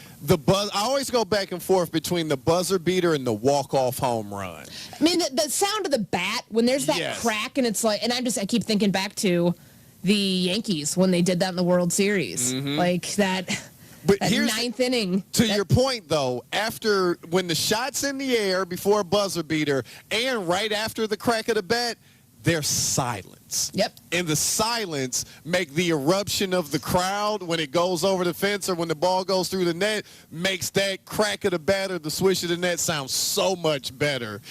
It's amazing. It's absolutely amazing. But there is no wrong answer when it comes to that because those are the sounds that we love. A golf swing sounds pretty good too, but I don't know if it could compete with the other two that we just threw out there. She's Courtney Cronin. I'm Emmett Golden. This is Game Night. coming up next. Sports Center all night with Jay Reynolds. You've been listening to ESPN Radio, the ESPN app, Sirius XM, Channel 80. Hey, it's your resident Super Bowl champ, Chris Candy. Coming up Tuesday, SGA might be the betting favorite to win MVP, but will he land in the number one spot of my top 5 MVP candidates? It's Unsportsmanlike, 6 a.m. Eastern, right here on ESPN Radio, ESPN2, and ESPNU. Every 40 seconds, a child is reported missing. That's 2,000 children every single day. It's a heart-wrenching reality that we can no longer ignore. Find the Children is a non-profit organization dedicated to helping find missing kids. You can be a part of their mission by donating your unwanted vehicle, running or not. Call 1-800-294-0222. We guarantee that you will receive the maximum tax deduction. We provide fast, free pickup with 24-hour response. Call 1-800-294-0222. Find the Children provides crucial resources to help find missing children and educational materials to teach kids how to recognize and avoid predators. Our recovery programs have a proven track record of reuniting kids with their families. It's time to act. Donate your unwanted or unused car. Help us build a world where every child is safe. Pick up the phone and call 1-800-294-0222. Together, we can bring these kids home safely. This advertisement was paid for in partnership with Cars R Us and Find the Children. The Hoop Collective Podcast. Starting with Dallas, because Michael Lewis wrote this book called The Big Short on the financial crisis, right? This is the biggest short in the history of the NBA. The Hoop Collective Podcast. Listen on the ESPN app or wherever you listen to podcasts. I'm telling you, the ACC is special. For all the traditions and new additions. Cooper flying high. For all the iconic. Watch this, the corner. Watch the explosion. And electric. Hits it, nickel. Oh, my goodness. Come for it all. ACC Men's College Basketball. All season long on ACCN. On the latest episode of Numbers on the Board, we talked about what are the key ingredients for a championship team. We also graded the debuts of all the players post-trade deadline. We also talked about what we're excited to see at All-Star Weekend. Catch that and more wherever you get your podcasts. Welcome to TGL, presented by SoFi, golf's newest league. It's sharp and it's electric. How is it sharp? How is it electric? Good questions. Try this on for size. 2 hours of hammer-dropping, overtime, forcing, playoffs on the line, golf. With 24 of the best players from the PGA Tour, split into 6 teams. Atlanta, Boston, Jupiter, LA, New York, and the Bay. This isn't your average Sunday pickup game. Tune in every week for TGL matches, only on ESPN. Keep up. It's golf. Evan, Canty, and Michelle are unsportsmanlike. You wear toe shoes to work out? I have a pair of those. Aren't your toes too big for that? I have a pair of toe shoes that I wear. That is the single most surprising thing you've ever said on this show. So I got a little home gym set up, and in my home gym, I put on the toe shoes. I don't believe What it. size shoe I do you don't wear? believe it. 15. So they're size 15 toe shoes. Yeah. Unsportsmanlike. Weekday morning starting at 6 Eastern on ESPN Radio and on ESPN2. You're listening to Alamo Sports and Talk, KRSY 1230 AM and K270 CS 1019 FM, Alamogordo. Coming up on Sports Center all night. The U.S. looks to remain unbeaten in the Four Nations face-off. From the point, there's a shot. Ottinger makes the save on Forsling. Eichel knocks it out. Here comes Zach Werenski. Right in on goal. Shot, save, rebound, they score! Guess who? Welcome to the tournament, Chris Kreider. Cooper Flag and the Duke Blue Devils battle the Virginia Cavaliers. Malik Brown, top of the key, guarded by Robinson.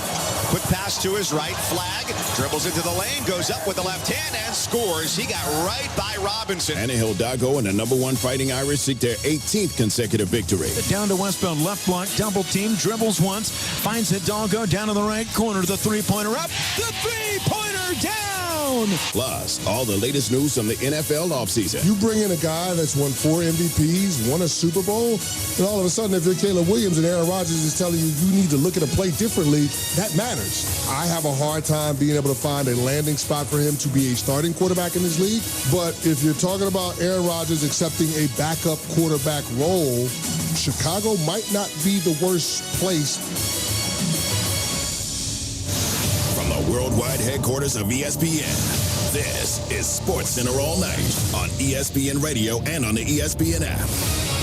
Now, here's Jay Reynolds. Well, there are worse places than Chicago. Sports Center all night, ESPN Radio, the ESPN app, Sirius XM, channel 80.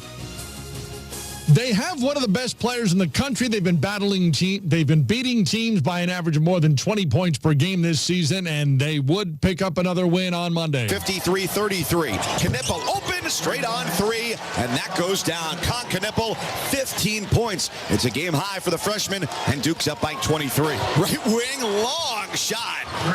And it's Isaiah Evans, another three. He's 5 of 5 from three, 15 points. And he turned back to his own bench to celebrate, maybe a little bit in disbelief of how well the game is going for him. Mike Cousins called it here on ESPN Radio. Number 3, Duke, an 80-62 win over Virginia. Duke is outscoring teams by 20.2 points per game this season. Virginia stays under that average. They're better than average, but they still take the loss. Duke gets the win. Cooper Flagg, 17 points, career high, 14 rebounds, 10 points, 11 rebounds at halftime. Cooper Flagg, first ACC player since 1996 to have 500 points, 100 assists, and 30 blocks in the regular season. Duke's men team ranked 3rd. Duke's women's team 11th. And Monday, they were facing the new number 1 this week in Notre Dame. Inbound to Citron in the corner. King to Westbeld, one dribble and off to Citron. Sony drives left this time, decides on the 12-footer and pops it through. Citron with 9 after that 22-point game against Pittsburgh last Thursday. Down to Westbeld, left block, double team, dribbles once, finds Hidalgo down in the right corner. The three-pointer up, the three-pointer down! Hannah Hidalgo nails the 3. The Irish have the first double-figure lead of the game. Notre Dame Radio Network, Hannah Hidalgo scores 19, and Notre Dame with a big second half. They beat Duke 64-59. Sonia Citron, 15 points, 7 rebounds for the Irish as they pick up an 18th consecutive win. It's been amazing. Obviously, we had a bit of a hiccup, in the beginning of the season, and I'm just really proud of this team to come back how we did and just come back stronger. And obviously, going on this 18-0 run, it's amazing, but we still have a lot more to do. We've talked to your teammate, Hannah Hidalgo. When you have a teammate that's able to carry that much of a scoring load in games like this, how does her game help you, and what does a contribution like that mean to the team overall? Yeah, I can't say enough about Hannah. She is an amazing player, and obviously having someone like that, she gets the best defender on the other team is always guarding her, so that always helps me out. But just, she does so much, and she does so much more than scoring, too. Her defense, her steals, her assists. I love playing with a point guard like her, I can't say enough good things about her. Sonia, you guys ranked number 1 in the country for the first time since 2019. What does the success you guys had up to this point in the season mean to you? Yeah, it means everything. We've worked so hard for this, but at the same time, we don't really want to let that number 1 kind of get in our heads. We're still the same team, and it almost just adds more pressure because everyone wants to take down the number 1 team and get to that spot. So we're grateful for everything just because we've worked so hard, but still just staying in the moment and not letting it get to us. We saw the NCAA first early bracket reveal over the weekend. You guys are number 4 with about 2.5 weeks until the end of the regular season and then conference tournament play. What kind of motivation does that early seeding do for you guys as you're getting ready for the NCAA tournament? It's kind of crazy to think that it's just around the corner. I feel like we just started the season yesterday, but it is big motivation just because we know just the big things that are waiting for us. But at the same time, again, we're kind of taking it game by game just because you can't really look past these last couple games that we have just because they're so important. So we've really just been trying to stay day by day, one game at a time. Sonia Citron, a guest earlier on Game Night here on ESPN Radio. Notre Dame 14-0 in ACC play, 23-2 overall. They moved up to number 1 for the first time in more than 6 years. The new rankings coming out earlier in the day on Monday. Then Notre Dame beats Duke 64-49. 18 straight wins, longest win streak since 2015 to 2016 when they won 26 straight. The 18-game win streak breaks a tie for the second longest active win streak in Division I Grand Canyon, 22 straight overall. Sports Center all night, ESPN Radio. Here we go. Point wins the draw, and we've got a fight. We have a fight off the opening faceoff. Brandon Hagel and Matthew Tkachuk. It took 2 seconds. Tkachuk's helmet is off. Hagel has an arm free. One punch. And now Hagel takes Tkachuk to the ice. How do you like it so far? It's safe to say this is the loudest I've ever heard any building in 40 years that I've been involved in this game. Brady's taking the draw against Sam Bennett, and we have another fight. 1 second later, Tkachuk with a right, Bennett with a right, lost his helmet. They're exchanging blows, and now Tkachuk takes down Bennett.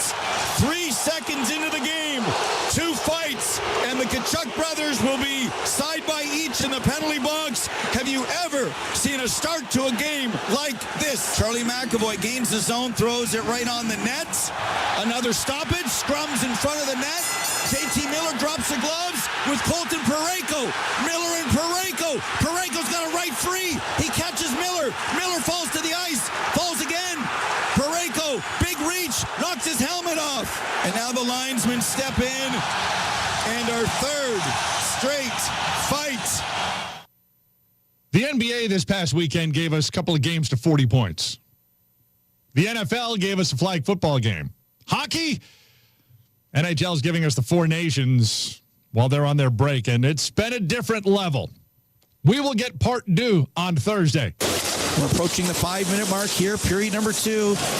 Team Canada 3, Finns no score. A regulation win by either team means they play the USA. If we go past 60 minutes, they score! Nate McKinnon on the one-timer, buries it, and just like that, his second of the game, Team Canada is up 4-0.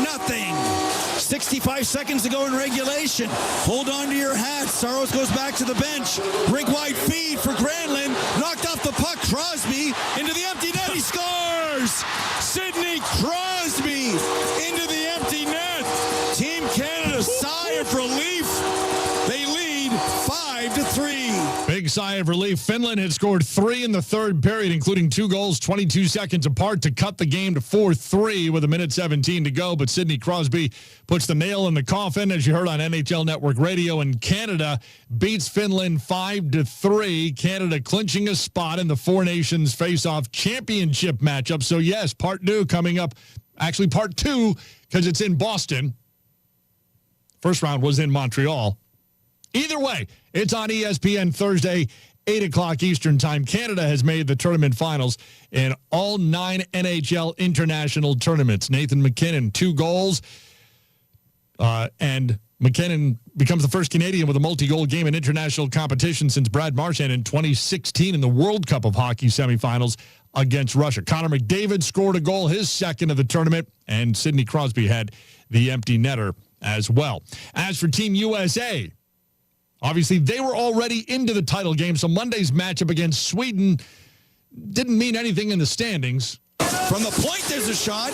Ottinger makes the save on Forsling. Eichel knocks it out. Here comes Zach Werenski. Right in on goal. Shot, save, rebound, they score! Guess who? Welcome to the tournament, Chris Kreider. Kreider scoring a half minute into the game for the Americans, but Hedman to Carlson. Trocheck gets in the way, steals it, and then Nylander steals it back, brings it in. Down the left wing, stops in the circle. In the slot, scores! Jesper Bratt from William Nylander. What a shot! 2-1 Sweden. NHL Network Radio. 2-1 would be the final as Sweden gets the win. The U.S., though, didn't play. Assistant Captain Matthew Tkachuk, Captain Austin Matthews, Assistant Captain Charlie McAvoy, their starting goalie. Brady Tkachuk left the game with just 2 minutes of ice time. U.S. winds up taking a 1-goal loss. They're into the title game against Canada in this quick tournament. Team captain Dylan Larkin. Yeah, it's come together really nicely, and I think it's a credit to the USA Hockey and the going back to the NTDP, all the guys, we got a lot of guys that have come through that program, and everyone's played together at some point, and the camaraderie in the locker room has just been it's been awesome. It's just been great to be around the guys and hear stories and get to know some guys that maybe you haven't played with, and we're just taking it game by game, and tonight was a tough one with how many forwards we had and all that, but I still thought we battled and stuck together. Dylan, Biz here, going back to that camaraderie and just getting involved with this team. How cool is it for you? I know you haven't had playoffs since your first year in the NHL. Just getting to play with all these guys who have all this experience, and even going back to your huge goal the other night, my understanding is you ended up locking eyes with your family in the corner. So if you could allude to that, it's a little story as well. Yeah, it's been awesome, and these games have been so intense, and the guys have bought in, and all the staff and everyone that's the equipment staff, the training staff, everyone's just put the time in and sacrificed their breaks, and the guys have really bought in. It's been great for the game, and that game in Montreal on Saturday night was something special, and scoring that goal and being able to see my family right there, it was just something I'm very proud of, and I can't wait for Thursday night. Larks, let's say, speaking of family, is there going to be a little bit of a split depending on who the Larkin family is going to cheer for? I know some Larkins are based in my hometown, Scarborough, Ontario, but also the other part of the family's there, United States. Who do you think will be cheering for who when you guys play against Team Canada? No, I think everyone's bought in from, I've played for USA Hockey many times, and they're bought in for the U.S., so it's, no split house. Dylan, Hank here. I'm just wondering, being part of a tournament like this, there's so many different reasons why you as a player enjoy it. What's been the best part for you? Is it on ice, off ice? What have you enjoyed the most so far with this experience? Geez, Hank, it's just been such a great experience, to be honest with you, and the whole thing, from the practices, the skill level, hanging with the guys, and then the games, from start to finish so far, it's just been awesome. It's been first class by USA Hockey, with the families and the treatment we've been receiving, and the games have been so intense, so much fun, great buildings. I expect another great atmosphere on Thursday night. So from start to finish, so far, it's just been the time of my life. Team USA captain Dylan Larkin with TNT. He referenced Thursday night, U.S. and Canada for the championship of the Four Nations. They'll drop the puck 8 o'clock Eastern in Boston. You'll see it on ESPN. Right now, Sports Center all night. Eagles have beaten the Chiefs convincingly in Super Bowl 59. Repeat aside or any of that stuff, you get this far and you don't play as well as you want to, it hurts. I'm here to tell you, I think the Chiefs' reign of terror is over. Eagles and Chiefs were the last two teams standing with the parade last week in Philly, now in the rearview mirror. The two of them, along with the other 30 teams, are now focused on the 2025 season. Kansas City making it out of the AFC into the Super Bowl, but there are questions that need to be answered before next season. Also in the AFC, the Bengals are eyeing a pricey winter and spring. Sources indicating Cincinnati will try to lock up a trio of players who need new contracts. Wide receivers Jamar Chase and T. Higgins, and defensive end Trey Hendrickson. Monday, SI reporting the Bengals plan to put the non-exclusive tag on T. Higgins, which then gives them until mid-July to reach a long-term deal. Chase looking to be the highest-paid wide receiver in the NFL. Hendrickson, 35 sacks over the course of the past 2 seasons. Joe Burrow has let his feelings be known that he wants the team to spend money and keep his 3 teammates. What other answers will we have from the NFL? Maybe at the quarterback position. That's next. Sports Center All Night continues. It's ESPN Radio. Welcome to the 2025 NFL Draft on ESPN Radio. The NFL Draft is now underway. Live from historic Lambeau Field in Green Bay, Wisconsin. With the first pick, it all begins with round 1. the Tennessee Titans select Thursday, April 24th on ESPN Radio, ESPN, and on ABC. More Sports Center all night. Coming up next.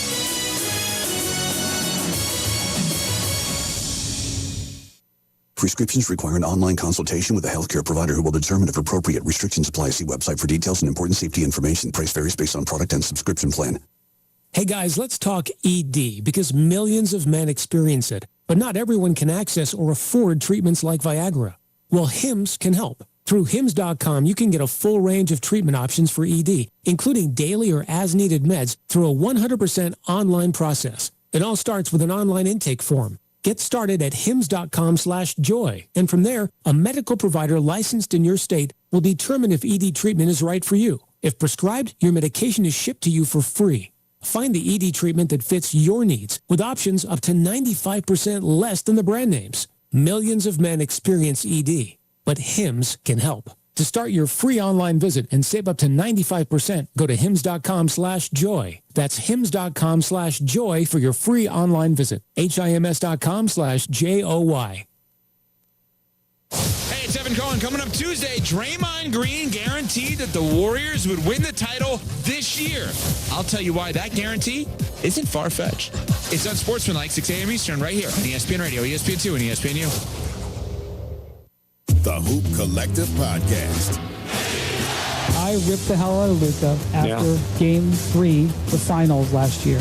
And I showed up the next 2 days. I got jeered by the fans. I heard nothing from the Mavericks. I went to the press conferences. I was in Luka's press conference. I was standing on the court. Nobody said anything to me. Because everything you said were things that they had complained about repeatedly. The Hoop Collective Podcast. Listen on the ESPN app or wherever you listen to podcasts. I feel like Rocky and Rocky won in the corner in round 14, but I'm still here. Don't forget it. Legend has left the building. All fight on. Weekdays at 3 Eastern on the ESPN app and the SEC network. This is Freddie and Harry.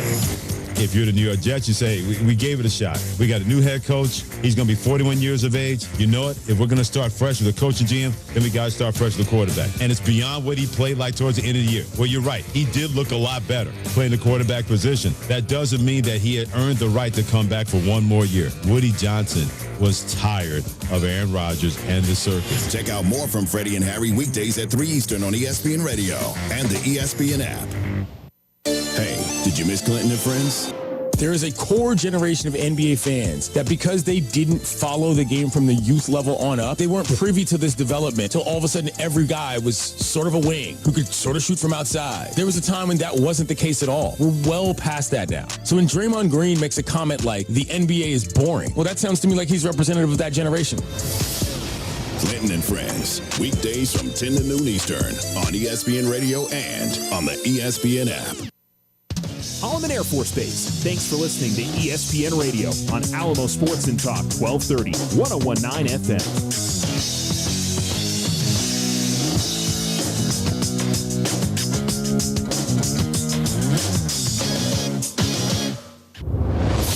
This is SportsCenter All Night on ESPN Radio and on the ESPN app.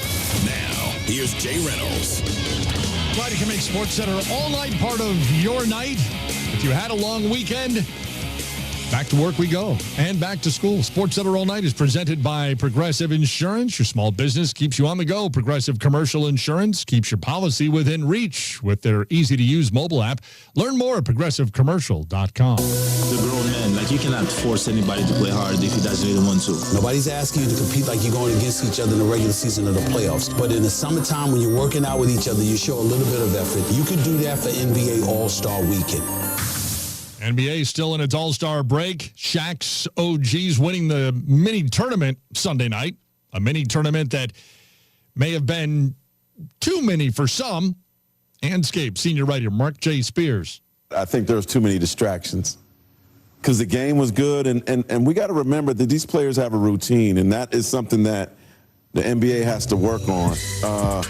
They want to, I think, to get the best out of them in any all-star game going forward, just make it like a regular game and turn them to the routine. So to stop and to start, to stop and to start, to stop and give guys some fishing poles and congratulate them, and then they're going to be working for us next year. Like, it's too much. Like, and I think that's the only gripe I heard from the players afterwards. Like, it's just too many stops and starts, and then I think that's where they feel like they could be susceptible to injury. It did look like they were trying harder. Yeah, definitely agree with that. We just need more basketball, and it felt like when you watched it at home, it felt like it was a harder watch because the games were quick.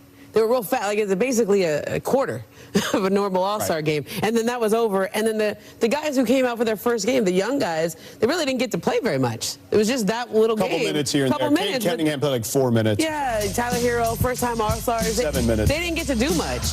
And I think those guys need to play more. But I like this format. It still needs some more tweaks. I agree with you, though. I think there needs to be more basketball. Like, you can't have 45 minutes of basketball in a 3-hour show. Yeah. So whether that's expanding the games, the individual games to 50 or 60 points, perhaps that's the way they do it.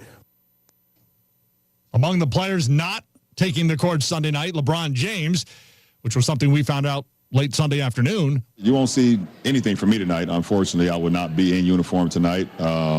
Still dealing with ankle and foot discomfort, so I will not be playing tonight, unfortunately. I hate that, but I'm looking forward to seeing the format. This is the first year for it. I know we got a lot of great, call us the OGs. That's hilarious. We do got a few guys with gray hairs, so that it makes sense. But, that should be fun. I saw the quote the other day with DK with somebody who's going to play against me. So I guess I'll see him at practice, and hopefully I'll be in practice. We can go at it then. LeBron's string of 20 All-Star games comes to an end. Does not get number 21. ESPN's Ramona Shelburne and Kendrick Perkins. I mean, he's 40 years old, right? If LeBron James want to take an All-Star game off, he should be able to do that. But it's not what he did; it's how he did it, right? And I think the timing of it was the more disappointing part, and it is the part that I had a problem with. I thought he should have let people know or let the world know or whatever earlier, so that guys like Norman Powell or guys who probably was deserving, whether it was a bonus or whoever, could have had a shot at actually, coming in and playing in the All-Star game. So that was my only problem with it, is that this should have been, addressed earlier so that guys could have had a shot. That's my problem. Well, look, the Lakers sent word to the league about 2 o'clock yesterday that he was still dealing with foot and ankle soreness, and he'd been listed as day-to-day, and he's had this lingering issue for quite some time. The sense that they reported to the league was that the pain and the discomfort in his ankle had actually increased since the last game, and so I think he's prioritizing the stretch run for the Lakers, but also he needs to get out there and they have a lot of new pieces. They got to redo everything. They lost their last game against the Utah Jazz, and I think, for him, he's got to prioritize that. I agree with you, Perk. I think it should have been done earlier, and, I know he's the biggest star out there, but, guys like Anthony Edwards didn't play as well. Obviously, he tried to play, but there were some deserving guys in the Western Conference who should have taken that spot, and you could have done something like Giannis did, where you still show up and you let the fans see you and you interact with everyone. You're still a presence, even though you're not able to play. NBL get back to the stretch run this week. Sports Center all night, ESPN Radio. We don't have a quarterback under contract. It was a really good experience with the 3 quarterbacks that were on our roster this year, but there's a lot of work ahead of us. They can only sign one. They've been interested in Russell all along. I would think that that's where they would put their effort initially. Questions this NFL offseason for a lot of teams, including the Steelers. For a second straight year, the Pittsburgh Steelers exited the playoffs with a wild card loss and entered the offseason without a clear starting quarterback. With Russell Wilson, Justin Fields, and Kyle Allen only under contract through the 2024 season, the Steelers' quarterback cycle is poised to reset again after yet another fruitless revolution. Stuck is kind of a helpless feeling, and I don't know that I feel helpless. Steelers owner Art Rooney II said his preference is to sign either Wilson or Fields to a multi-year deal. Both quarterbacks have expressed a desire to return to Pittsburgh, but only one is likely to be in black and gold in 2025. I think both of them see themselves as starters, and I don't know that they want to share the same job again next year. But quarterback isn't the only position that faces uncertainty. Running back Najee Harris is set to be a free agent after the team declined his 5th-year option a year ago. And the wide receiver room continues to lack depth behind the talented yet volatile George Pickens. Once seemingly on the cusp of breaking a cycle of mediocrity, the Steelers now appear stuck in neutral and no closer to ending a nearly decade-long playoff win drought. So with all the questions, where do they find answers? ESPN analyst Sam Acho. They need to go outside of their building and find a different quarterback. What do I mean by that? Russell Wilson last year wasn't good enough. He got sacked too many times. Justin Fields, in his time, he lost the quarterback competition to Russell Wilson, wasn't good enough in that limited time. The Pittsburgh Steelers are a team that can win now. They have the defense that can win in the playoffs and make a championship, and now they just need a quarterback. So for me, I think the name you go out and get, if that name is available, is Matthew Stafford. We'll see what the Steelers do this offseason. They had, as you heard, essentially 2 starting quarterbacks this past season. Now they have to figure out what to do at that position as we move towards 2025. As we move ahead this week, we've got a rematch. It's a hot one on ice. SportsCenter All Night continues. It's ESPN Radio.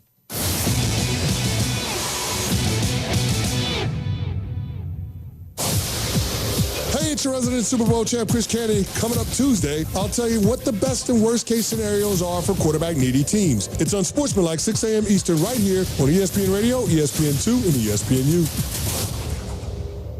Texting enrolls you in a recurring automated marketing text messages. Consent not required to purchase. Message and data rates may apply. The team's looking good this season. I think so. Man, I miss playing football. Being young with unlimited energy to burn. Ever since I turned 40, I just can't find that fire I used to have. Think you could be lower testosterone? What do you mean? All guys lose their edge when they turn 40. The body has less testosterone. That's why I take Nugenix Total T. I've heard about Nugenix. That really works? Since I started taking Nugenix, I'm lifting like when we played for Coach Carter. I feel more energized at work. It's even spiced up things between me and the missus. Are they still giving out complimentary bottles for people to try? Yep, send a text. It's that easy. Text STREAK to 42424 right now for your complimentary bottle of Nugenix Total T. It's the #1 selling testosterone boosting brand at GNC and Walmart. Do it now and they'll also send you a bottle of Nugenix Thermo X, their newest, most powerful fat burner ever, absolutely free. Text STREAK to 42424. That's STREAK to 42424. These statements have not been evaluated by the FDA. This product is not intended to diagnose, treat, cure, or prevent any disease. The Hoop Collective Podcast. Starting with Dallas, because Michael Lewis wrote this book called The Big Short on the financial crisis, right? This is the biggest short in the history of the NBA. The Hoop Collective Podcast. Listen on the ESPN app or wherever you listen to podcasts.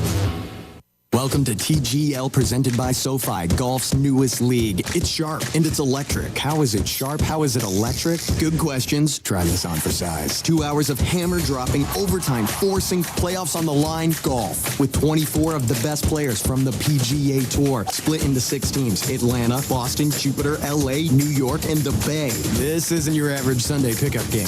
Tune in every week for TGL matches, only on ESPN. Keep up. It's golf. Evan, Canty, and Michelle are unsportsmanlike. I totally appreciate being positive and believing in yourself and your teammates. I totally believe in speaking things into existence. But I also think that you cannot trust anything any of the Dallas Cowboys say. You feel like you're close to a team that just won a Super Bowl and a team that was just in the NFC Championship game. Tell me how you're close. Unsportsmanlike. Weekday mornings starting at 6 Eastern on ESPN Radio and on ESPN2. PGA Tour Live on ESPN+. Stream 34 tournaments with 4 unique feeds and more hours than anywhere else. Yes, from the first drive to the FedEx Cup playoffs. It's the best way to watch. It's a full season, and it's all here on ESPN+. Sign up at plus.espn.com/golf. I just can't get enough.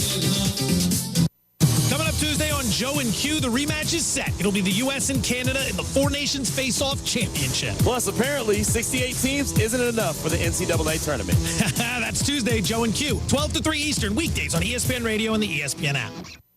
Your source for sports in the Tularosa Basin is Alamo Sports and Talk, 1230, 1019 FM.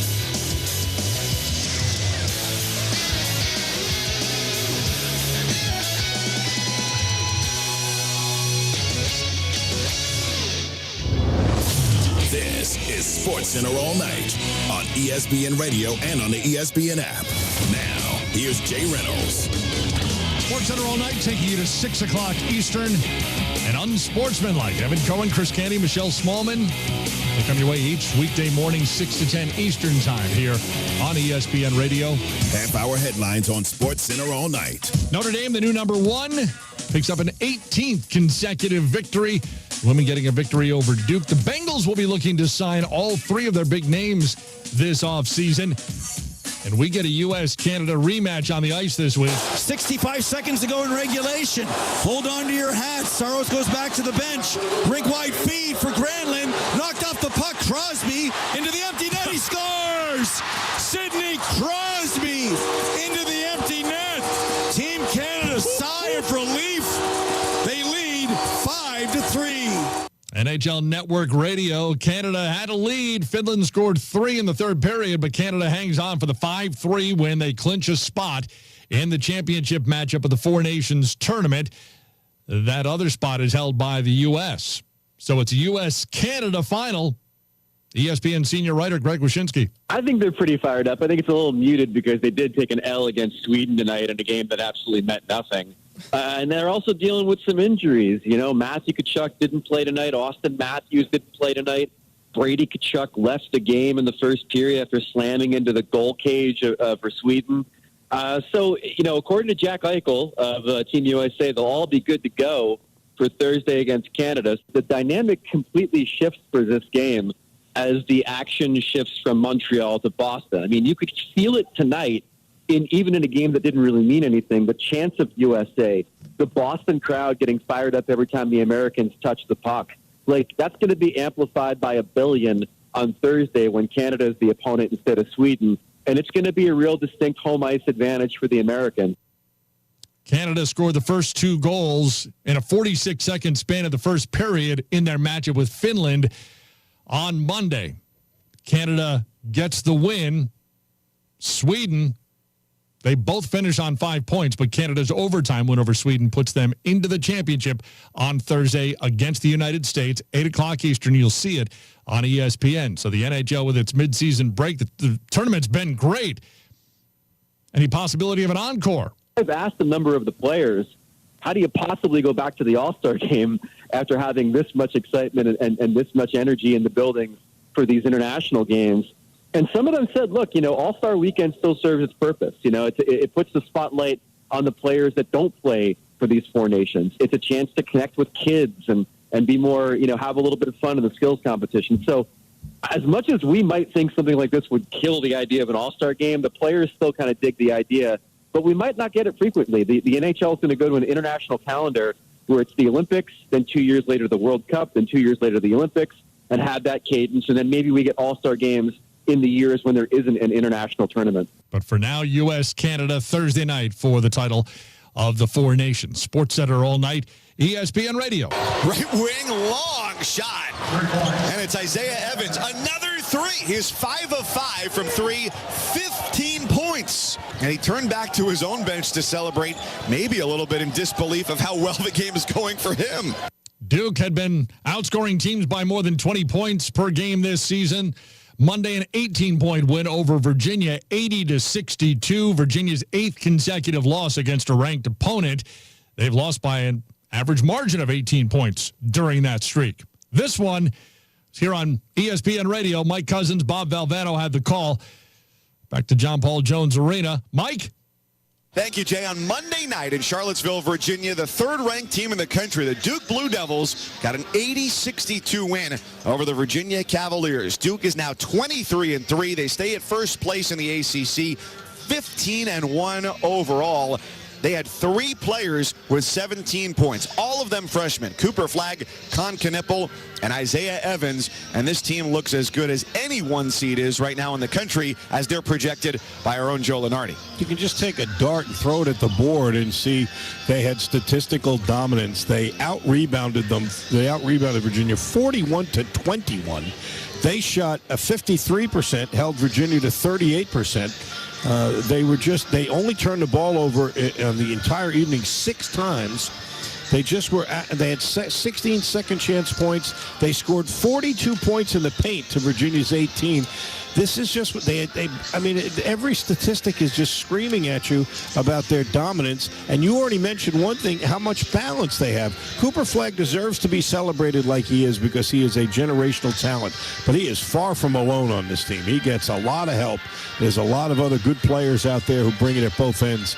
They're a good team, and they showed it tonight. And you and I discussed this during the course of the game, is that they're not flashy. They are fundamentally sound. Every time a player catches the ball, it's a shot fake. It's a jab step. It's trying to get the defense out of position, and they're not looking for Cooper Flagg to take every shot. They want to distribute the wealth, and that will pay dividends for them down the stretch. Yeah, it's good habits. You watch them on the defensive backboard. Yeah, they got some talented physical specimens, but you don't get a 41-21 advantage just because you're big.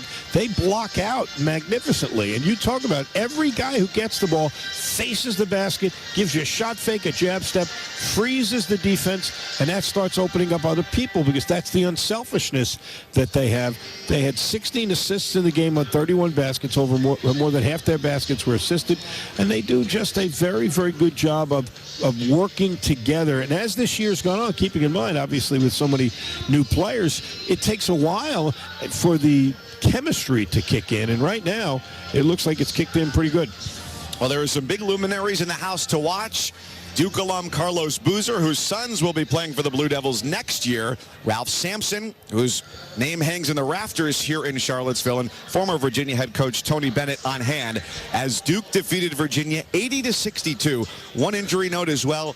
Duke defensive stopper Malik Brown left the game, had his left arm in a sling, so something to keep an eye on for Duke, which is off until Saturday when they take on Illinois. It's the Blue Devils by 18 over Virginia. Duke improves to 23-3. For Bob Valvano, I'm Mike Cousins, right here on your home court for college basketball, ESPN Radio. Now let's go back to Jay Reynolds in the studio. All right, Mike, well done. Duke with the victory at Virginia. Meanwhile, number 19, Arizona facing Baylor. They'll bring the ball up court.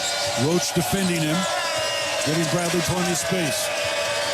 Jaden leave it for Vasar High. Going to throw inside for Awaka and lay it in for two. Right over the top of Omer. 63-59, under 4 minutes to go. Arizona with the lead in the ball. Bradley crosses midcourt. Works it to the free throw line. Jump it up from there and score it. Jaden Bradley just calmly steps to the free throw line. Nobody guarded him. And it's a 65-59 Arizona lead. Wildcats Radio with the call. Arizona 74-67 win over Baylor. Tommy Lloyd, 106 wins in his first 4 seasons at Arizona, tying Josh Pastner for 6th most through a coach's first 4 seasons in D1 history. Awaka with 14 points, 12 rebounds, 6th double-double this season after having 2 double-doubles in his first 2 seasons at Tennessee. Arizona gets the win on Monday. Utah and K-State. Erickson being harassed by McDaniel. Picks up his dribble. Gets it to Asar. Now Madsen into the lane. Gabe, fadeaway jumper up and missed it. Rebound knocked around. Ezra grabs it. Ezra's up with it. Layup. Good at the foul. A chance for a three-point play for Ezra Asar. Who's better? 21 points in Utah's 74-69 win over Kansas State. Utah 4 consecutive conference home wins. K-State consecutive losses after winning 6 consecutive games. Sports Center all night, ESPN Radio. ESPN's Adam Schefter reports quarterback Aaron Rodgers is unlikely to stay with the Jets. Once the Jets fired their head coach and then fired their general manager a short time later, this became inevitable, so I'm not surprised at all.